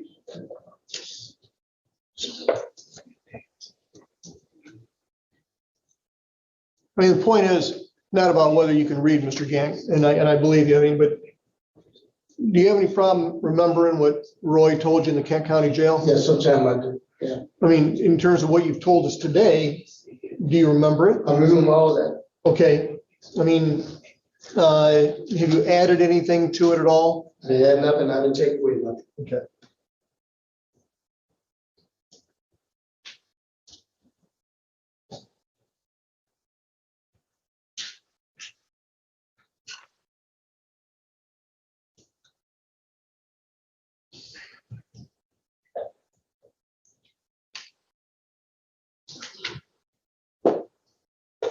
Okay.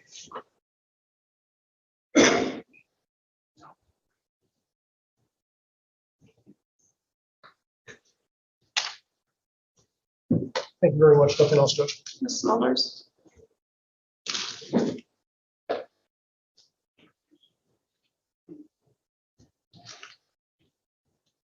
All right, you were just asked that if you had any trouble remembering anything today, correct? And you said no, right? I think personally that the word remember, and I'm using air quotes, is being used very loosely here. I want to know the difference between an independent recollection of what you recall Roy directly told you versus an assisted recollection of what you recalled you told the police. Do you see the difference? I know what you're saying. And I want to read something to you then. Okay. And it's at that 2018 investigative subpoena. And counsel asked you a number of times, everything you testified in this was before you requested that letter in 2020, correct? Right. And you said yes. Yes, ma'am. But before you got into any sort of direct examination in 2018, do you recall being told kind of the rules of procedure, kind of, nothing that detailed the case? Do you recall that? What, someone telling me about the case?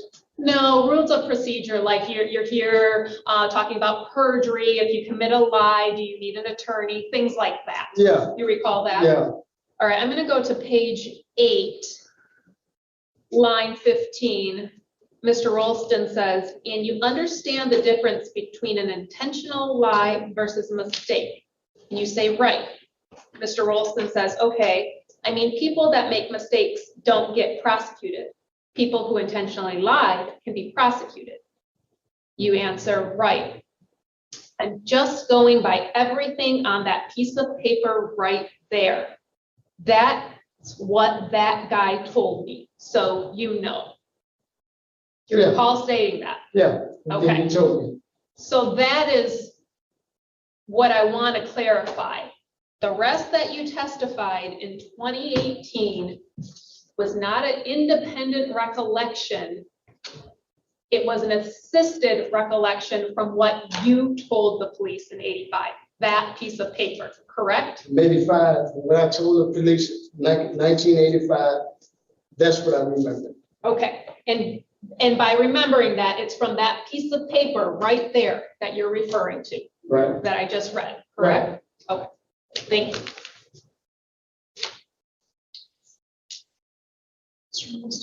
Yeah, okay, Mr. Gant, that piece of paper, I mean, was the subpoena that you received for the investigative subpoena hearing. Right. And there were rights on that subpoena we were going over, is that correct? Right. Okay. And I mean, just to, hit them real quickly here.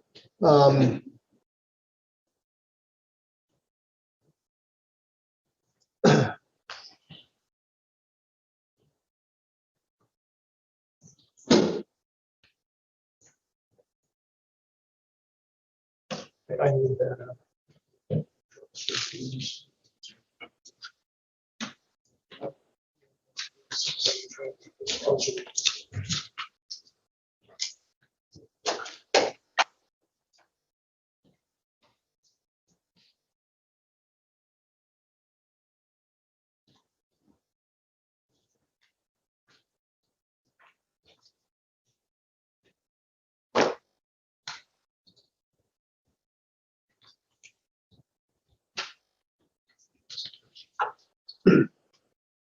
Okay, on page 3, I don't know if you need glasses to read that. Where are we at? Page 3 of the investigative subpoena testimony. And the piece of paper is what I want to focus on. Okay, on line 19, Mr. Gant, you were served a subpoena to appear today, and you've honored that subpoena. We thank you. I'm going to show you this document here. Does this look familiar to you, a subpoena? And is this the document you received? Line 24, yeah. So we're talking about the subpoena at the investigative subpoena hearing at this point. Right. Okay, in that subpoena, we go on to talk about it was authorized by a judge. You can, you have a right to object. You have the right to have counsel present. And that's all on page 4. Going to page 5.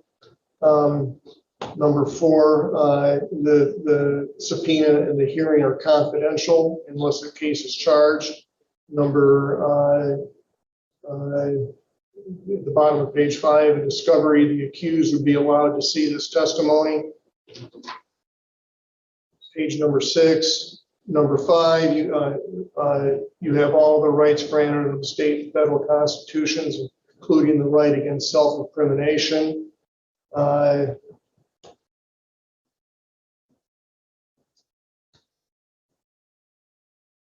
We talked about on page 6, line 18, and under our constitution, both state and federal, I can't make you incriminate yourself.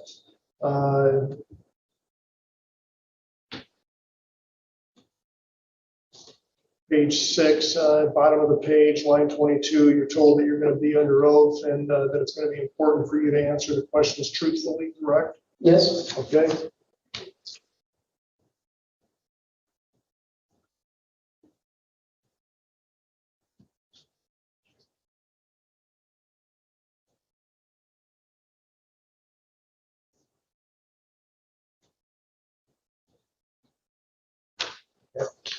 So my point in going through all that with you, Mr. Gant, is that was the subpoena that was being referenced in the hearing that Ms. Mulders was just talking about. Is that correct? Yes, sir. Okay. Do you need any assistance in remembering that Roy told you that in 1985, while in the Kent County Jail, a man named Roy told you he killed a white guy in a Trans Am by shooting him several times from inside the vehicle, took the vehicle, took his money, and took his marijuana? Yeah. Do you have any problem remembering that? No, I don't. Okay, thank you very much. Nothing else, Judge. Ms. Mulders? I guess I didn't read far enough, but you're sitting here saying that when I read about that piece of paper, you previously said you were referring to the 85 statement, correct? Piece of paper. What I had just read from 2018, where 2018, page 8, I'll reread it, says, and you understand the difference between an intentional lie versus a mistake. Right. You say right, okay? Right. And then Mr. Olson says, okay, I mean, people that make mistakes don't get prosecuted. People who intentionally lie can be prosecuted. You say right.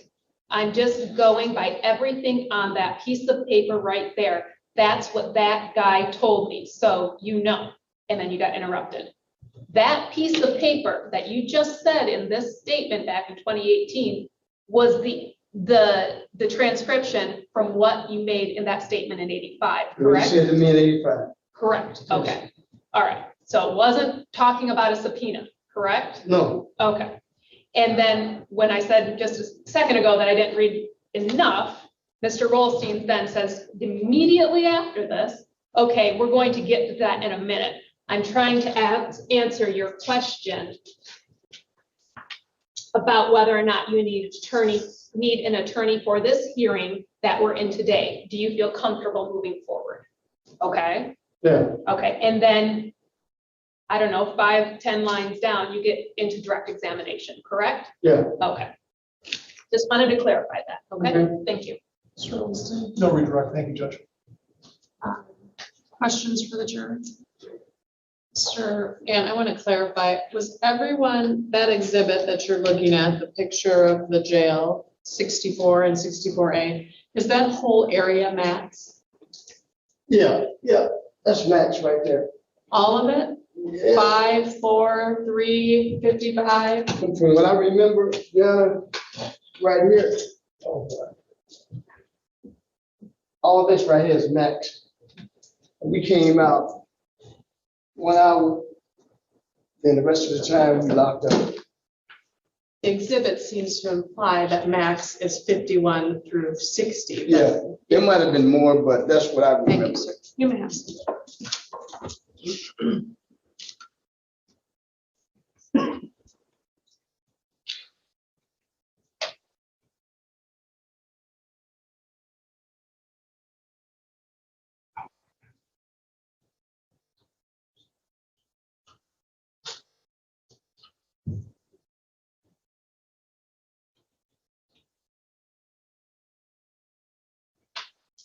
Have you been asked to testify in other cases about discussions you have had with other inmates? No, Do you remember a lot of stories told to you by inmates over your time in incarceration? yeah, Can different inmate stories get mixed in your memories? no, Is there something about this inmate story that sticks out versus others that you've heard? yeah, What's that? kill the guy. Would claiming to kill someone give an inmate more respect among other inmates? Depends on what the situation may be. Would you or your brother be allowed to eat or have recreation out at the same time? No.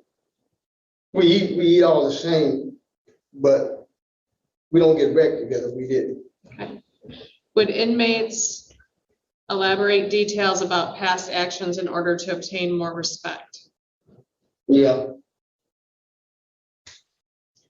Have other inmates told you about their past actions? yeah,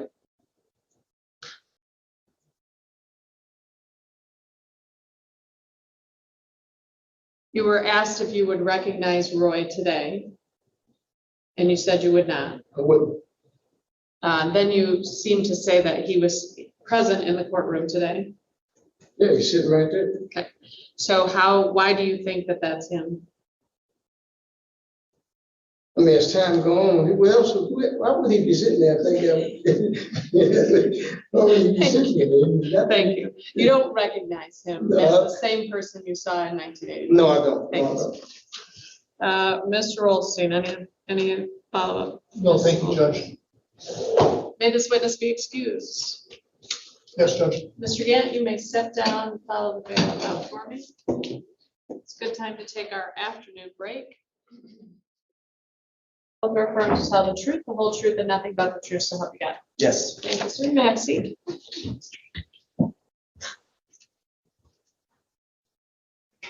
Good afternoon. Good afternoon. Can you tell us your name, please? Scott Nibblink. Can you spell your first name and your last name for us, please? Scott, S-C-O-T-T, Nibblink, N-I-B-B-E-L-I-N-K. Mr.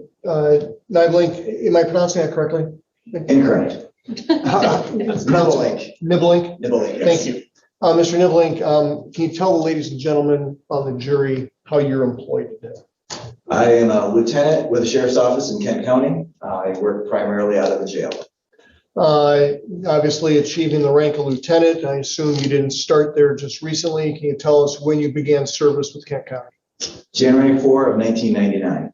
Okay, and you indicated that as lieutenant, you work in the jail, is that correct? That's correct. I mean, can you give us just a flavor of kind of what your day-to-day duties are?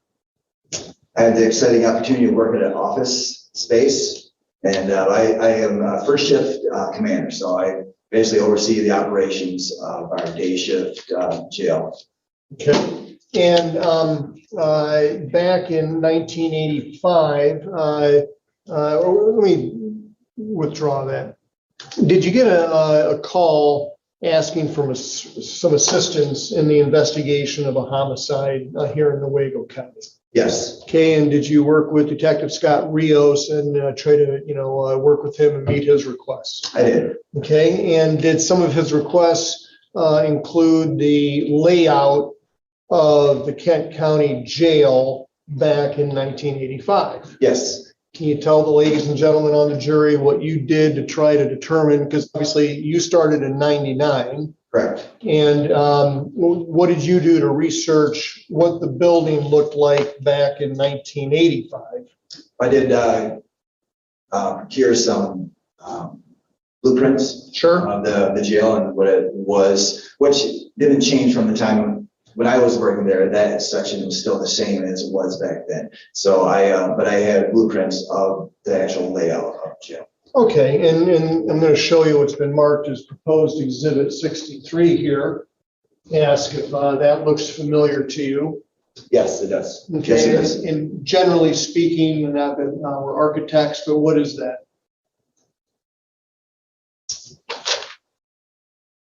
That is the lower floor, which is the H building, G, F, and E buildings that show. It's primarily a little bit of D.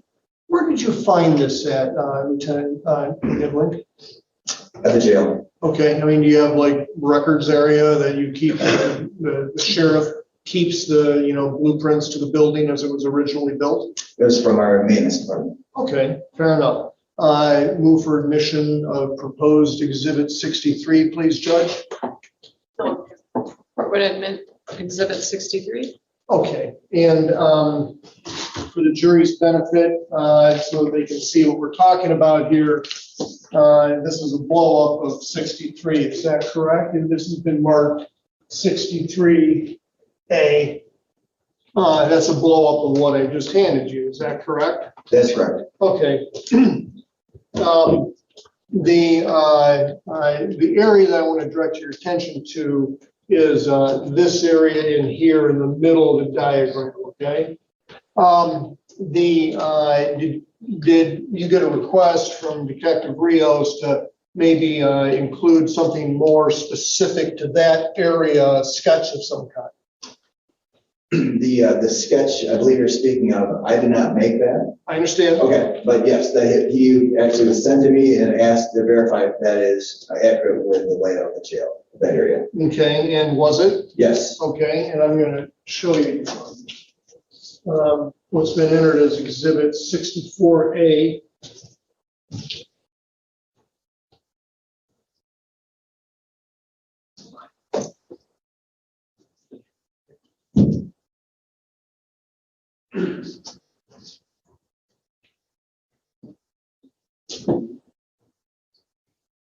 Kind of a blow up of the bigger sketch that shows the whole building, is that correct?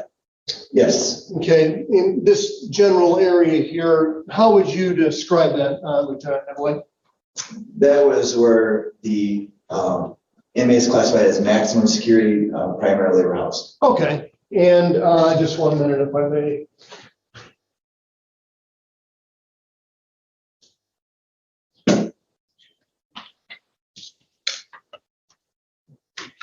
I'm sorry, it's your question, I believe. I may have missed that. That was considered called lower floor.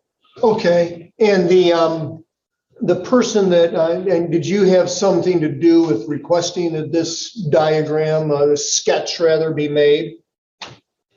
My recollection was that Detective Rios was first in contact with Deputy Kathleen Butts, who was the head of our records division. And I believe she created that, and then Detective Rios contacted me, asked for verification.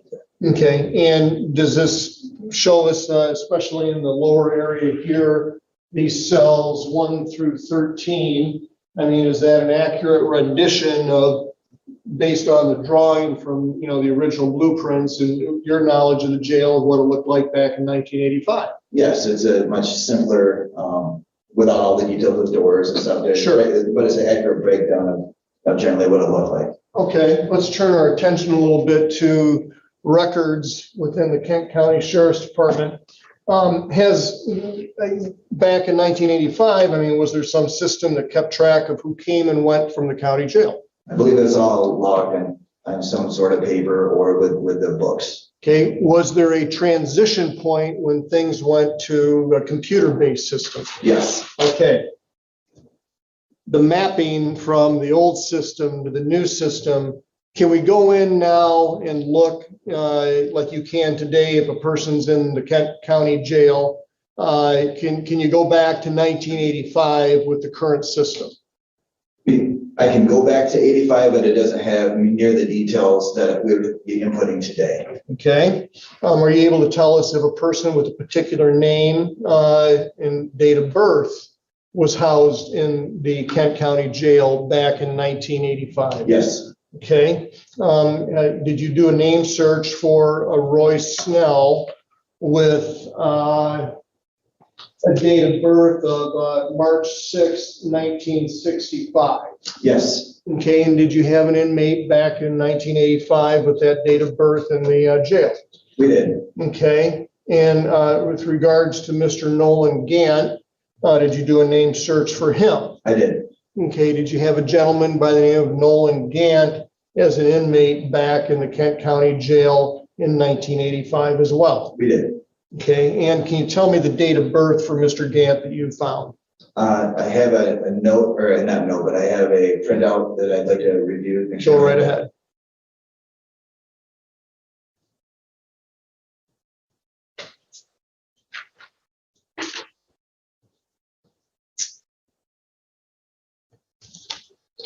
I have a date of birth of 6/30/61 for Nolan Gant. Okay, and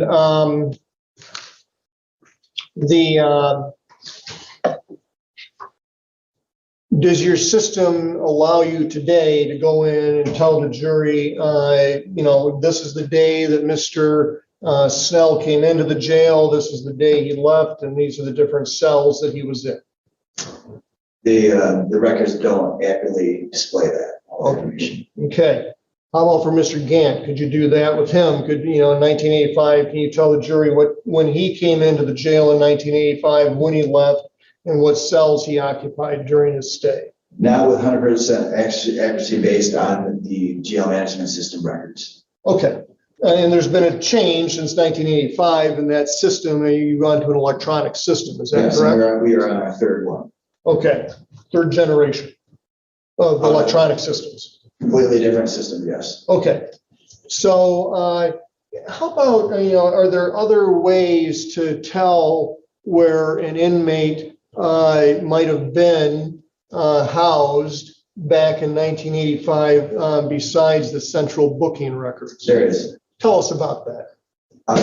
There are still records of visitations that people and inmates were in custody. Someone came to visit. The visiting passes were filled out, and then at some point they were copied and put onto microfiche. Some people call it microfilm now, but that was archived and then we pulled back. And the microfiche is still available today, is that Yes. correct? Okay. I'm going to approach the witness, if I may, Judge. Yes. I'm going to show you what's been marked as, these are 15 different exhibits, so I'm going to sit here with you for a little bit. Number 67, proposed exhibit 67, I mean, just generally, what is this? This is a visiting pass. It would have the date stamped onto it, and then the inmate's name, who the visitor was, and their address, the relationship to the inmate. Then it also show their cell location and an initial of the deputy who processed this, filled it out. And specifically, this is a visiting pass from Mr. Roy Snell, stamped January 21, 1985. Is that correct? That is correct. Move for admission of 67, please, Judge. Court would admit 67. And I'm going to show you proposed exhibit 68 here. Describe what I just shown you there. All right, this is a visiting pass for someone visiting Roy Snell. It appears to be March 11, but it gets pretty grainy. I cannot see the year. Okay. Did you have an inmate by the name of Roy Snell besides any other year? Well, withdrawn. Go ahead. I'm sorry. I did search it, not with the date of birth, and we only had one Roy Snell in our system ever. Okay, fair enough. So move for admission of proposed exhibit 68. Any objection? Court would admit 68. Okay, so, what we see on the left is a Roy Snell visiting pass, January 21, 1985. And on the right, another Roy Snell visitor pass, March 11th, but it's kind of hard to see the year, but you told us that he was only an occupant there once. Is that correct? Correct. Okay. Now I'm going to work through 13 others of these with you. And proposed exhibit number 69 here, and tell us what that is. It's a visiting pass for Roy Snell dated January 28th of 1985. From a different individual, an Arthur Correct. Williams, is that correct? That is correct. And the other one on January 28th was from a Clarence Henderson, is that right? That is correct. Okay. Move for admission of 69, if I could, please, Judge. Objection. Court would admit 69. And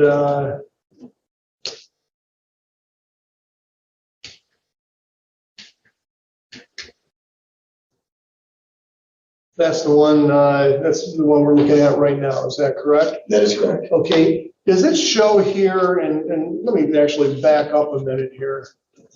On the visitor's pass on exhibit 67 there, does this show where Mr. Snell's housed in the building Yes. and whereabouts? It would be a lower one-man cell number 4. Okay, is that shown anywhere here? Yes. Whereabouts? You're right I'm here. sorry. So, Okay, thank you very much.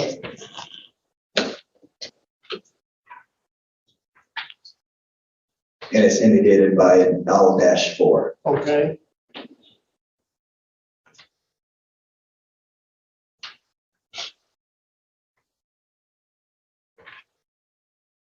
Showing you what's been marked as proposed exhibit 70 here. Does that look familiar to you? Yes. Describe it, what it is I've handed you. That is a visiting pass dated March 28th, 1985 for Roy Snell by, looks like, Clarence Henderson. Okay, And with Roy Snell being housed in lower one-man number 4. okay. Move for admission of proposed exhibit 70, please, Judge. Any objection? Court would admit 70. Okay. Showing you what's been marked here, proposed exhibit 71. What is that I've handed you? That is a visiting pass for Roy Snell from a Arthur Williams. It's dated, I cannot read the date outside of being 1985. Okay, And cell location of lower one-man number 4. okay, he's in L4, is that correct? Correct. Okay, and move for admission of 71, please, Judge. Any objection? Court would admit 71. Okay, that's the one we're looking at right now, is that correct? That is correct. Okay, there's a 1/ and then we can't really read it, and it looks like a stamp of 1985, is that right? Correct. Fair enough. Showing a proposed exhibit 72 here. Can you tell the ladies and gentlemen of the jury what that is? Yes, a visiting pass for Roy Snell dated February 4, 1985, with a visitor name of Arthur Williams and cell locations L4. Okay, move for admission of 72, please, Judge. Any objection? Court would admit 72. And that's the one we're looking at now, I believe. Is that correct? That's right. Okay.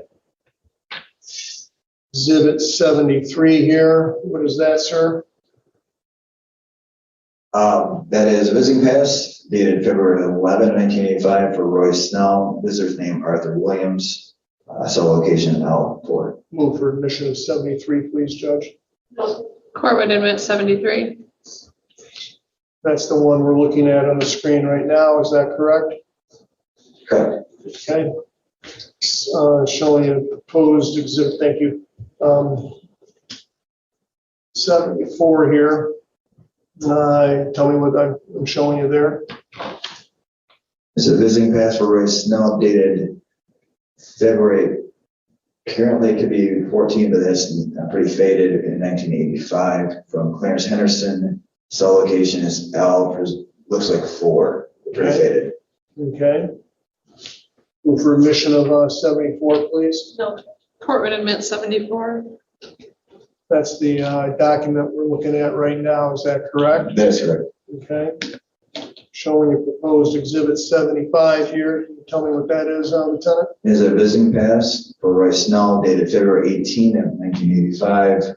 Visitor's name is Arthur Williams, cell location L4. Move for admission of 75, please, Judge. Court would admit 75. Showing you, oh, yeah, thank you. All the help I can get. That's the one we're looking at right now, is that correct? That is correct. Okay, Yes. and showing your proposed exhibit 76 there. Lieutenant, can you tell the ladies and gentlemen of the jury what that is? It's a visiting pass for Roy Snell dated February 18 of 1985. Clarence Henderson is a visitor, cell location of L4. Move for admission of 76, please, Judge. no, Court would admit 76. And that's what we're looking at there on the screen right now, is that correct? Okay. Proposed exhibit 77, what's that, Lieutenant? It's a visiting pass for Roy Snell dated February 25 of 1985 by Clarence Henderson, cell location L4. And move for admission of 77, please, Judge. Court would admit 77. Okay, and that's what we're looking at right there, is that correct? Correct. Okay. People's proposed exhibit number 78, what's that, Lieutenant? It's a visiting pass for Roy Snell dated, it's like February 27 of 1985 by Clarence Henderson, cell location L4. Okay, move for admission of 78, please, Judge. Court would admit 78. That's what we're looking at right there, right? Correct. Okay. And proposed exhibit 79, what's that, Lieutenant? As a visitor's permit dated February 28 of 1985.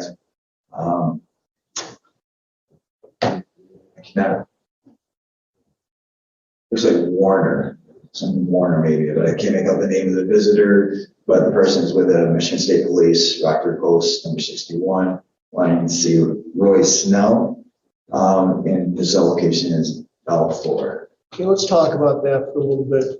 In the jail, is there a difference between visitor passes and a visitor permit? At that time, there was, yes. Tell us about that. A visiting pass would have been a personal visit. Anything that would say visitor's permit would have been a professional visitor, such as a police officer or an attorney. Okay, move for admission of 79, please, Judge. Court would admit 79. Okay. And that's the document we're looking at right now, is that correct? That is correct. Okay. Showing you a proposed exhibit number 80 here. And what's that? That is a visitor's permit dated February 28 of 1985. Looks like Richard Miller from the Michigan State Police out of the Nuevo Post. Wishing to see Roy Snell. And it's faded, but it appears still to be L4. Okay, move for admission of 80, please, Judge. Court would admit 80. Hey, these two, here, that's another visitor's permit right here. Oh, yes, that is a visitor's permit. And then that's that's exhibit 80, Dick Miller's visiting pass, is that right? That is correct. Okay, and these two right here, these are both 79 and 80 are both visitor. The one before, that's another visitor's permit, right? That is correct. And then, and we can see MSP Rockford Post 61 to see Roy Snell, right? Correct. Okay, and the next one is the same thing from Dick Miller, the same date, is that right? That is correct. Okay.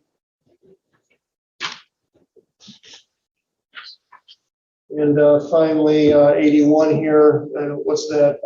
That's a visiting pass dated March 4, 1985. Inmate's name is Roy Snell. Visitor is Clarence Henderson. Cell location is L4. Okay. So from January 21 through, and I'll move for admission of 81, please, Judge. Or would admit 81? So from Exhibit 67, which is dated January 21, 1985, and the 15 exhibits that follow that to this one here, which is Exhibit 81. All of those visitors that came to call upon Mr. Snell on those different dates, he was in L4, is that correct? That's right. Okay, and that's this cell right here, is that right? That's right. Okay.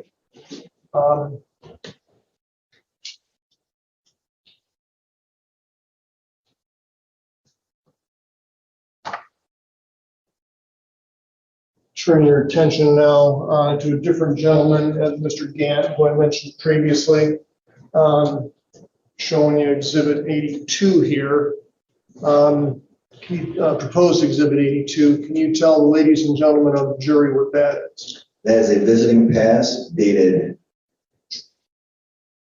February, can't make out the date on this sheet. It's for Nolan Gant. Visitor's name is Carmen Darrell, maybe. Okay. And the cell location is lower 40. Okay, let's take a look at that. Move for admission of 82, please, Judge. Court would admit 82? Where's lower 40 on here? You're right. Okay. Thank you. And you would see I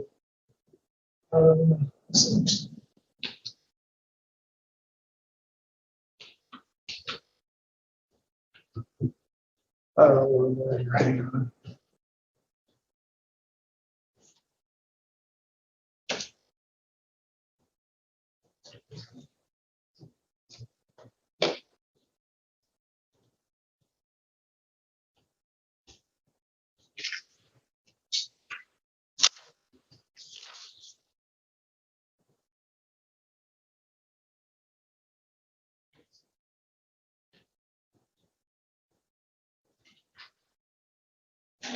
Which number? 82. Okay. Up point. I'm gonna, It's on the screen base. That's what the name is. right. Is that what we're looking at on the screen there?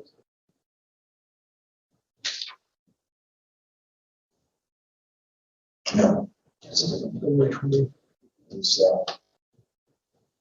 No, you're right. Okay, thank you. I'm going to hand you what's been marked as proposed Exhibit 84. Ask you to describe what that is. That is a visiting pass dated February 27 of 1985. Inmate's name is Nolan Gant. Visitor's name is Carmen Darrell. A cell location of L5, which is lower one man number 5. Okay, that's February 27th, right? That's correct. Okay, this one is kind of hard to read. It says February, he's in L40, right? Correct. Okay, but on February 27th, he's in L5, is that right? That is correct. Move for admission of 84, please, Judge. No objection. Court would admit 84? Okay, hang on here just a second. That's what we're looking at right now on the screen, right? That is correct. Okay, hey, Lieutenant, when people get to the jail, I mean, do they just land in one cell and sit there the whole time until, they finally dispose of their case and move on, or do people move around a little bit occasionally? There is often movement within the jail, different housing locations. Tell the ladies and gentlemen on the jury what some of the basic reasons are why people get moved around. Could be just needed for available space for one area and somebody needs to have it because of food service or based on the needs, whether they need a lower bunk or anything like that.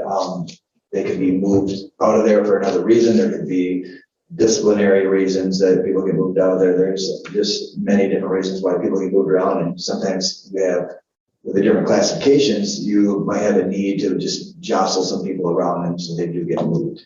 Okay, so with regards to Mr. Gant here, and forgive me if Did I move for 84's admission, Judge? You did. Thank you. I mean, now he's in a different cell than he was in the first visitor pass when he's in L40, is that right? Correct. Where's he at in Exhibit 84? He is in lower one man number 5.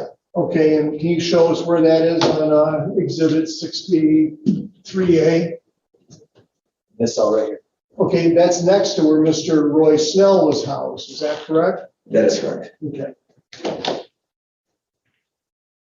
And again, that's February 27th, 1985, is that right? Correct. Okay, looking here, we've got a visitor's pass, or visitor's permit rather, proposed Exhibit 85. What is that, sir? That's visitor's permit dated March 3.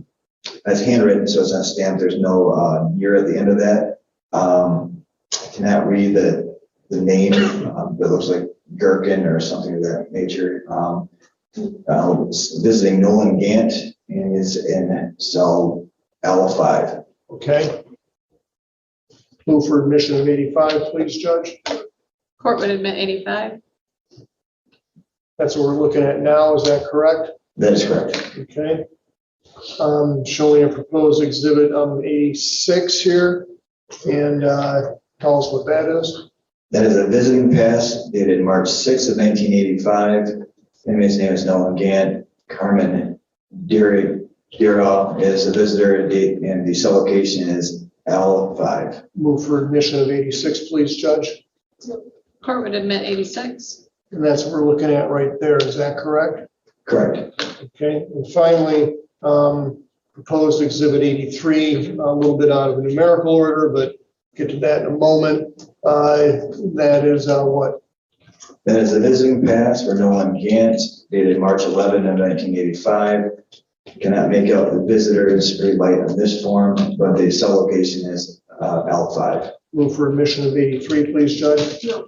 Court would admit 83. And,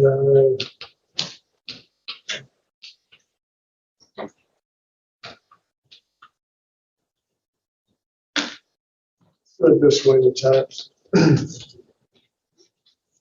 Mr. Gant, according to Exhibit 84, is an L5 on February 27th. Is that correct? Correct. And he's there during the time that he receives these different visitors through March 11th. He remains in L5. Is that correct? That is correct. So again, that's February 27th through March 11th. Is that correct? That is correct. Okay. And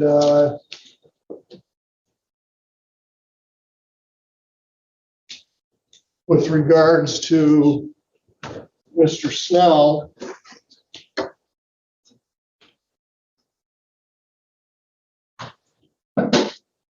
exhibit 67 here. From January 21, 1985, he's in L4, is that correct? Correct. Okay, and going to the last exhibit here, this is exhibit 81. He's in L4 on March 4th, 1985, is that correct? Yes, he is still in L4 and March 4th. So again, January 21 through March 4th, is that correct? Yes. Okay, so during those two timeframes, Mr. Snell and Mr. Gant are housed next to each other in cells 4 for Mr. Snell and 5 for Mr. Gant. Is that correct? But at least the amount at that time. It could have been a little bit before or a little bit after. In terms of what, but I mean, obviously, these records are what we rely upon. I mean, that's what these records demonstrate. Is that correct? That is correct. Okay, let's talk a little bit about a day in the life at the Kent County Jail. When you're in the Kent County Jail and you're on the lower there, is there, are meals brought to the inmates? At that time, I couldn't say for sure, Okay, but in my experience, they were brought and then they ate in the day room. okay. How about recreation? Is that something that's provided to the inmates? Generally, once a week, inmates would be brought up to the gym. Okay. How about allowing them out of their cells during the day? Is that allowed? Yes, they have day room time, morning, afternoon, and evening. Okay, day room time, and tell the jury a little bit about what happens during that point in the day. It would probably be split up amongst each group. And if I could, I don't know if you'd like to put the other board up, I could explain a little bit better. Sure, absolutely.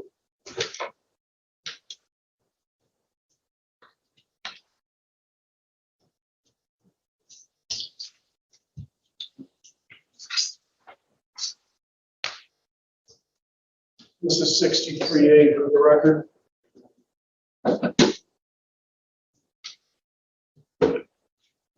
I got one for you.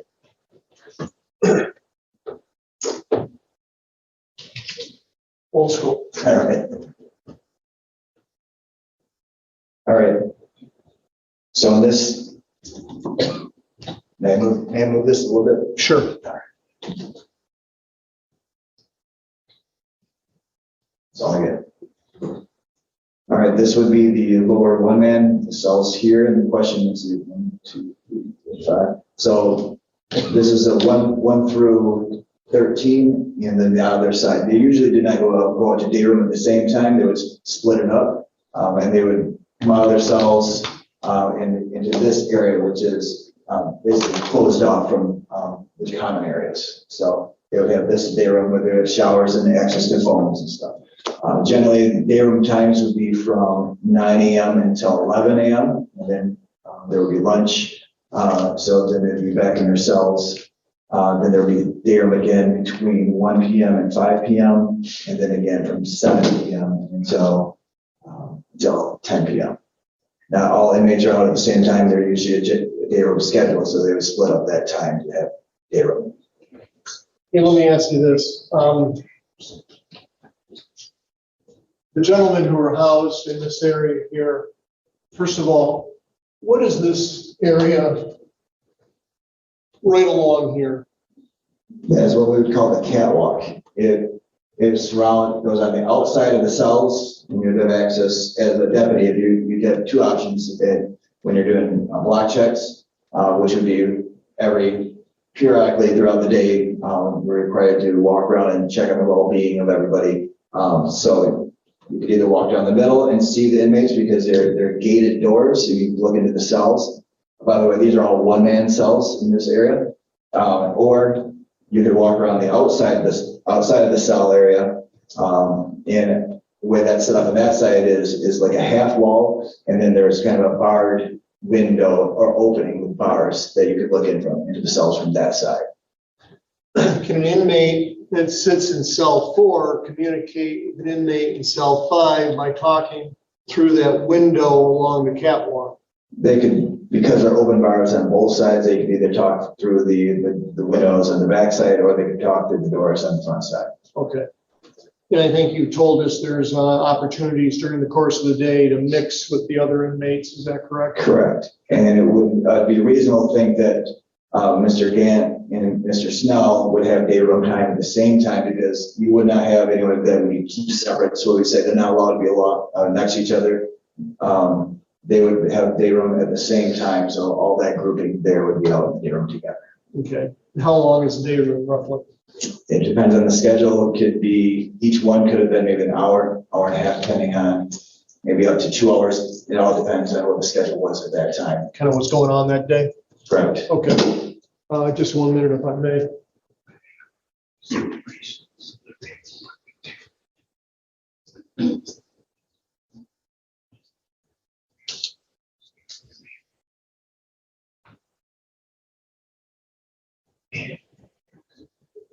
Okay. Lieutenant Nibbling, thank you very much. I'll yield the witness judge. Sure. Ms. Korndike or Ms. Williams? Thank you, Your Honor.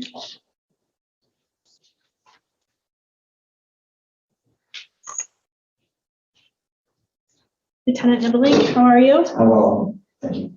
My name is Stephanie Korndike. I'm one of the attorneys that represents Mr. Snell along with Ms. Smulders.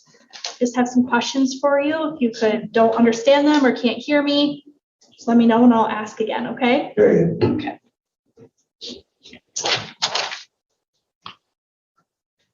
You were just talking kind of generally about the day-to-day life in the Kent County Jail. I think we were talking about rec. Okay. Do those rules change because somebody's in max? I can only speak to my experience when I was there, which would be during this time period. But there was a gym, and when I was there, the 4-man cells, which would be ones to the far right that I pointed out to earlier, they would separate and they'd go up to the gym in smaller groups, like maybe half of them at a time, and the same thing for lower 1-man. The section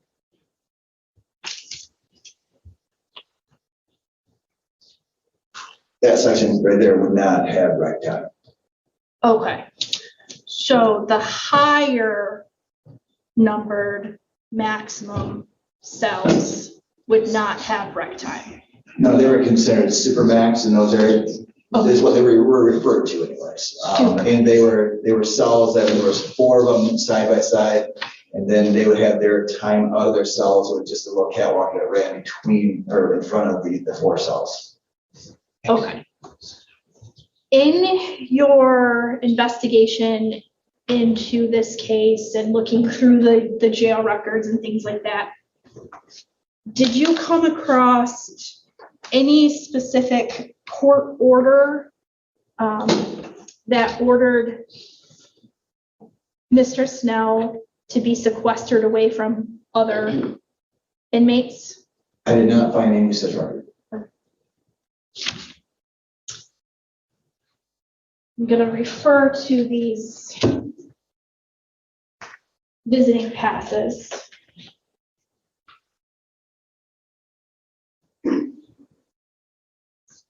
I believe that you reviewed these, obviously, just with Mr. Rolston. And do you recall there being a visitor? This one's a visitor permit from a detective, Richard Miller, for Roy Snell. I do recall, and there was a display that had Richard Miller's name on it. I believe that was, are you referring to the one dated February 28th? That's correct, yes. Okay. And so that one was dated February 28th, correct? Correct. Okay. And I believe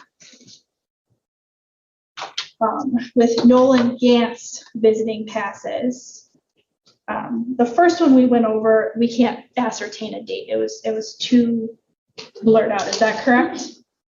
Yes. Okay. So I'm gonna draw your attention to the second one. And I'm gonna, can I approach the witness? You may. This is the second one that we went over. And could you please read the date on that one? February 27th, 1985. And what cell was he located at that time? Lower number 5. Okay. So is it fair to say that February 27th is the day before February 28th? Yes. Okay, thank you.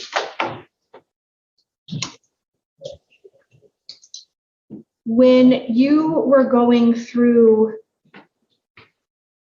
your research, did you find any other visitor logs? Did I find other visiting logs? Visiting logs or visitor permits? I had the ones that were provided by Detective Rios. Okay.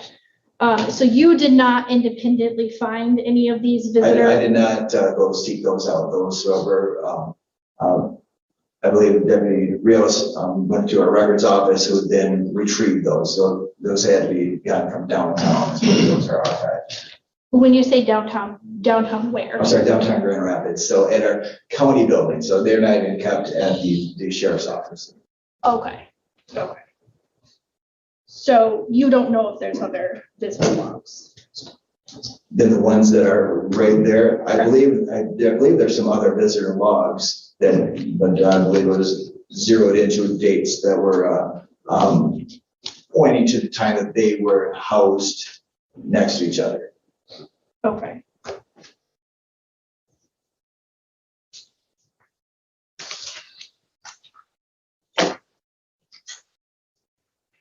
and you might have answered this on direct, but I might have missed it. Is there a reason why the jail records would not accurately reflect when the dates that a person was actually physically in the jail? I can't speak to when the handwritten notes went into the first jail system, and I believe from what I can tell is they assigned, put in what the booking number was, and tried to give a entry date into the jail, but there was no record of when they left or anything like that. It was just that they were there. Okay, let me confer with co-counsel. I might have a few more.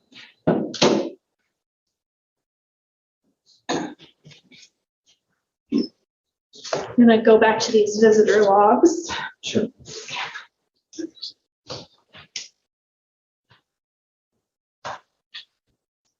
So this one for Nolan Gant, and I'm going to hand it to you. It's the first one that Mr. Rolstein showed you. That, what month does it say? Can we make out a month? It's February, and I do it. If I may, I have, I think from the ones that were on the screen are clearer than here. Okay. Then I believe that was, and I have a note in my pocket if I can pull it out, Yes, absolutely. that would have been February 18, where it would have been lower 40, so lower 40. Okay. Do you know or have any information about when Mr. Gant would have moved from L40 to L5? There's no specific date that he moved. All I know that sometime between February 18 until sometime between February 18 and February 27, he moved from 40 to a lower 5. Okay. And so he made this move right before Dick Miller came to visit Roy Snell. I don't know the date that he was moved. I just know that on the 27th he was there. There's about a gap of 9 days. We don't know where he was.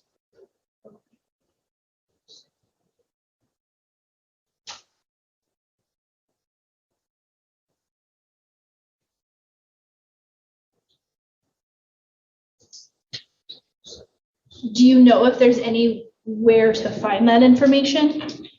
That information is available to grab it, and that's why we had to rely on just the hard copies of what we have, which is the visitor passes, because there's no records in the jail management system, and that's the only place we keep anything besides that we would have that kind of access to. Okay, so it's possible he moved on February 18th, It's possible. but it's also possible that the first time he was on L5 was February 27th. That is possible as well. Okay.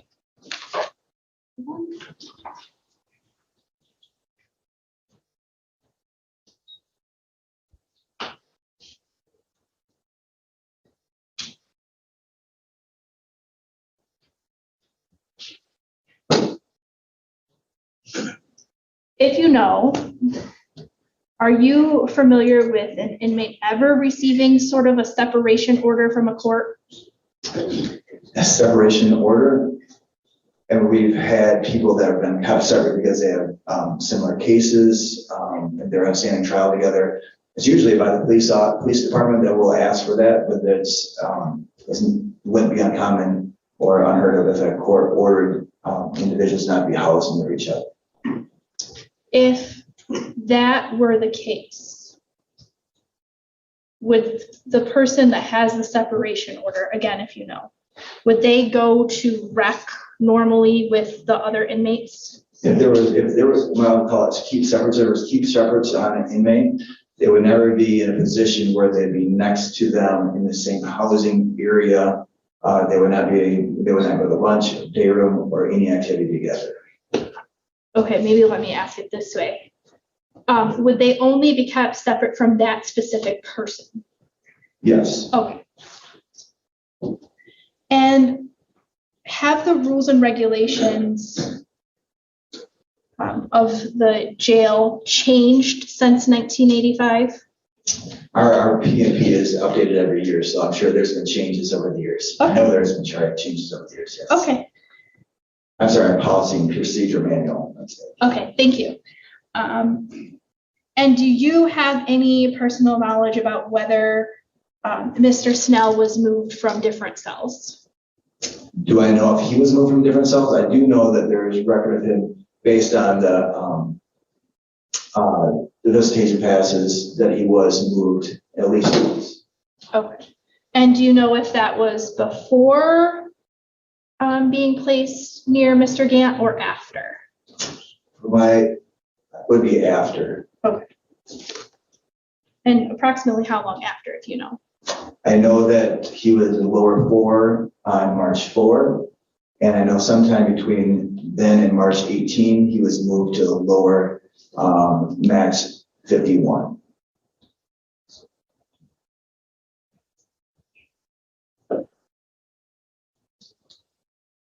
Okay, and that was sometime between March 4 In March 18. and March 18. If you're looking to point out where that is. Yes, if you could point that out, that would be wonderful.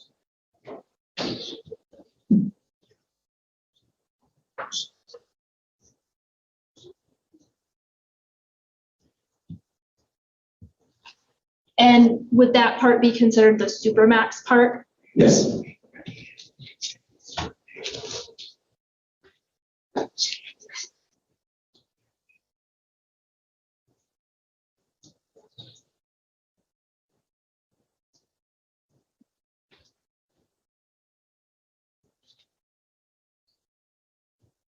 I have nothing further. Redirect. No, thank you very much, Judge. Any questions for the jury? May this witness be excused? Yes, Judge. Thank you, sir. You may step down. You're free to leave.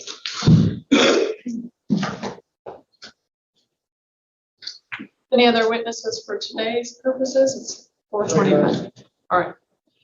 At this point in time, I think we'll recess for the afternoon. We'll be back again. Today's Monday. Back again on Wednesday, 8:30, same spot.